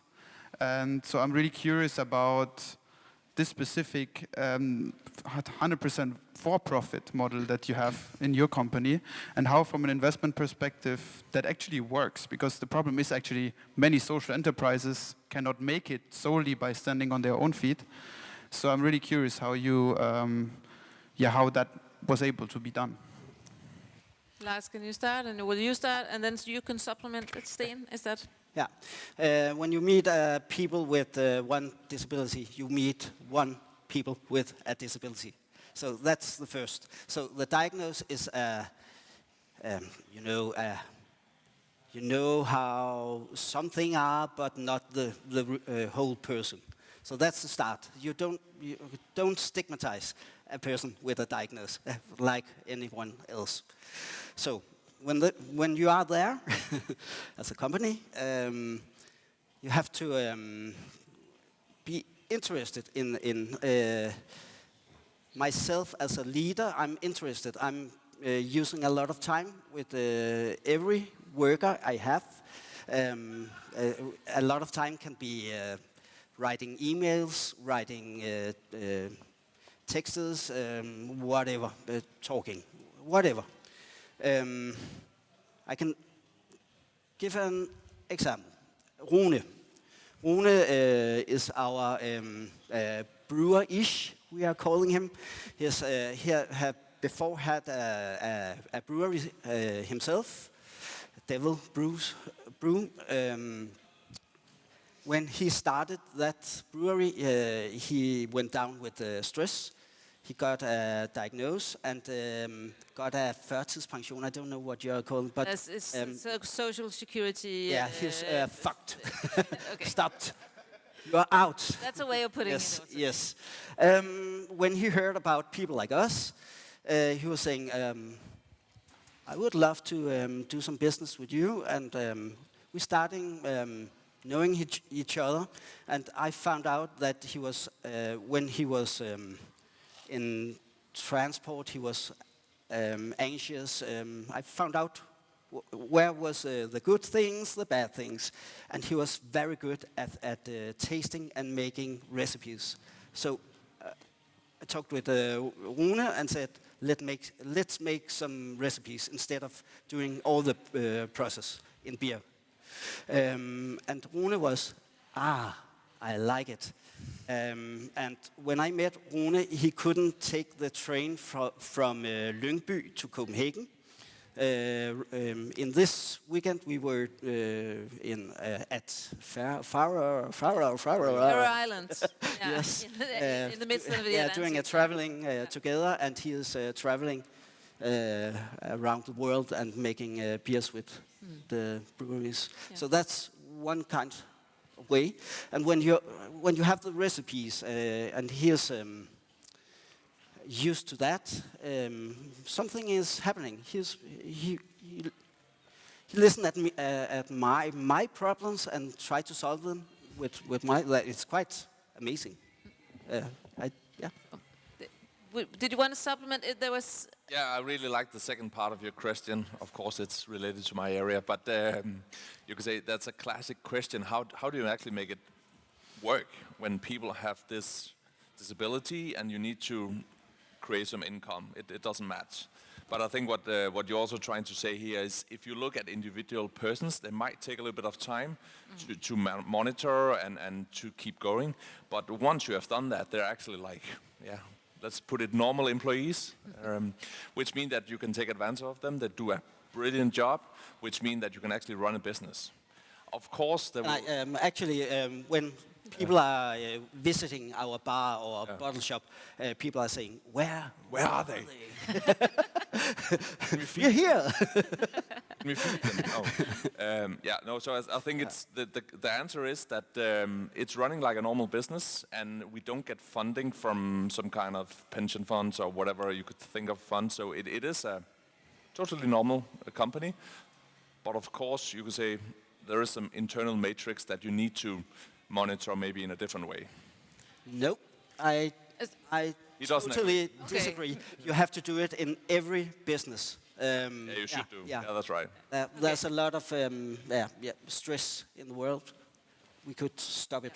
Yeah, no, I even want to say, like, I mean, like disabilities, do we really have to look at them as like problems? But I want to say, what if we looked at them kind of as opportunities? Because, like, I mean, someone with ADHD, they're going to be very creative, I want to say, and they're going to be able to come up with like various ideas very, very quickly. Whilst maybe someone, for example, with autism is going to be able to like synthesize like a lot of information very, very quickly. So I don't necessarily think it should be looked as like as a problem, but more as like an opportunity and some different way of looking at society. Great. That was. Shouldn't that be one of the takeaways? Do you have another takeaway? Because then I'll take a little round. Unless there's questions. Oh yeah. Well, can't miss that question. Do we have a microphone? Oh. He's having a break. Yeah. Hi. Yes. Hi. So my question is, now that people like us is doing okay, I hope. I mean, you have a business and people know it. Oh, could you put, because the music out there is so loud, so if you love the microphone a lot, then I think you can hear me now. So do you think this model that you have could be replicated in other, maybe first beer companies and then any kind of business, or do you have to have a specific model to employ people with disabilities? And are you involved in these talks? Like, you know Mikkel from Mikkeler, he knows you. Is he also hiring people with disabilities? And is Carlsberg doing it after? And then, all the businesses out there. So it's both, can it apply to other businesses, and are the other companies in the business applying your model? Isn't that quite yeah? It can be done in other businesses. We could have, whatever. So I think everyone could adapt it. Yeah. Can I add maybe, because to your point, Sorry, I think but maybe why is it not being done then? Because people are afraid for diagnosis. People with disabilities, they don't know how,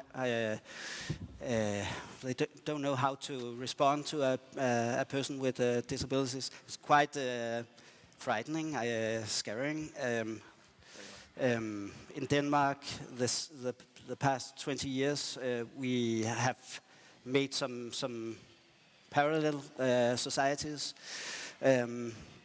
People with disabilities are going to one school, normal people are going to another, so we don't know how to respond to each other. We don't know how to talk to each other. It's quite, what?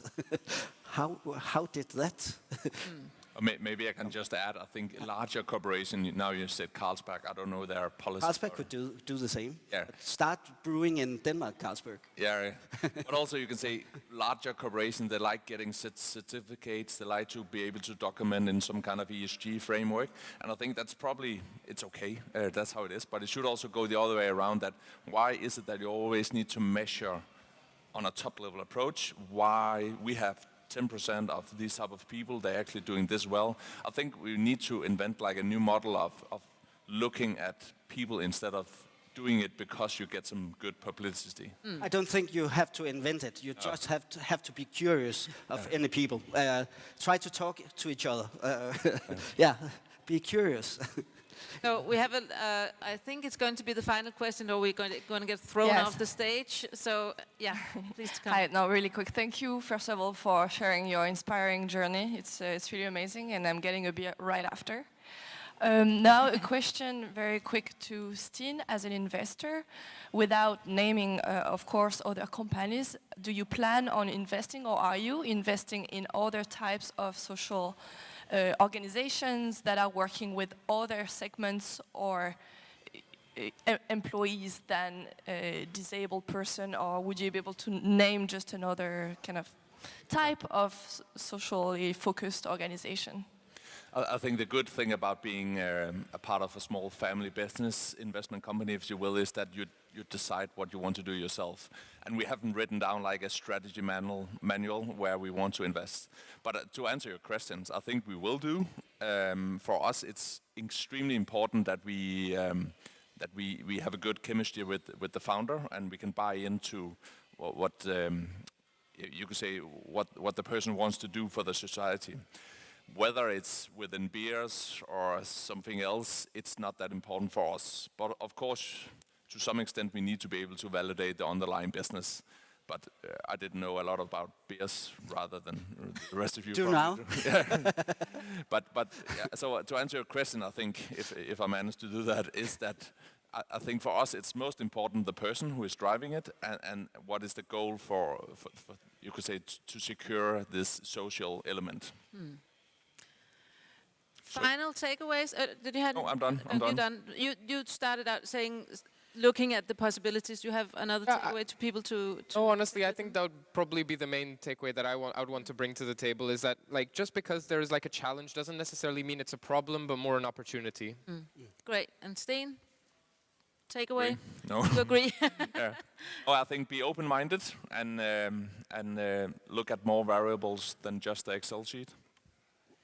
And Lars, you get the final word. Yeah, the same as you guys. But when you are doing a sustainable business, please beware of it. It costs money to do the sustainability. So the product can be a little. Yeah, more expensive. More expensive, yeah. But it's worth it. Yeah. Yeah. But it's worth it. That will be the final words from our panel. Thank you very much.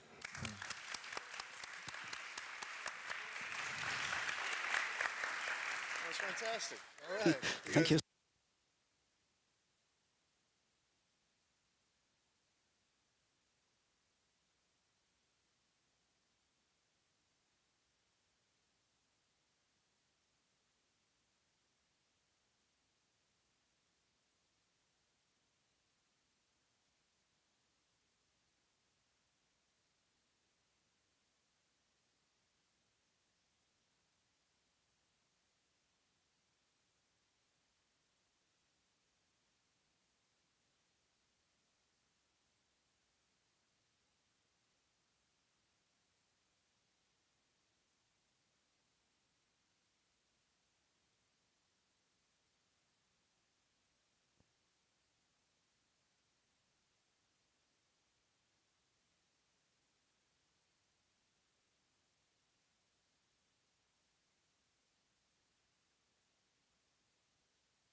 right? Best thing in the day, right? Yep. Well, yeah, but I can. There we go. Go, Toby.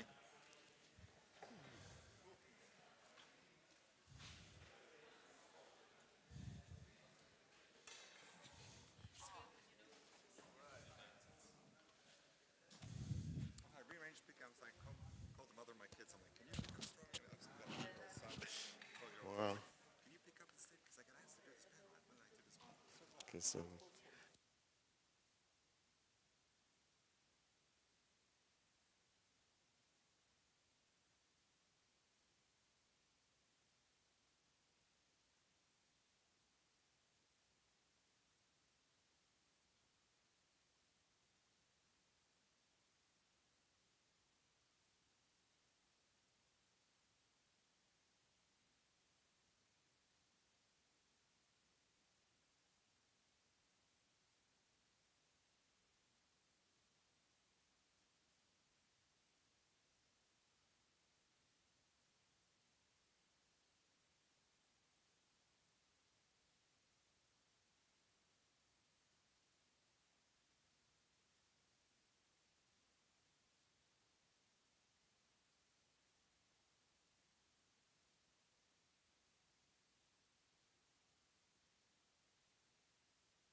right.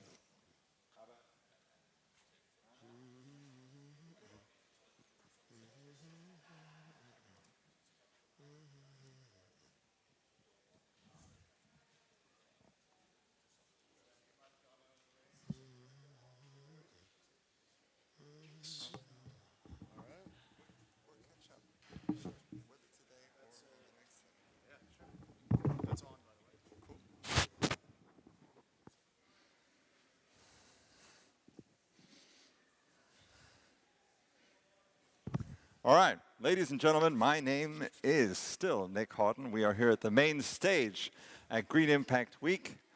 A full house, as you can see. But this is the end of 2 great days. I can see people are already getting at the drinks outside, and there's a couple more people on their way. But none of that matters. I often say, we've got an expression in Danish, the raisin at the end of the sausage. You will have to take my word for this, that this is praise. And so rosinen i pølseenden. We got a treat for you. And I had a chance to catch up with them outside. It's been a busy day, lots of panels. You're going to like this. So I think I'm just going to we've got a presentation coming up, 20 minutes of knowledge bombs. I am looking forward to this. Alental, take it away. Thank you very much, Nick. It's great to be here, and I'm glad to be the raisin at the end of the sausage. You know, there's a new phenomenon in psychology called climate anxiety. In September 2021, not too long ago, Nature, the storied academic journal, published an international survey of 10 countries of youth between the ages of 16 and 25. And it turns out that 65% of those surveyed expressed what they characterized and diagnosed as climate anxiety. In other words, people were scared, depressed, angry, had all these negative feelings about climate change. And I think we all, when we think about the prospects of an Earth that's getting increasingly warmer with all that it entails, it can be disconcerting enough not to make you want to get out of bed. So when I was thinking about what I might talk about when I flew in from Israel today, on the plane, I said, maybe I should talk about, I've been dealing with the climate issue for at least 20 years. I taught the first course in Israel on climate and policy, and before that I taught the issue in New Zealand. So I thought I'd talk about 12 things that matter. It's not a comprehensive lecture, but for those of you who stick around to the end, I assume you guys are the hardcore experts. So we don't have to do the basics. I'll talk about the Israeli experience, which is a unique country, small country, innovative, scientifically rigorous, and some of the things that I think we've learned in our country about climate change, which might be interesting and hopefully a little bit provocative, and then Nick will start hitting me up with questions and we can move forward from there. So the first thing I want to say is that climate matters in Israel because Israel, like the countries around us in the Middle East, what we call a climate hotspot. What's a climate hotspot? That's where the changes in the temperature and in the weather patterns are manifested in extreme ways. So if in the entire world the average temperature rise over the last 40 years has been 1 degree, in Israel it's been 2 degrees. If around the world we've seen a 3 millimeter annual rise in sea level, in Israel it's 6, some people say 10. But things are happening twice as fast. If we're looking at these kind of pictures, 100-year floods are now a normal thing. We have cities on the coast in Israel which every fall pretty much flood out, as they were predicted to do once every 100 years, but now it's a regular, it's what I say, the new normal. Forest fires, this is the mega fire that hit Jerusalem this year, but the year before that, there was a major fire near Nazareth. And so we're looking at all these climate disasters, which, you know, the gloomy predictions of Al Gore, but they're actually now a new reality for us in Israel. And so that means that we need to start taking it seriously. And indeed, I'm very happy that our country joined that elite group of nations that went to Glasgow and said, okay, by year 2050, we are going to become net zero emitters of carbon and other greenhouse gases. This is a dramatic shift from a country that was never really focused on the climate issue. But when I say that Glasgow matters, it means that the international community's expectations informs policy, even in countries that have a lot of other pressing exigencies and crises. But when the world expects you to step up to the plate and do your part, at some point it starts to hit us. So I'm very glad that Israel has a 2050 target, but it's very easy to set targets 28 years in the future. The question, are we going to do tomorrow? Because scientists tell us, of course, that we only have about 8 years to stabilize the atmosphere, or we'll get into the 2-degree chaos, which we all don't want to reach. So here are some things that sort of I think would be valuable from my experience that maybe you haven't thought about here in Denmark. Drip irrigation matters. Okay, Israel invented this unique form of drip irrigation, which is really a very much more effective way to raise almost every single crop. It matters, first of all, because we're going to see droughts with increasing frequency all over the planet. If Africa, which has only about 2% irrigation anyway, and of that, only about 10% is drip irrigation. If we could get drip irrigation to sub-Saharan Africa, it would be a completely different situation in terms of the food security crisis that we are already seeing. And indeed, 40 million people died of hunger in the last decade. So this is a matter, but it also matters because at the same time as an adaptation method, it has great importance for mitigation. So one of the things that we think about is where can we use drip irrigation? And Intafim, which is the company based on a kibbutz in Israel that designed it, started thinking about, can we use drip irrigation to raise rice? Rice is a basic staple for much of the world. And of course, we all think about rice as these paddies with water. And of course, rice is a huge producer of methane. And we all know that methane is about 82 times more powerful as a greenhouse gas than, say, carbon is. So we really want to try to get away from that. What they found was, just you can see here, that when you raise rice in a typical paddy, 2.9 milligrams of nitrous oxides are generated per square meter. And if you do it with drip irrigation, you get almost a sixth of that, only 0.5. So that's just another area where you really want to do better in terms of irrigation. And when we think about international aid, and I know Denmark has been a world leader in providing assistance to developing countries, I think this kind of technology-driven assistance would be very important. Trees matter, that's obvious. Israel just passed a government decision which we're going to be aggressively putting trees in because we know that the temperature is going to be much, much hotter.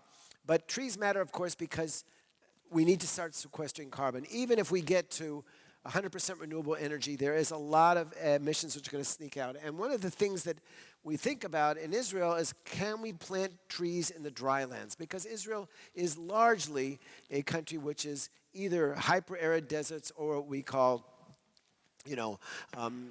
climates that are very, very dry. So one of the things we've done over the years in Israel is a sort of a trial and error experience trying to do afforestation, not reforestation. We do a lot of that too because about 97% of the natural woodlands were destroyed in Israel over the centuries when conquerors were there and cut down the trees and didn't plant them. But that they went down even further in the desert to areas where there's only about 250 millimeters of rain. And let me tell you, that's extremely dry, which we call semi-arid climates.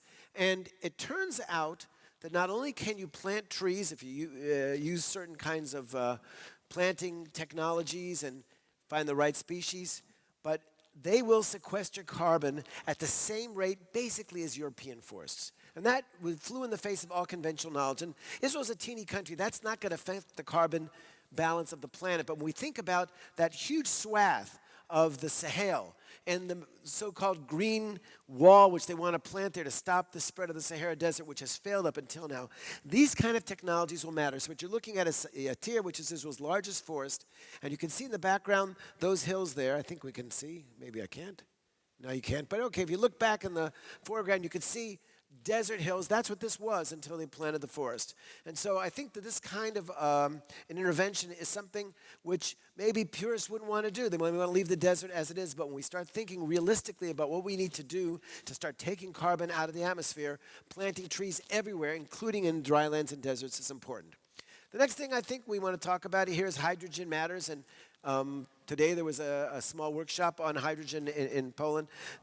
This is a factory in Israel, Gencell. It's our only serious effort, but they are creating hydrogen fuel cells, basically buildings that have elevators.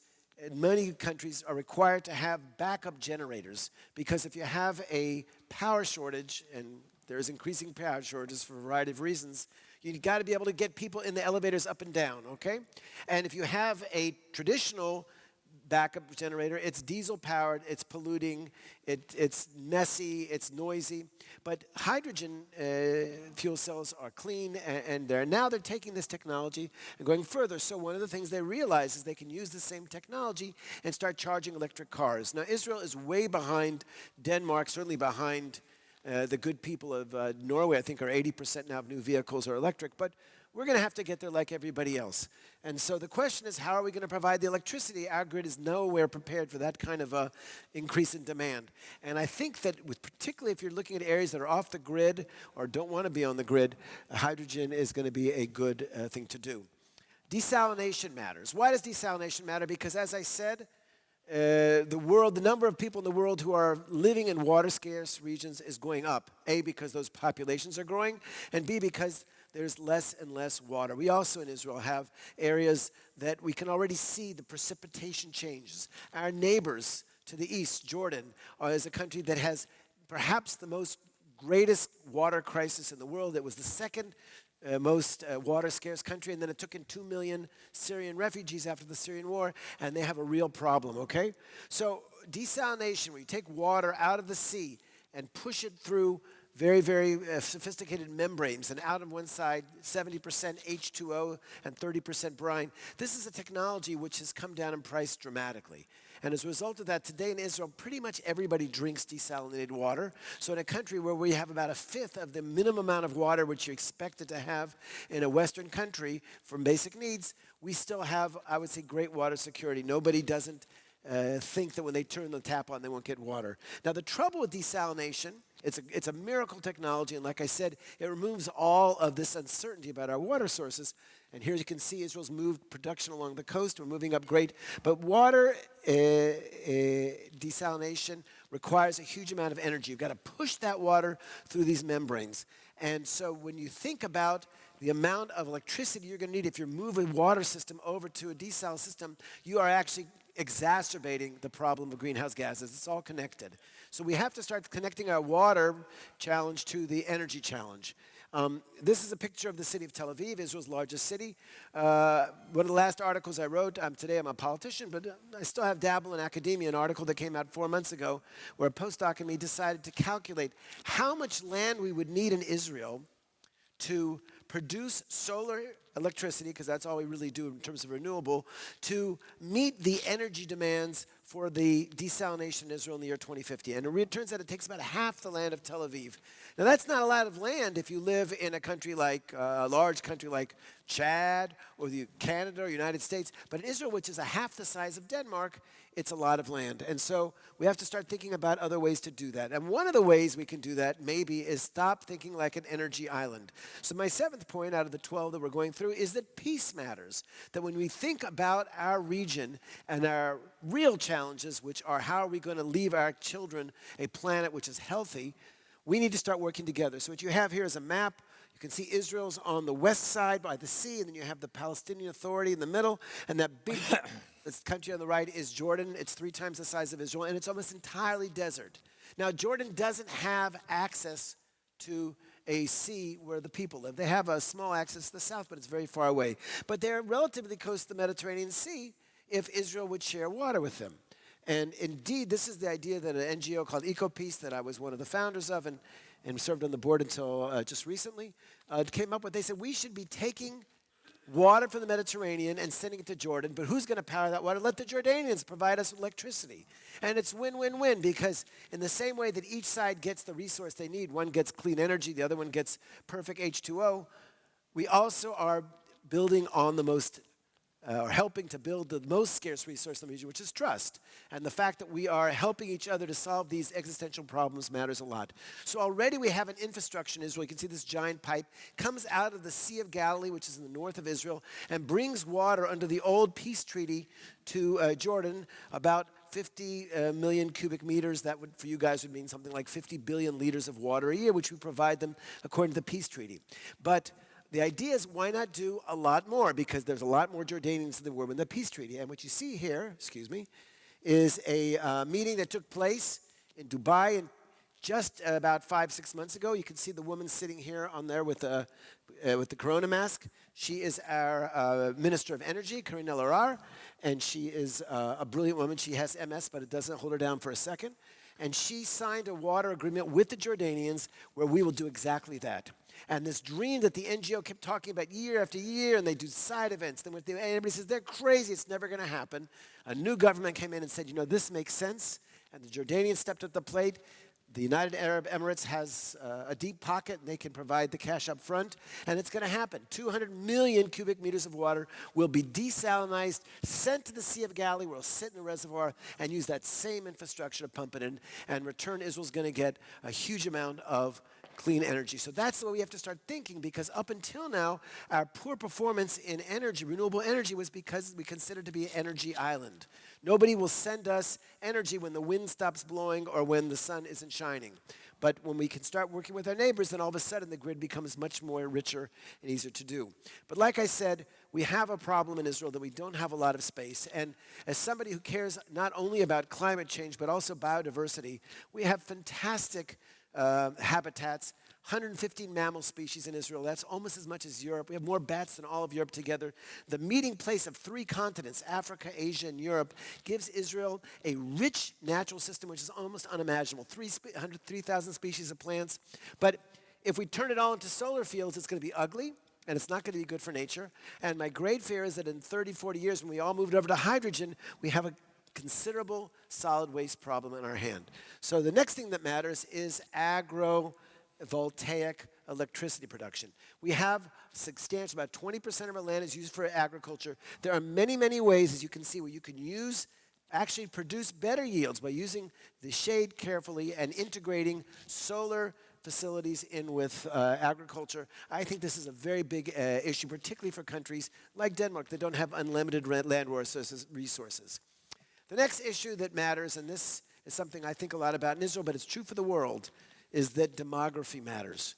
When I've been to the United Nations Framework Convention, the COP so-called, for climate a few times, and I have never, ever heard anybody there talk about the challenge of population unless it was me who was invited to give a lecture. In other words, somehow this is a sensitive cultural issue and nobody wants to talk about it. But the truth of the matter is that the world's population is projected to go and cross over to 10 or 11 billion people. And every child that is born with a carbon footprint. This is a very important article which came out in Environmental Research Letters about 3 years ago by a master's student. It was his thesis, but it's quite a brilliant thing. And he basically asked a simple question: what can I do to reduce my carbon footprint? And very analytically and systematically, they went through all kinds of things you can see. You can give up drying your clothes. That'll help you out. You can drive a bicycle instead of a car. You can use renewable energy and get yourself off of fossil fuels. Lots of things you can do. But 55 times more than anything else, have one less child, okay? And that's not something that decision makers likes to do because, it sort of points a finger at developing countries, but it doesn't matter because as we look at the profile of emissions in the world, it used to be the developing countries were teeny, only 25% of the emissions, and the wealthy countries were 75%. Today, those numbers have switched. And today, it's really developing countries who are producing most of the greenhouse gases. And Israel's a case in point. Israel has been reducing its per capita emissions, but our population is growing fast. So we took a look. This is another article I wrote recently about Paris commitments, not by per capita, but by emissions. In fact, Israel was one of the biggest growth in the wealthier countries. Not that we were doing anything different than anybody else, but other countries' populations were stable. And when your population is growing, so does your carbon footprint. The next thing I want to say, speaking strictly now as a politician, Biden matters a lot, okay? After 4 dark years with Donald Trump, where basically the world didn't know whether or not we were even going to move forward with the convention, I think the fact that there is a U.S. president who said 2035, 100% renewables, he's fighting day and night in Washington to get his agenda passed, that sends a message, very important message for our country, which is we see U.S. as our closest ally, but I think it's everybody else, that there is now an adult in the room. John Kerry is doing a great job, and I think we now can have a little more optimism about what we might have faith in the future. The next thing I want to talk about is how important young people are, and what I'm most impressed by this event here, Nick, I don't know how you feel, but I feel like I'm like the oldest guy here. Oh, yeah. Thank you for coming. I was the oldest guy before you got here. Okay, well, we raised but this is why I want to salute Yanin and all the other people who've organized this, because ultimately when I see what's happening in our country, it's funny. One of my friends in the Knesset, her name is Edith Silman. She's a religious woman, and she told me, my son has a picture of a woman he's 14 years old, he's a picture of a woman in her bedroom, and that's something that would be scandalous. But she said, I allow it because her name is Greta Thunberg, okay? And the fact that a young Swedish woman could inspire young people all over the world, and they are striking for the climate. Every Friday they're lying, and you can't deny it, and they're hounding us in the parliament. I'm a member now, and they bang on the doors and they say, We know you think you're green, but we don't think you're green enough. And we're the ones who are going to be cooking here in 50 or 60 years. They are holding our feet to the fire. Israelis in general have what we say is chutzpah. We have a little bit of nerve and presumptuousness. But the kids, they're off the charts, but it's for the right reason, because we do tend to be complacent. And the fact that there are kids and that we're having more and more demonstrations means that all of a sudden, for the first time in my lifetime, I've been an environmental activist for over 30 years, all of a sudden, an environmental sustainability issue became a political issue. And everybody has to get with the program, including our Prime Minister. So my last point is that hope matters. And I really do think that, to round this up, when we think about this problem of climate anxiety, how are we going to overcome it? The fact of the matter, there are solutions. For 15 years, we've known exactly what we need to do. And what you guys have to do is what you're doing now. You're being part of the solution instead of part of the problem. So that's my 12 things that matter. And maybe we can have an interesting conversation. Thank you. Cool.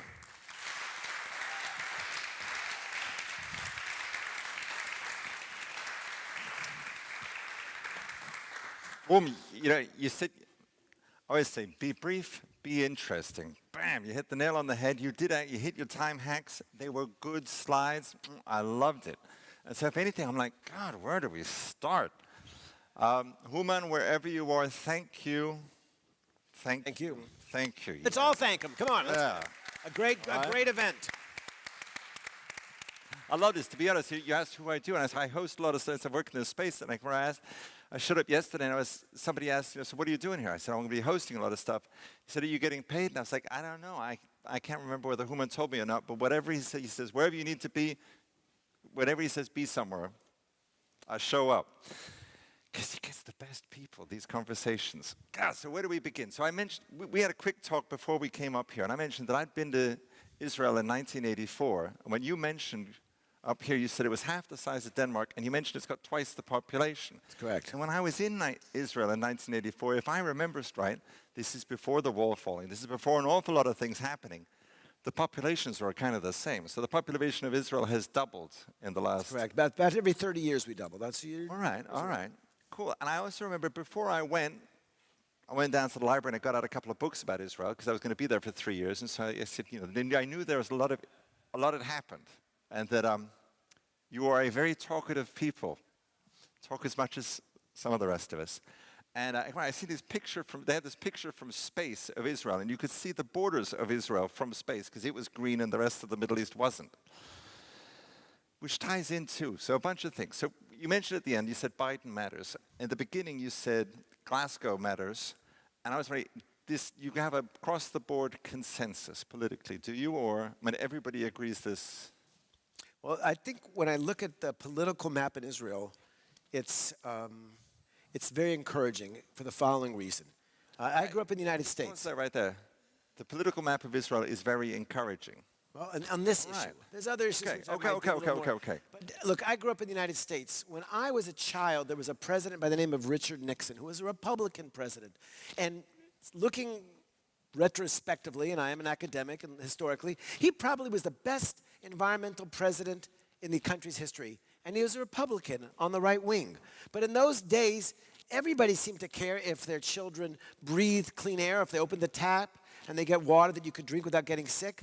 And he dealt with issues like overpopulation, which are a little bit testy. He was a great environmental president. And then when I came back, I went to graduate school in the States, worked at the Environmental Protection Agency as a student consultant. And even then, it was a George Bush administration, but the administrator of the EPA, the Environmental Protection Agency, was a very competent, committed environmentalist. Go fast forward. I went back there. I felt like if I had woke up in a different planet. It's the great tragedy there, and that the planet has paid for it, that all of a sudden the environment, particularly climate, got hijacked by a sort of right-wing oil industry, I don't know what you want to call it, a bunch of thugs, at least from here we are, and today it is not a consensus issue there. In Israel, that's not the case. In Israel, we've had some of the best environmental ministers who come from the right. Now we have one who's very much from the left. But I don't think that either of their fundamental ethical perceptions are different. They all love the land of Israel. They realize that we need to do a better job. We're pushing it too hard. And so in that sense, I think the kind of consensus which exists in Denmark is reflected in what we have also in Israel, that everybody is trying to compete who could be more environmental, and that's a good thing. So that was kind of glad to hear it, because we've got a similar consensus here, even if it's in varying degrees. And that was the high-level political. To dive straight into your next thing was drip irrigation matters. And it's hard on a day like today to remember that drip irrigation also matters in a place like Denmark. We think we've got plenty of drip, drip, drip going on. But to go straight into something we've been talking a lot about, and I'm hearing from a lot of different places, ag tech is something that we're strong at here in Denmark. And you guys have, drip irrigation was invented in drip irrigation. It's like, you know, are we all cool on what drip irrigation is? Yeah, drip, drip, drip, instead of pouring lots of water on. I mean, it started with just a garden hose with holes poked in it. It was a mistake. The guy, there was a busted, the way it was discovered, basically, in the 1930s, a guy named Simcha Blas, who was an engineer, was walking by a friend of his house. He saw that none of the trees were doing well except for one of them. He said, "Why is this tree doing so well?" And the guy said, "Oh, I have a leak in that pipe." And he thought about it, but he couldn't do anything because plastics didn't exist. When plastics came in... So it was a metal pipe painted. Exactly. When they realized that if you deliver water drop by drop with fertilizer to the root zone, it solves all kinds of problems. It stops erosion problems, and you can use it even for fertigation, all kinds of things. So it's a great idea. So one of the things we're looking for is grassroots collaboration opportunities here. And I was wondering, is the ag tech going, and this is also out to the audience, is ag tech, is that a thing we're doing between Denmark and Israel at all? Because you guys are pretty crazy good at it. I don't really know how much, I will say this, that I was asked to do a study a couple years ago by the Syngenta Foundation, because they said, we think that Israel's doing amazing things in ag tech, but are you doing anything for smallholders? Because the vast majority of farmers in the world, first of all, are women, and they have very small plots. And they are subsistence farmers, basically on the edge of it. And if we can help them just up their game a little bit and get out of debt and have a little bit of surplus, their quality of life and their whole world would be better. And so we looked at a lot of these things. And the truth of the matter is that our agri-tech system is driven largely by market forces. So they're very happy to work with people in Africa if they're big plantation owners, because they can pay the bill for these, drones that can map out all these kind of things. And I think what we need to do is have aid agencies change the calculus and provide real incentives so that the brilliant agriculture engineers in Denmark and Israel can start directing the energies to the farmers who need it the most, and those are the small ones, particularly in Africa. Where is he? Is he in the... Oh, I see. There are people in the building that are working on this. And so somebody I'll introduce you to afterwards once we get done with our phones, because there's definitely growing interest, and it's growing quick here in Denmark for ag tech. We do an awful lot of robots. You guys do really good irrigation. We're really good at robots. We've got a couple other things we do here. So, yeah, there may be some interesting potential. We've got the ambassador from Israel here, David Yaakov, and his wife works in sustainability technology. So we got a captive audience, so to speak, on this issue. We have supercomputers in our pockets. We will make this happen. Excellent. But, all right, so that picture from space of the border of Israel in green, you can tell it made an impression. Is it dryland afforestation? I studied history back in school. Like the Roman Empire used to get was fed by North Africa, and that Libya is now mostly desert, but once upon a time it was not. And all the infrastructure is still there, the reservoirs, the canals. One of my questions was all this afforestation, all this planting all these trees, has it changed the climate in Israel? Well, there are people who argue that it has helped brought a little bit of more rain in. That it rains more in Israel, say, than it does in Jordan. We steal a bit of their rain. But the truth of the matter is that Israeli, I think it's the miracle of forestry in Israel, was largely a trial and error kind of thing. You worked with this once upon a time. I was a volunteer board member of what's the KKL, the sort of a public corporation that oversees forestry for Israel.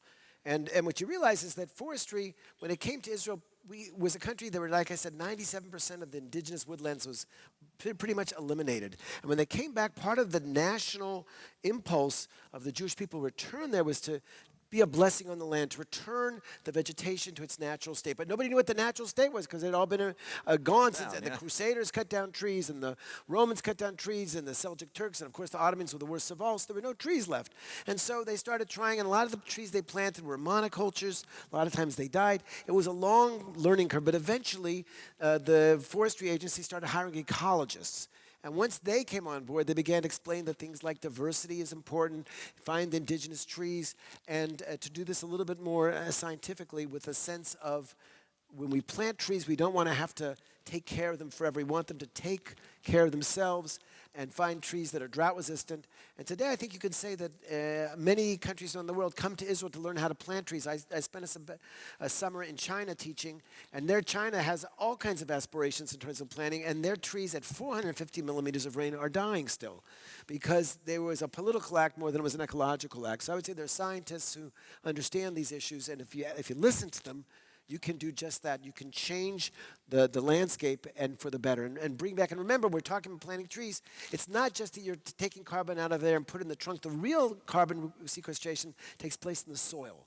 And that's what, because that stays. A tree can burn, but when the tree sets itself up and the roots and things start turning into that, and we can see it already in desert lands where the organic material has gone up, first by 50%, 100%, 150%, and dry lands, there's very low carbon and organic material anyway in the soil, so you have a much greater potential. It blows away the soil. Exactly, and so you're solving an erosion problem, but mostly you are taking carbon in the atmosphere where we don't want it and putting it back into the land where we need it.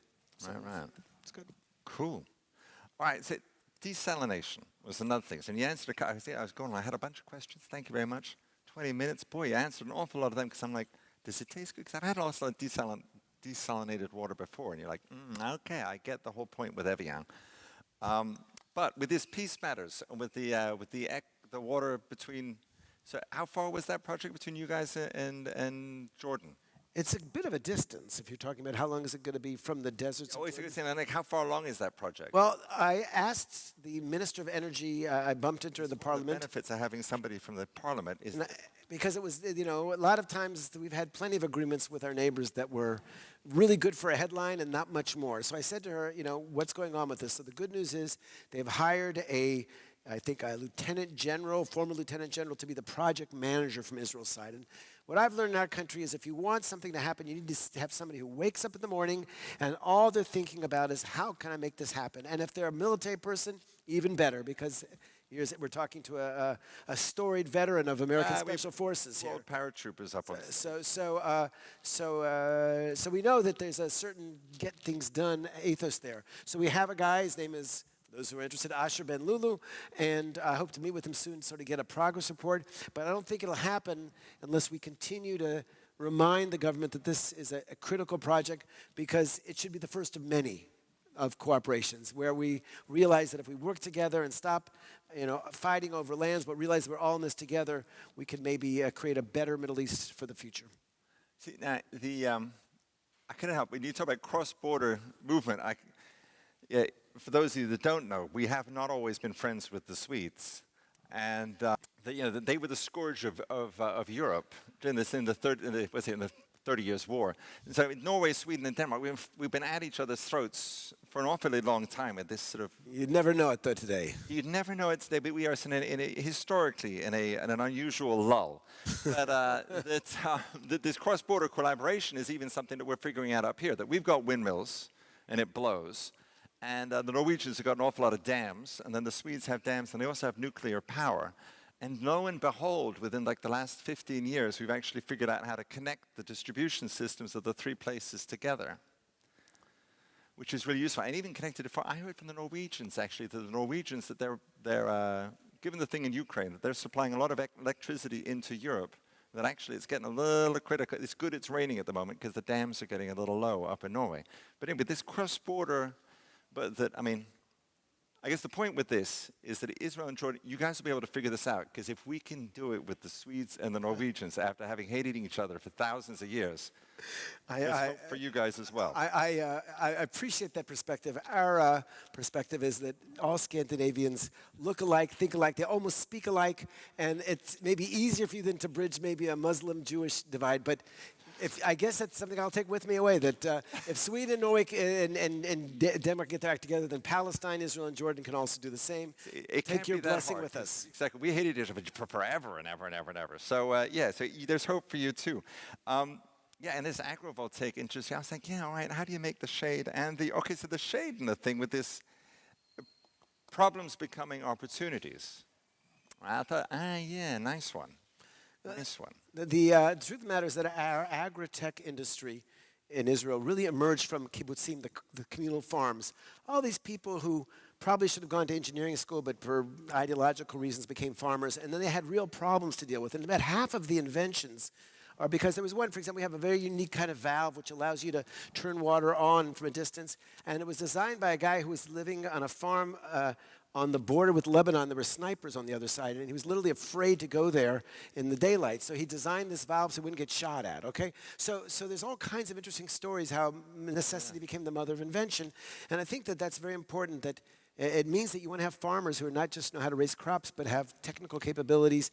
And I think the fact that we're very lucky that our farmers tend to be very sophisticated people. It's sort of a honored profession, so to speak, with us, even though it's only about 2-3% of the population now, but still it leads to a can-do attitude towards a lot of problems.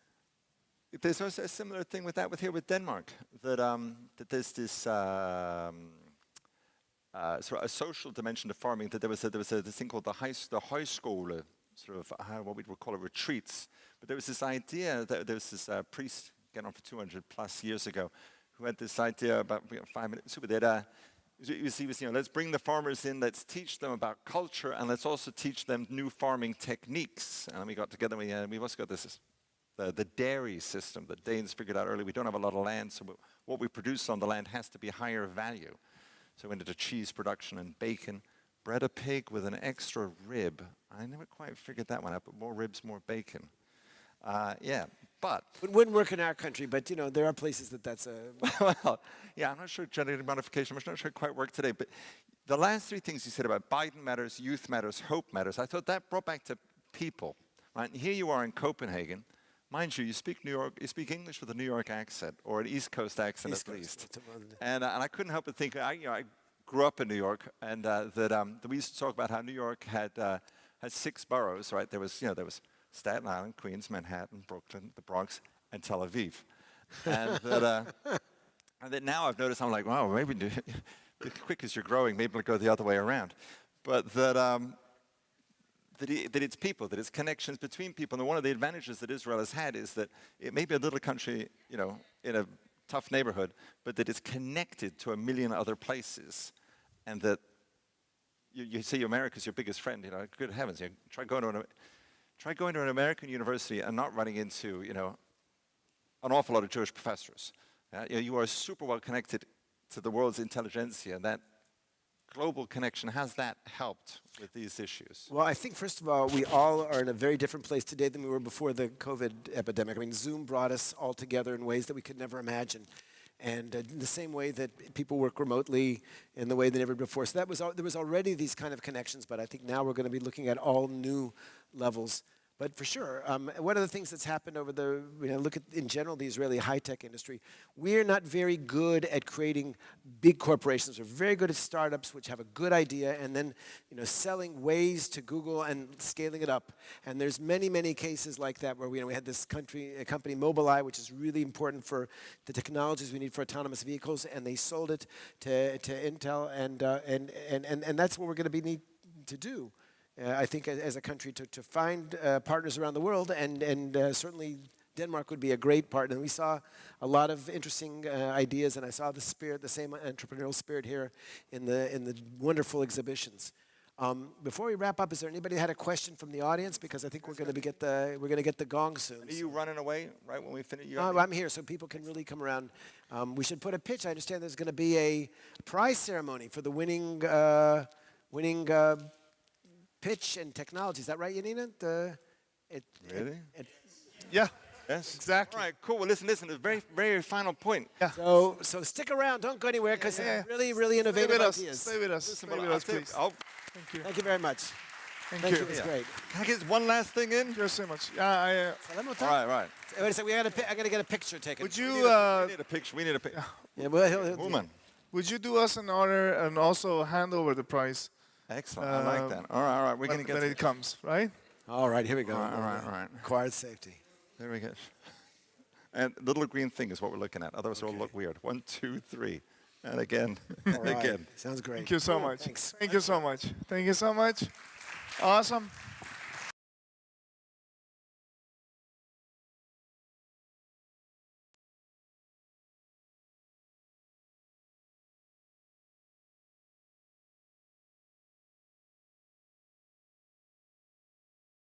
Thought and believed in that we need something bigger as a human being to join forces instead of always kind of fight against each other. And I think I'm really happy for hearing about the climate as one of the things that can bring us together as inhabitants of this beautiful planet. Anyways, we started with yesterday morning with a full house, and it has been 2 crazy, amazing days with the youth engagement, startups, ecosystem players, clusters, and so on. We have been working like crazy. I mean, the past 2 or 3 months, especially the past 2 weeks, it has been really wild. I've been trying to spirit up by dancing around my teammates and so on. Anyways, I mean, I'm very happy that we did manage to pull it off despite the rain and everything else. Because what it really matters is that we bring people together. We create a platform for ideas and solutions to exchange, and to create awareness about those who are pushing this agenda forward. What is really important is that we don't continue talking with each other, but we also democratize this process of green impact. Regenerative society is not going to come with itself. It comes when we embrace those who do not think like us. And maybe this is a sign for me to shut up. I don't know. Anyways, I'm extremely honored to see all of you. And before we leave, we had a GI 100 pitch competition. We had amazing startups participating, not only startups but also small businesses.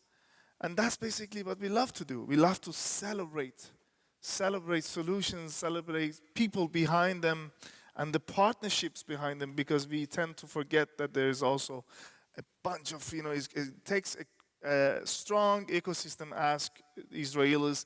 I love what you have done with the tech, and getting commercialization out of the universities is amazing. So we can't do these things unless we are a strong community and ecosystem to build these things up together. And I'd like to announce the winner. Would you be kind enough to join me and hand over, celebrate them together with me? Would that be okay? Thank you so much. All right. And you will say the winner is? Can I have an envelope, please? Yeah, I don't have an envelope, but I can write it for you. We pretend this is the envelope. This is how we do it. This is a startup word. And the winner is somebody that I actually think you should talk to, because they also have a solution that could be very interesting for your country as well. So it is a great honor to announce the winning pitch in the Green Impact Week Environmental Innovation Sustainability Competition.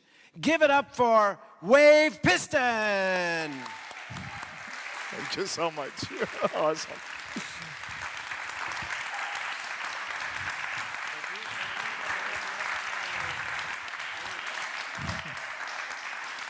Can we take some pictures? Yeah? Congratulations. Well done. Yeah? Yeah. All right.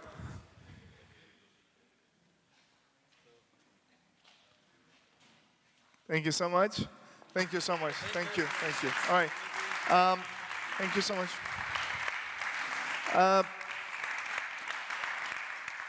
I'd like to spend the last 2 minutes to thank those we have to thank, those who are supporting us financially, and also those who are supporting us in kind and in thoughts and ideas.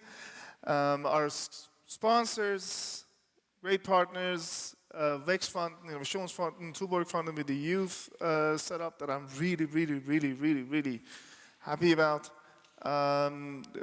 Devo team, the Echo Tree, Wave Piston, that's not what you wanted. I swear to God, we are not, we are very ethically correct. And everybody else, I really like to thank all of you.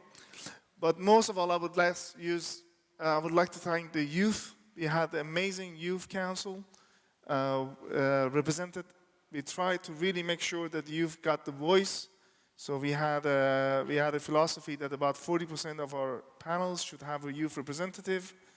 They should not only just be watching and talk to, they should actually be among us and talk to us instead. And it has been a great pleasure watching the young talents really giving us some hopes, but also some, right?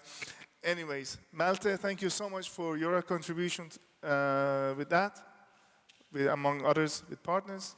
And the last part, I would love this to be huge right now, full of people, because the only reason that we can make these things happen is because we have an amazing team of people who work hard and don't get any money. If they get, is really not enough.